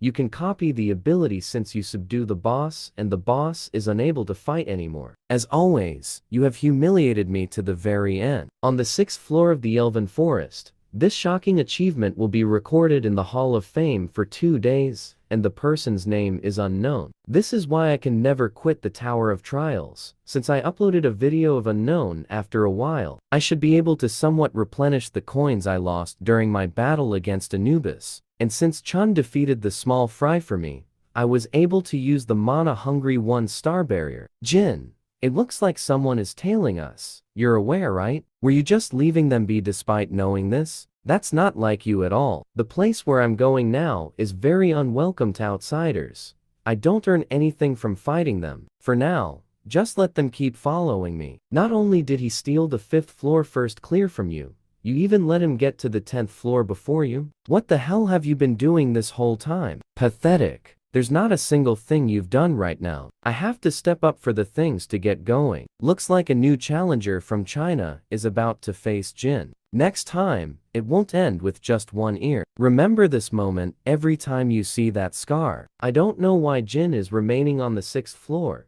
but it's rather good for us. Go to the 6th floor and regroup with Zuhua and Chao. Burn the entire forest down along with Jin, including the witnesses. The 6th floor of the Tower of Trials, Elven Forest, is one of the best resorts in the tower because the 7th floor automatically opens after 90 days. So people looking to get away for recreation usually visit this place. Why is he getting tailed? It doesn't look like he has any particular objective. Is he just lost? But one can never pass through this forest without skill. You will never get out of here alive. That path is how one can tell which way to go just by smell after spending a long time in the forest. How does a human know of such a method? Fortunately, he approached an illusion barrier. Once he gets caught in that barrier, he will just march in place within an endless illusion and exhaust himself. I will just keep watch on him and just drag him back outside once he passed out. These should be in the passive characters. Active characters like this reduces the barrier's effectiveness by half. Whoever made this, they must have dozed off during grammar class. I am Sylvia, a ranger of the Elven Forest. I apologize for my misunderstanding. What must I do for you to forgive me? I am Penheim, the patriarch of the Elven Forest. How dare the outsider from who knows where expect a welcoming? You humans do not have the right to set foot into this sacred forest. Then the notification said, the copy condition is for just once. You must fire an arrow with higher accuracy than him. He's the same as always. He was extremely wary of humans, even in the game. Well, I guess me making a complete mess of things here had a part in it. Teslin, please wait.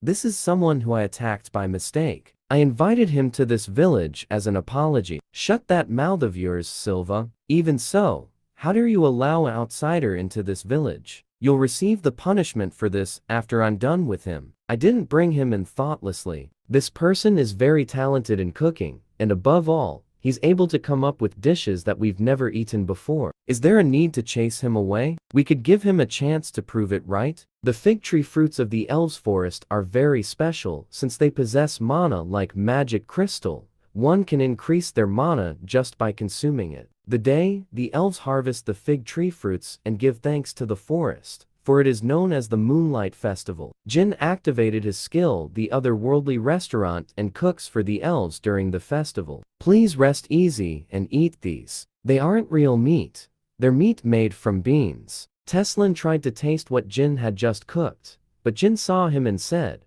do you not have a shred of conscience for someone who pointed an arrow at me? I can't believe outsider is able to bring us such great joy. This Moonlight Festival will be a great one. As we thank our noble mother forest, let's start the Moonlight Festival. It's really rare for an outsider to participate in the Moonlight Festival, since the more the truth that this forest bears fig tree fruits leaked to the outside world, the more the people would try to invade the forest. So we had no other choice but to close ourselves off. However, I take pride that we elves love music and food more than anyone. You could say that we're a race that wants peace. No matter how good you are at cooking, you're still a human. Your existence itself is filthy in this sacred elf forest. How about this? Let's have a face-off in archery, and the one who loses will leave. You dare to challenge me to archery? Alright then. Prepare the targets for the competition. It feels a little empty since I'm the only one with no one cheering for me. I will call for a cheering squad then. You have a cute side to you, huh?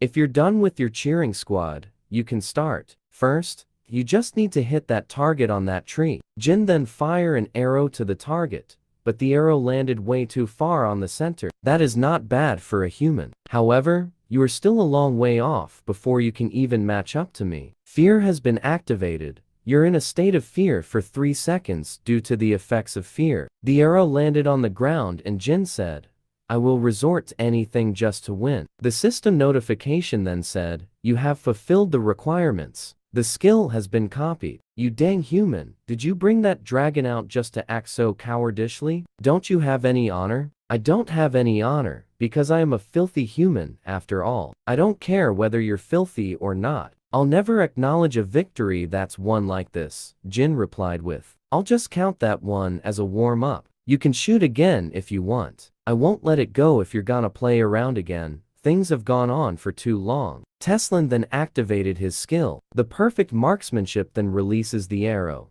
in which the arrow landed on the center of the target. It's not too late. Why don't you beg Teslin for forgiveness? Teslin is the greatest ranger of all of us. It's impossible to win against him in archery as a human. Jin then casted his skill, the glacier formation, to hit the target, and the target spin into the air. Teslin then shouted at Jin and said, "What the F are you doing? And why did you do that?" Jin replied to him with, "What do you mean? I'm just adjusting the difficulty to match my level." Jin then fused the skill Blood Demon Key and the perfect marksmanship and created a new skill called Red Magic Bullet. Tesla noticed something and said, during that split second, something changed. Jin then fired his skill, the Red Magic Bullet, on the spinning target while it was on mid-air, and he was able to hit it on the center of the target. I can't believe it. That target is made out of fig tree wood, so it shouldn't break easily. Since I lost, I will immediately vacate this village and never come back. As Mother Forest's ranger,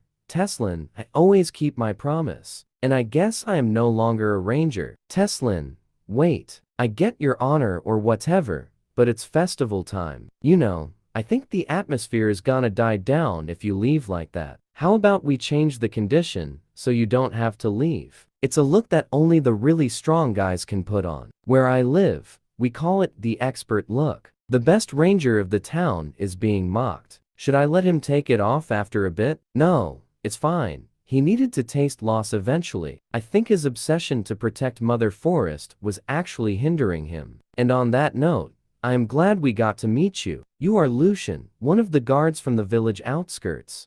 What happened to you? And why is your arm cut off? There are some invaders who manages to enter our realm. A bunch of masked guys suddenly appeared and started swinging their swords at whatever was in front of them. It wasn't something that the rangers of the village outskirt could handle. They are very strong. Even the higher-ranking rangers couldn't defeat them. Please stop talking, Lucian. You are not in a good condition to talk anymore. Please come with me and the healers will take care of you. Prepare for battle. Unlock the weapon storage. The invaders should already have surrounded the forest.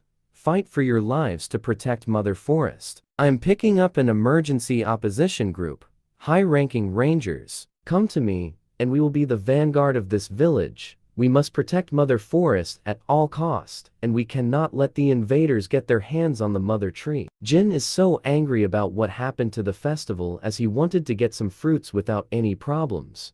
Don't let anyone escape alive. Everything within the elves' forest needs to disappear. How can this be? Mother's children were massacred so cruelly. I'm sorry I wasn't able to protect you. I'm issuing a command. When you come across a villager who's alive, evacuate them to the center of the village. There are strong allies there, so it should be relatively safe. When you come across the enemy, kill them on sight. We will avenge our kind in the name of the Mother's Forest. Zuhua, I think the elves have begun to fight back. That is faster than I anticipated. Everyone listen up.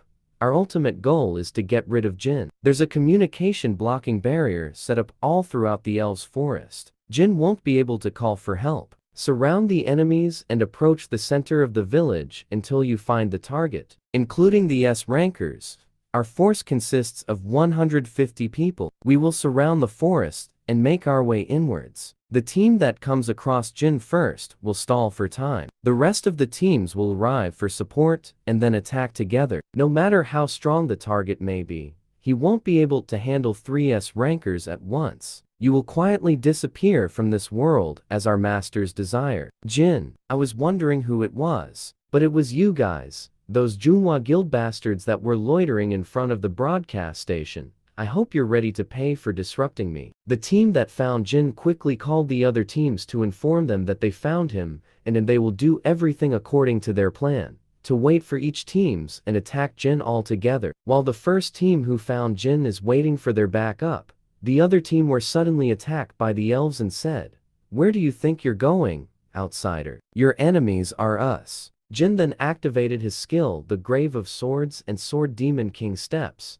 then quickly launches an attack to the enemies who were in front of him. Since their plan is not to engage a fight and wait for the other teams to arrive, their leader ordered everyone to disperse and spread out to make some time until their backup arrives. But Jin casted his glacial formation skill and attacked his enemies, and multiple enemies were hit by this skill. He is much stronger than what I saw on screen. At this rate, we will all die before the other teams get here. There is nothing I can do, but I need to stall more time. While hiding, his enemy shouted and said, "I don't know why you've come here, but I assume you're here to gain something." Jin replied to him with, "What does that have to do with you guys? Just come at me instead of wasting my time. We're destroying everything in sight and closing in on you. While you're here, the others will be getting closer to the center of the village. And once they destroy the entire village, whatever you wanted will be destroyed. If there's something he wants in the village, then he will go there and try to protect it.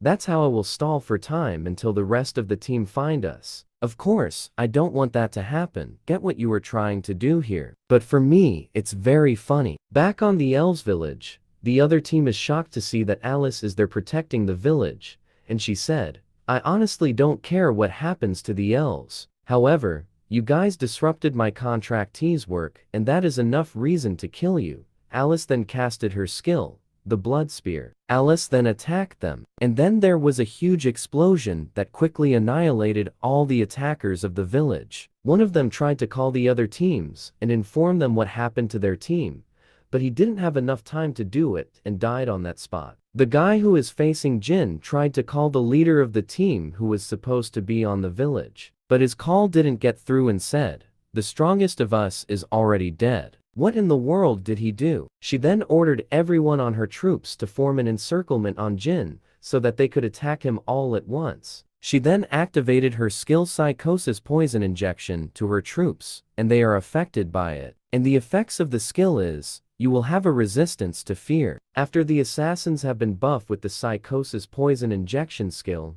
they relentlessly attack Jin, but Jin is able to counter-attack them. Even though the assassins were badly hurt from the attack that they took from Jin, they still get up and attack him once again. On the other side of the village, Teslin is facing the other group of assassins who are gonna regroup with the leader of the other team who is currently facing Jin. One of the elves then casted her skill, the forest restraints, and it instantly catches the assassin who is running away from them with the vines from a tree. Teslin then said, "I won't let you escape and pay for your sins before you leave this place." Teslin then attacked the assassin with the 3 consecutive arrows towards him. Just before the arrows hit him, the assassin activated his skill, the self-defense key, in which blocks the arrow that has been fired towards him. He then received a message from the group who is currently facing Jin, and said that Jin is there, and they need help. He then said to Teslin, "I see your plan is to stall time with me here, but it won't work." He then charges up, and due to the force of that, the vines that are grasping him have all been destroyed. Then he activated his skill, the abundant sword key, and tried to attack the elf that is in front of him. Then there was a huge explosion that destroyed a huge amount of forest that is on the way of the attack. Luckily the elf woman was saved by Teslin, and didn't get hit directly from the attack of the assassin. Teslin then said to not let her guard down. Their enemy suddenly became strong, and is now ready to face them with full force, and they became wary about him since they just witnessed how powerful his attacks are. Jin was able to defeat all the members of the group of assassin that was there to kill him, and he said, "There's no one left now. Why don't you come out? Everyone died before the others even joined us, so there is no point in hiding any longer." Then the system notification then said, "She is a player who deals with strong poison. If you manage to overpower her while being exposed to her poison, you can copy one of her skills." While being exposed to her poison? That's a bit tricky. The copy requirements related to poison were always tricky. Like this. I get that you are strong, but it will be difficult for you to stay alive once you've been hit with my poison. Then Zufwa activated her skill, the Heaven's Poison, and attacked Jin with it. Then the poison attack hit a tree, and the tree melted down with the poison attack.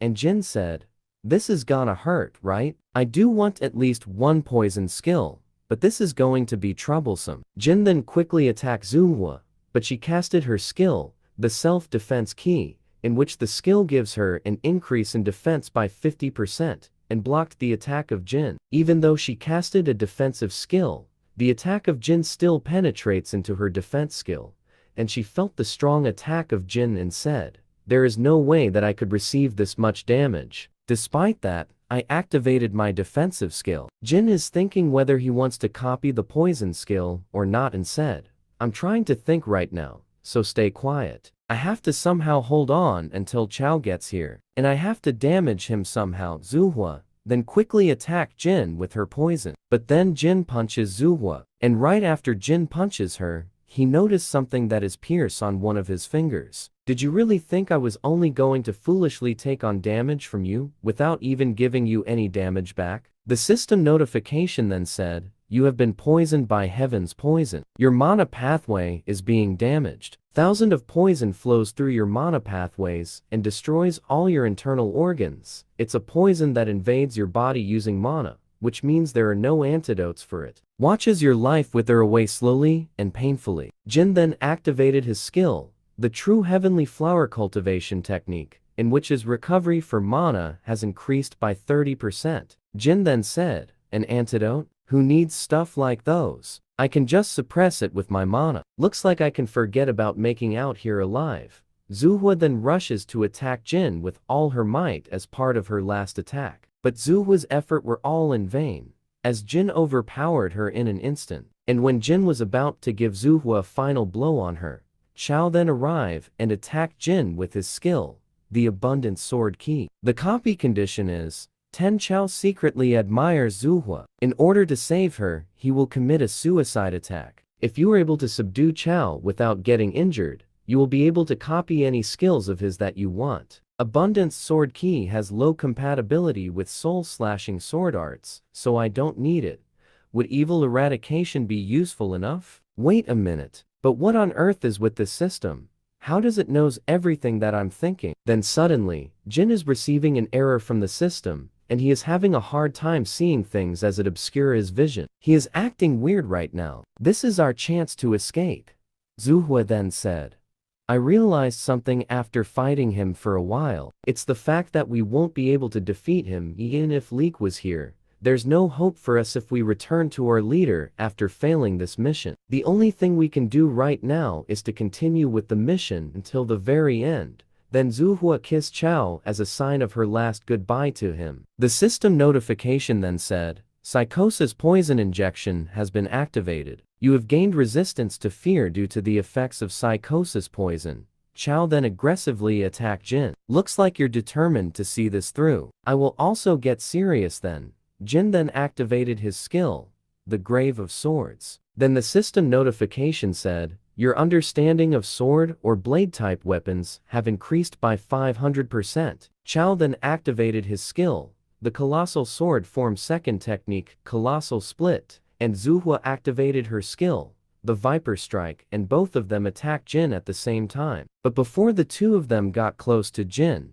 Jin activated his skill, the Soul Chasing Sword Dance 8th Technique, the one with the shadows. Then a black circle engulfed their battlefield, and when the black circle is gone, both Chao and Zuhua is seen lying of the ground and is severely injured. After that, Jin is then able to copy the skill, the Thousand Poison and Evil Eradication.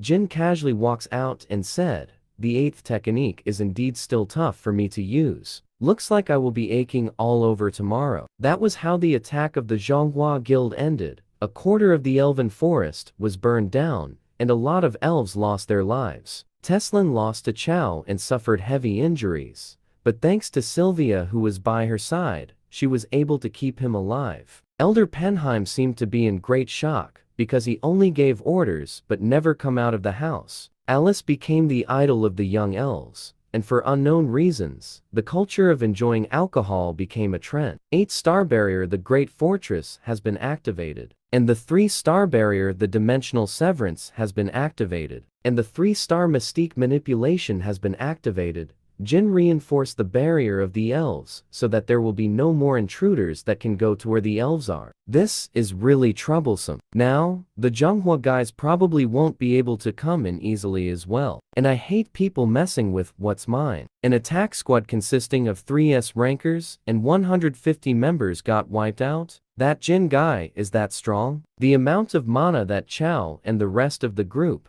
is slightly over 10,000. While they're strong, they're only the mid-upper rankers within our guild. Since the association's rank system isn't fully developed yet, anyone who has more than 10,000 mana will be categorized as S rank. Even though Jin is an S rank, we mustn't think that he's the same as other S ranks out there. How about sending assassins with more than 20,000 mana from the executive branch of this house? Then the bald guy then said, "You want to send assassins to kill another country's S rank? Are you out of your mind? What if a war breaks because of that?" The basics of fighting is to estimate what the foe is capable of. Since you guys don't even know such basic things, it's obvious you'll lose again. We will take charge of dealing with Jin from now on, and I will talk to Nangong Tian myself. And as for Jin, he is not on the level you can deal with. That last scene of him that was shown in the video, I'm sure that was the technique of the soul-chasing sword dance.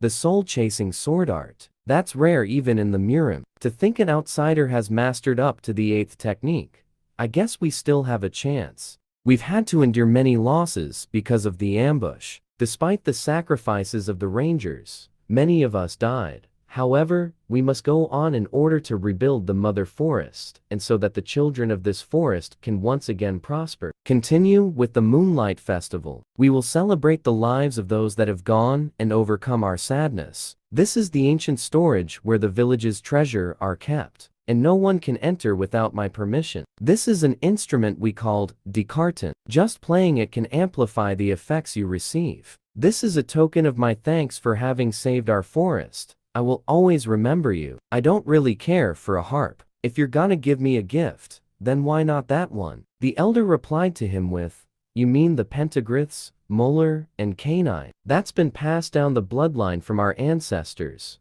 Our ancestors treated the injury of a god and received it as a gift. And I would give it to you, but even I, as the chief, don't even have the right to give it to someone. But according to the prophecy, it will find its rightful owner with time." Jin put some sleeping potion on the drinks that is going to be served on the festival so that he can secretly get the weapon of the elves. Jin went to the place where the treasure is located, but he is shocked that there was no barrier on it, and he easily got the weapons that he is searching for while all the elves are asleep. On the Tower of Trials, 3rd floor, Church of Hatred. We can't even enter the 10th floor without a known's permission. We're gonna miss out on all the relics that are available for only 10 days after the floor is open. Just dealing with Jin is enough. But to also have to deal with unknown. I didn't think just 2 people could stir up things so badly. These idiots still don't even know that Jin is unknown. Just thinking about it makes my brand burn, and I will die if I reveal it. Suddenly, 2 unknown personality came to where the meeting of the Demonic Human Association is happening. The guy said, "Their blood tastes just as cheap as them." The girl replied to him with, "You need to fix your habit of trying to eat whatever you see. It's hard to find humans with good blood. These people, they were so fast, and I couldn't even see them. Just what are they? Well then, shall we see what her blood tastes like?" Then suddenly Lancelot showed up just before Melina was about to be killed by the 2 unknown people that showed up on their meeting. "Sorry to show up like this. Dear aristocrat of the noble knight, how can I help you?" The woman then said, "Finally, someone who can understand." 90 days after the elves' forest, the 6th floor was unlocked, the 7th floor was automatically unlocked, and small things began to happen in preparation for the next step. Just 1 more year. I need to graduate at least. Maybe the world will have ended by then.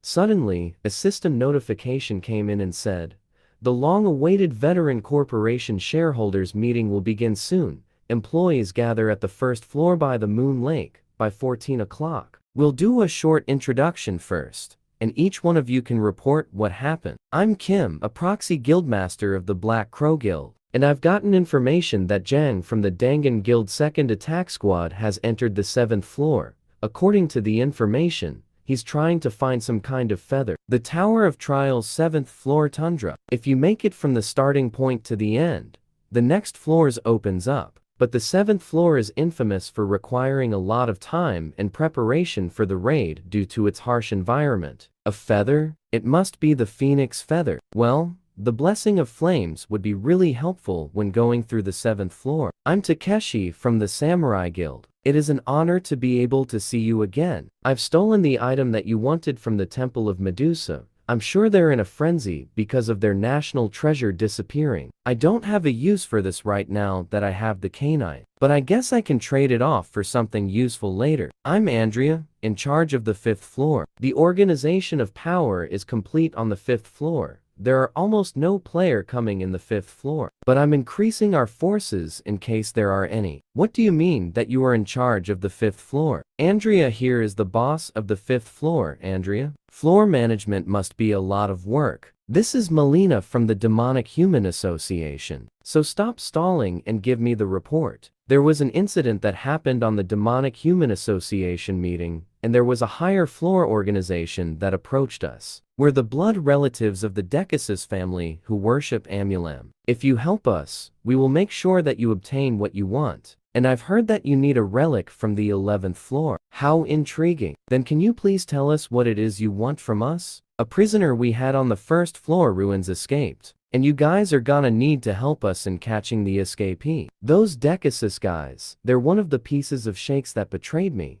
I will find them and tear them to pieces. We need to be careful for now. I don't have enough mana to fully embody your powers, and revealing ourselves to those guys is more dangerous for us than for them right now. And you're gonna have to refrain from coming out of the necklace for a bit. On the Tower of Trials 7th floor tundra, the Eastern Sea is also blocked, and there are too many glaciers for us to get through, and the temperature's too low and it's humid too, so it's hard to start a fire. On top of that, the supply route to the gate is invisible due to the snowstorm. Player Jin, what brings you here? Said by Jang. Jin replied to him with, I'm here to clear this floor, of course, and I see why you guys were struggling so hard. I'm telling you now, we don't need help. We can do this on our own just fine. I never said that I was helping you, so don't assume. And I'm just interested in the phoenix feather, and you guys just happen to be in my way. This place is our exclusive route. Are you saying you're gonna invade our territory? You talk really funny. Someone listening in might think the 7th floor is the Dangan Guild's property or something. Or you can try to stop me if you can. This is a person from the Dangan Guild's traces. But there is no body here. There is something going on here. It sure is nice to have an S-rank player around. What a relief. Jin said to them, did Jang order you guys to follow me? Don't lie when you're not good at it. And he told you to follow me so you can figure out how to obtain the phoenix feather. Seeing as you guys came here despite this place is dangerous, that's the only reasonable explanation. Well, I'm not scolding you or anything. There seems to be a more annoying problem than obtaining the phoenix feather right now. Did you see the big boulder outside? That is the mark of an ice troll. And that mark is the mark of the Frostblade tribe, the strongest of the ice trolls. And this place is the only route to the island with the phoenix feather. And the ice trolls are trying to obtain the phoenix feather despite having ice resistance. Something is off here. Then suddenly 3 spears approaches the igloo that they were staying at. Jin then activated his skill, the glacier formation, to repel the spears that is approaching the igloo. Then he walk outside to see who is attacking them. Jin is then once again being attacked as he walks near the attacker and said, you should know by now that this won't work. I think you should come out. The attackers showed themselves and they are the vampires who came to visit the Demonic Human Association, and said, so you are Jin. Alice wants to come out of the ring to face those vampires who backstab her and put her into prison, but Jin calmed her. Then Jin activated his skill, Eye of Gluttony. There's big enough level difference that just looking at his stat window, using the Eye of Gluttony, and this skill uses up a lot of mana. And these copy condition requirements are hard, and each one has so many penalties. The copy condition is survive after saying 4 or more death flag worthy things. If successful, you can copy one of the opponent's skills. Each saying will temporarily lock one of your already possessed skills. You have accomplished the first death flag saying. The 1000 poison has been locked. Jin is then attacked by one of the ice trolls, but he is able to defend himself from the attack. While watching how Jin fight, the girl vampire said, "How can blood smell so sweet? I'm getting more and more interested in you. Jin, I heard a lot about you from the demonic humans. You're apparently pretty strong for a human. My name is Lerda Bershin. I'm affiliated with Decasus, and I'm Ophelia. I have the same affiliation as him. Is this all you're doing? Involving ice trolls and kidnapping humans? Straight to the point. And you don't seem surprised by us? Well, you can say it's a trap we created just for you. So I think you're right. A trap to ensnare someone skilled enough to notice unnatural events in tundra. The demonic humans told me the names of the people who made it out alive on the Hall of the Deprave. We're certain that one of those who made it out alive helped Alice von Ataraxia escape. And coincidentally, you're the first one to come to this place. I will tell you this now, but you shouldn't expect help from the other humans outside the forest. The demonic humans should be there to get rid of them soon. Let me ask you this.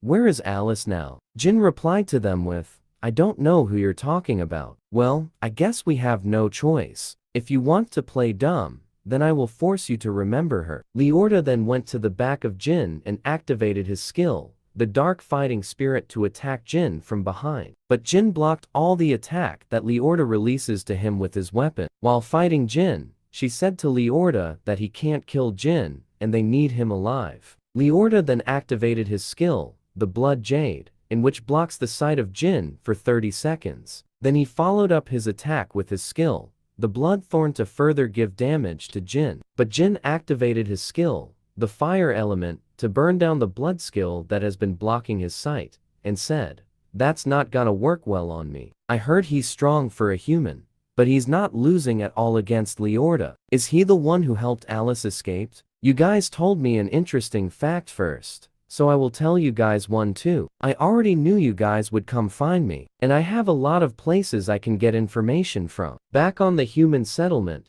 the camp is being attacked by the demonic humans, but the group of Jin is there to defend it. Teresa buffs everyone on the battlefield, which gives them an upper hand since Teresa is using a divine power against the demonic humans. This disgusting feeling is divine power. But where could it come from? Leorda then activated his skill, the Blood Pool, and engulfed Jin with it. Both vampires are now in panic and said, The divine power created a variable we didn't expect. We need to retreat for now and change the plan. Jin then casted his skill, the Fire Element, to negate the Blood Pool and said, I thought I already said that won't work on me. While the two vampires are trying to run away, Jin then casted his skill, the Daylight, and attacked them with it. After firing the Daylight, Jin then asked himself if he got rid of the two vampires or not. A system notification then said, You have accomplished the second death flag, and the Fire Element skill has been blocked. Teresa said, Captain Zhang,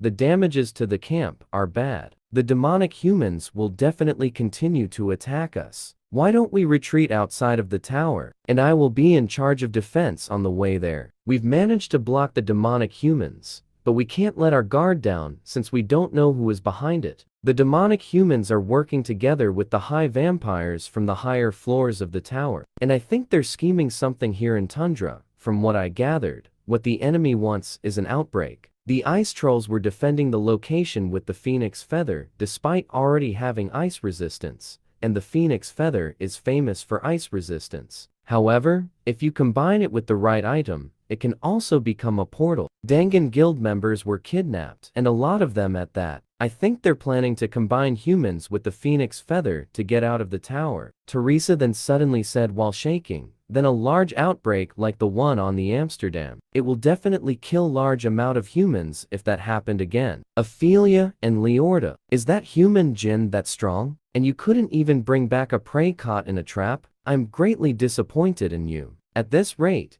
how will you catch the escapee? There was an unexpected variable. The human Jin. He wasn't surprised when he saw us, and he was able to calmly respond to the skills that Leorda used against him as well. And one thing is clear, it was subtle, but when he was fighting Leorda, I sensed Alice von Ataraxia energy on him. Really? Then we may find her sooner than we expected. I feel a bit better now, It seems like a much stronger enemy have descended into the lower floor. Timin and Manhua will stand by in the forest, and will use the drones to catch the demonic human's attention. Teresa and Stalker will separate from the group to fulfill their task. I don't get why he always complains. He's gonna do what I say anyway. The Dangan Guild will abandon camp and evacuate to the outside of the tower, except for one person who refused until the end. While Jin starts to travel and look for the other vampires that escaped, he is then followed by the captain of the Dangan Guild, and he is getting annoyed by this. Jin then said that they will be stopping by a freshwater lake somewhere around this area. A freshwater lake, it's where mana is most concentrated. On the 7th floor, when something bad happens to the tribe, the Frostblade tribe's chief comes here to reserve mana. Jin and the captain went to the area where the tribe of the troll are located, and the captain is holding a white flag signaling that they are not their enemies and are just passing by. The ice trolls aren't that savage, they value honor very highly, and they prioritize family over everything. So as long as you hold up the white flag, they won't attack us. I've heard a lot about you. You beat up my tribe members with your bare hands. You seem pretty strong. Why did you surrender so easily? Jin then took the flag from the captain and then throw it into the ground. I have no intention of actually surrendering. I only pretended to have done so in order to come here without fighting anyone. Are you saying you lied? Don't you know the honor of a warrior? How can you stand in front of me with such confidence after committing a dishonorable act? Meet your death with honor in order to wash away the dishonorable action. Following the old tradition, as I am the chieftain of this tribe, I am requesting you to a duel. Meanwhile in China, all those members with 3S ranks died in the Elven Forest. I don't think Jin is an opponent you can win against. How much more do you need to be embarrassed in order to learn? Don't involve yourself with him any longer. The chieftain then attacks Jin, but Jin blocked it, and then the chieftain followed it up with his skill. The chief's cry, which is a loud wave attack, but Jin activated his skill, the 2-star distortion barrier, in which repels the attack of the chieftain. Jin then casted his skill, the glacier formation, and attacked the chieftain from above, and the chieftain is caught off guard with this, and he is directly hit by the spell attack. While the chieftain is down on the ground, Jin then activated his skill, the Grave of Swords, and launched an attack to him. The chieftain took a direct hit from Jin's attack, in which caused his defeat. The chieftain acknowledges Jin's strength and begged for Jin to kill him as an act of honor. I don't know about honor, but I know a lot about ice troll traditions. Absolute obedience to the winner in a duel. It's an unbreakable and divine rule. And do you know what I thought of when I won against you? I thought that you're good enough to win against the demonic humans and the Decasus mosquitoes. So why are you obedient to them? I assume you are talking about Ophelia and Bershan. Not obedient to them because I lost in a duel. I lost to someone who was incomparably stronger than those two. That's why I'm obedient to them. His name is Michael, a high-class kin of the Decasus family. As long as he exists, I stand no chance against him. Even if our entire tribe were to fight alongside me, I know there's no hope for neither me nor my tribe, so at least grant me an honorable death. You said you're Calico, right? To hell with the honorable death thing. Let's do one thing together. I will help you take back a future for you and your tribe. But you have to obey me anyways, right? But first, I will have to leave that guy to you as a collateral. Isn't something off? The drones that are scouting are being detected by us continually. Isn't scouting supposed to be a discreet thing? What do you think, Sir Michael? You're pretty smart for a human. Ophelia, go to the freshwater lake. We haven't gotten any messages from the Frostblade tribe in a while. It seems Jin is bringing them to his side. I assume those drones are bait to distract us. Right after that, Michael then casted his skill, the climate reformation. Then a strong wind blew all the drones in, which destroyed them. Timin then informed Yenhua that all the drones were destroyed. Then Yenhua activated her skill, the heavenly flower cultivation, to ready herself, as she know that the enemy will soon arrive at their place. Timin then also ready himself up, and casted his skill, the Great Fortress skill, and calls upon the machine cores. While Ophelia is traveling to the freshwater lake, she then said, "Is he trying to take the phoenix feather using the ice trolls? That is pretty clever." Ophelia then arrived to where the trolls are, and she saw that the trolls and Jin are together. She then casted her skill, the Mana Storm, to attack Jin and the trolls. Her skill landed on the center of the tribe, and it obliterated the whole place and caused a huge explosion. Timin and Yenhua felt the impact of the explosion and is now wondering if Jin is okay. Jin then suddenly appeared behind Timin, in which startled him, and both were shocked as to how did he suddenly appeared to them. Ophelia has been outplayed, and the one that she attacked was just an illusion barrier. Right after that, Teresa showed up and said, "I won't kill you if you surrender now." At the same time, Yenhua then charges straight to where the demonic humans are located. The black mages then casted their skill, the dark projective body, and attack her with their dark magic. While Yenhua approaches the demonic humans, Timin backs her up with numerous missiles that came from his mechanical summons. But the dark magician activated their mana shield to protect them from the long-range attack of Timin. After the smoke clears up, Yenhua is about to land to where the group of dark magicians are. On the other side, Ophelia is having a hard time fighting Teresa, since divine power is the weakness of vampires. Teresa continuously attacks Ophelia with her divine power, and Ophelia now doesn't know what to do anymore. While defending, Ophelia then flew to a huge boulder of rock as she defends herself from the attacks of Teresa, and she is getting annoyed by this. Did you know that, while we are here fighting, the demonic humans were attacking your teammates? They're probably begging to be spared right now. Teresa just smiled at her and said, "There is no way that my teammates are that weak." Meanwhile, Yenhua is beating the crap out of each demonic humans that she faces, and they are having a hard time battling with her in a hand-to-hand fight. She's basically a monster. She's not losing at all, despite fighting all of us just by herself. But I don't see Teresa here, so we will be able to win. It was convenient with Teresa here because of her buff magic, but it's starting to get a bit hard. Yenhua then calls Timin for some backup. Then numerous mana anti-tank landmine was dropped to where the demonic humans are. Then multiple explosions happen across the battlefield. But before that happens, Yenhua had already run away from the area. Lancelot saw that Yenhua is running away,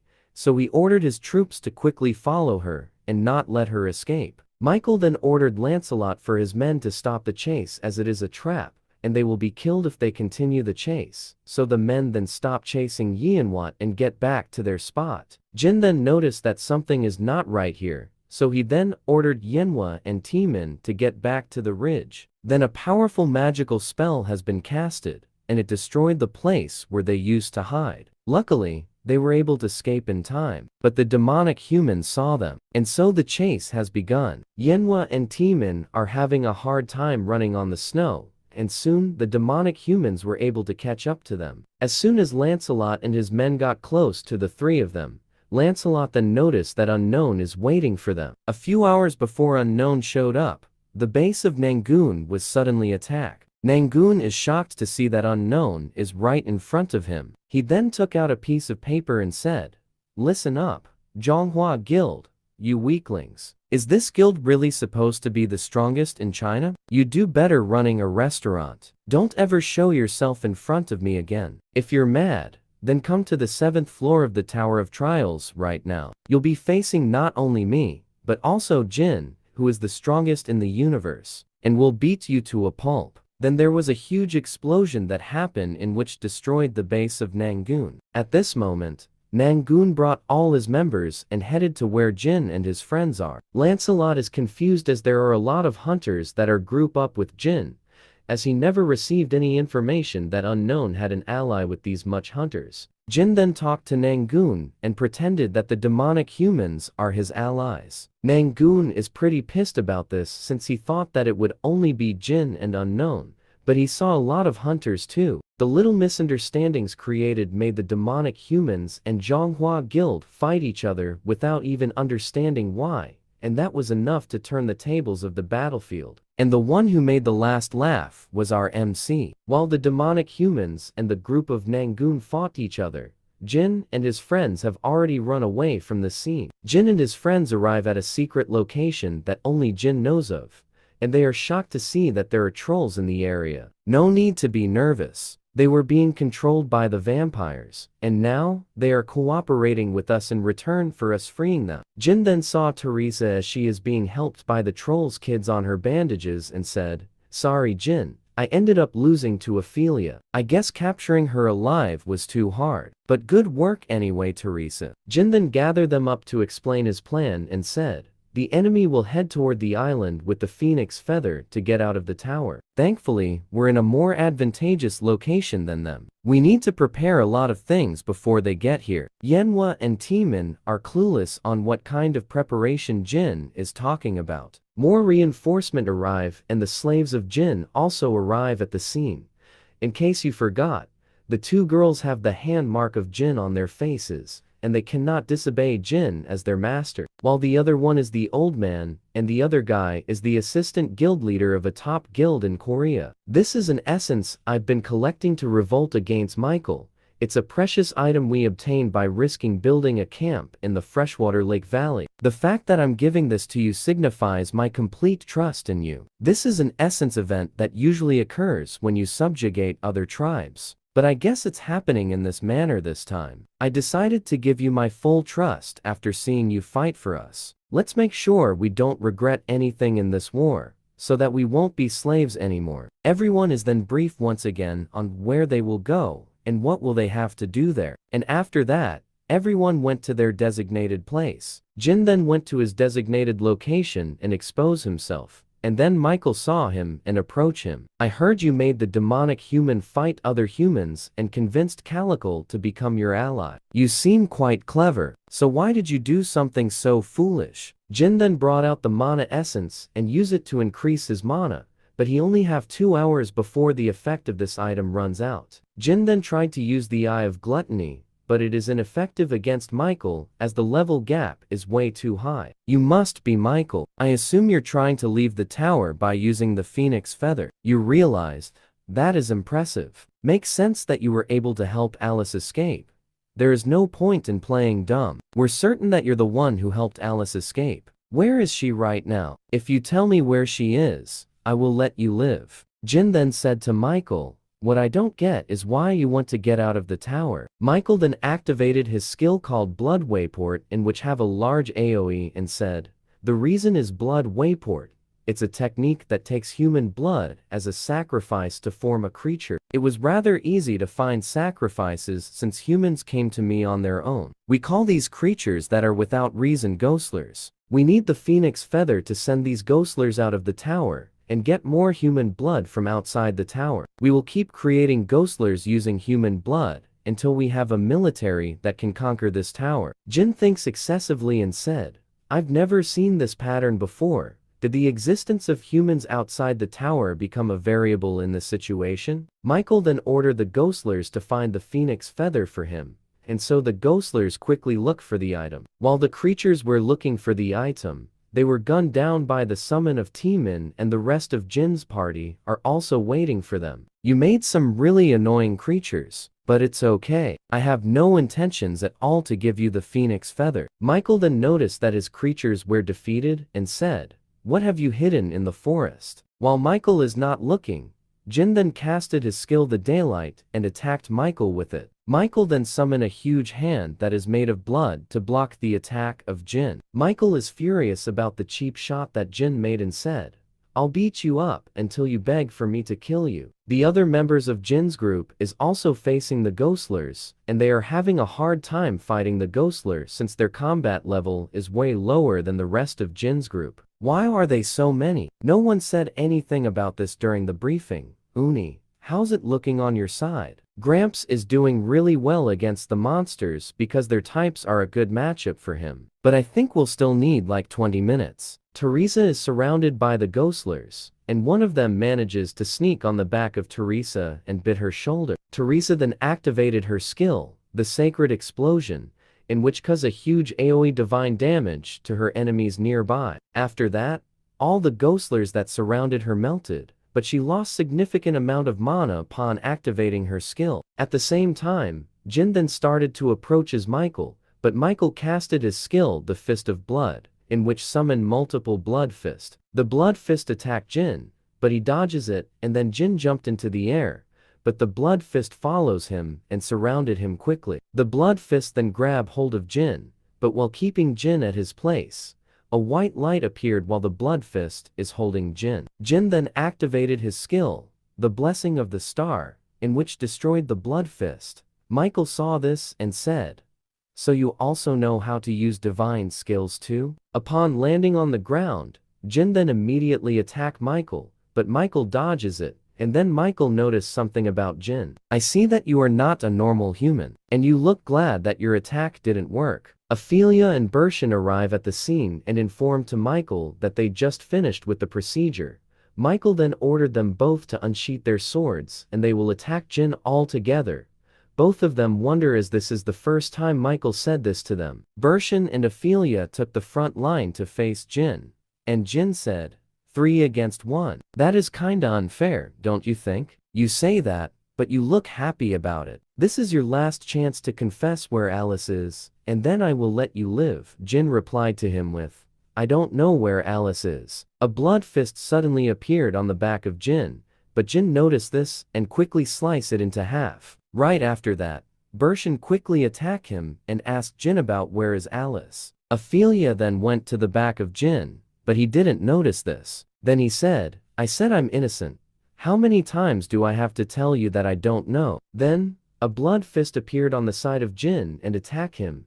Jin is then hit by the attack and flew from the impact. Jin manages to gain his posture back before landing. Then Michael said, I guess I will have to keep beating you up until you tell me where Alice is. The three of them continuously gang up on Jin, and Jin continued to defend himself and endure all the attacks that are coming for him. At the same time, Jin's friend are finally finished with their preparations. A strong level 4 barrier with a large AoE has been set up, which is called the Present World Restraints has been casted, and the group of Michael is shocked about this spell barrier. And Michael is wondering when and how did Jin created such a powerful barrier. You all keep saying Alice this and Alice that.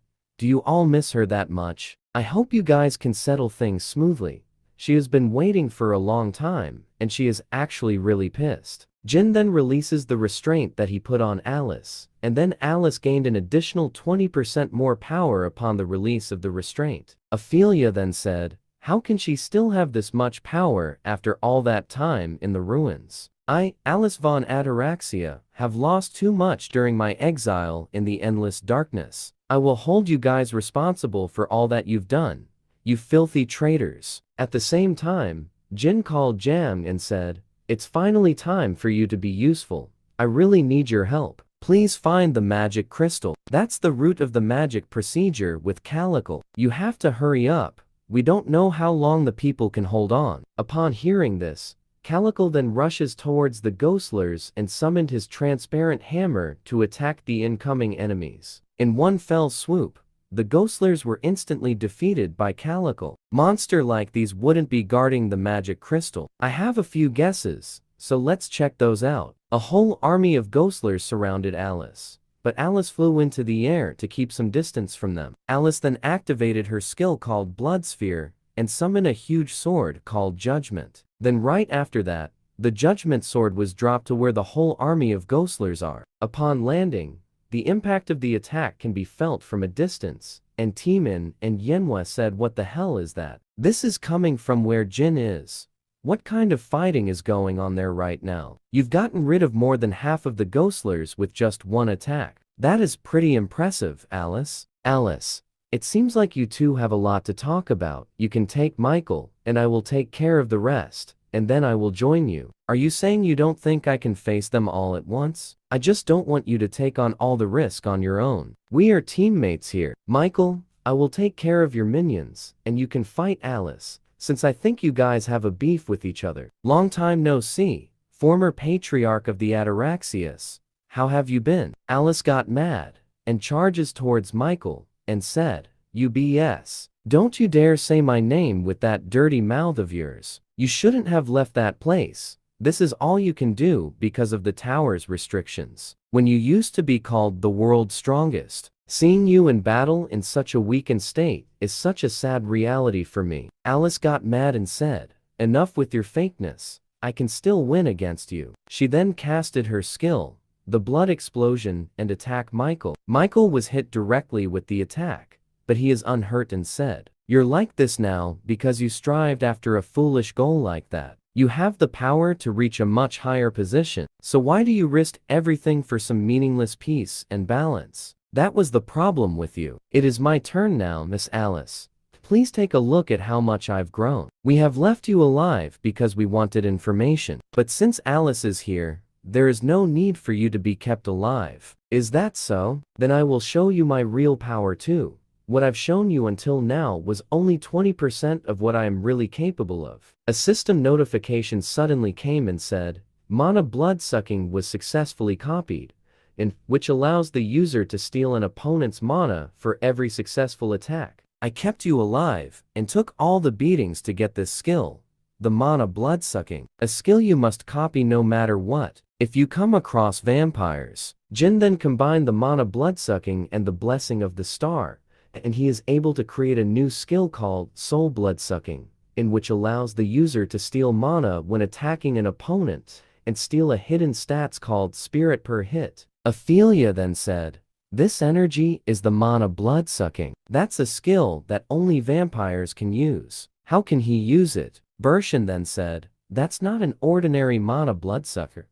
It's been combined with divine power." Jin then quickly attacked Bershin to try out his new skill. Upon hitting Bershin, Jin gained 0.3 mana, and he also gained 0.01 spirit due to the effect of the soul bloodsucking. The spirit?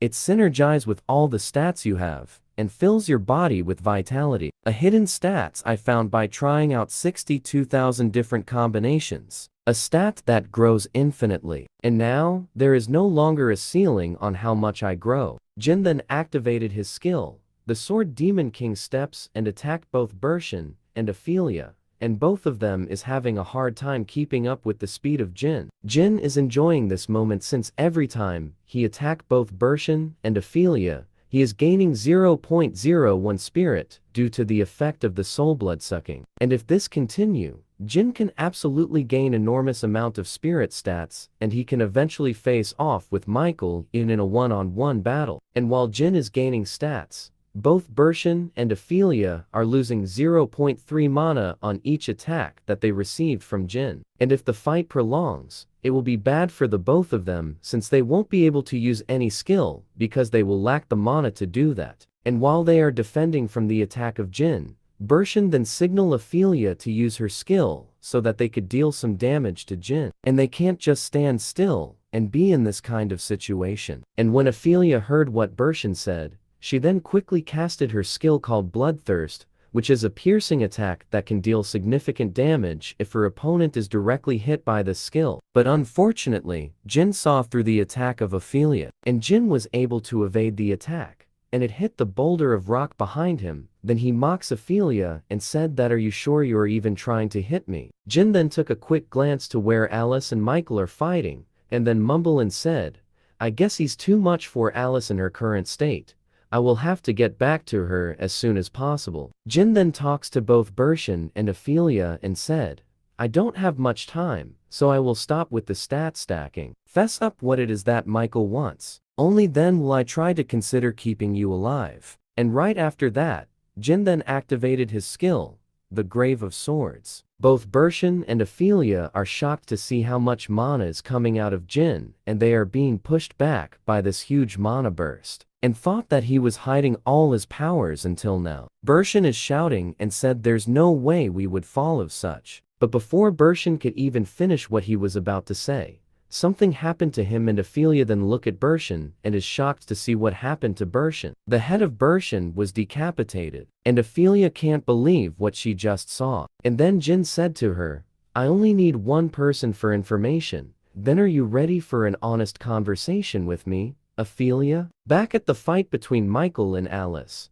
Michael uses his blood summon to grab hold of Alice and pin her down into the ground. And while Alice is pinned, Michael then quickly follow it up with another attack in which Alice took a direct hit and gave her significant damage. Due to the restriction that the Tower of Trials gave her, Alice's power is still not 100%, and currently she doesn't have any more mana to defend herself against the attack of Michael. Michael then quickly jumped over to Alice to give her another attack. Michael then gave Alice a solid attack, and right after that, there was a huge explosion that happened. On the other side, Calico, the chieftain of the ice troll, is facing with the ghostlers who are blocking his way to search for the item that Jin told him to find. Calico then saw the item that Jin told him, but it is being defended by dark mages and a group of ghostlers. But Calico said, in order to win this war, we need to destroy that magic crystal. Calico then said, I will open up a path for you so that you can reach the magic crystal. But the captain can't comprehend what the chieftain said since there are so many enemies who is guarding the magic crystal. The captain said, so you're telling me to get past all those monsters and destroy the magic crystal? I just want to become popular with women, just want to become a more successful person. The captain is losing his mind because he might die if he faces with the group that is defending the magic crystal. Calico is being swarmed with the ghostlers as he moves forward to reach the magic crystal and said,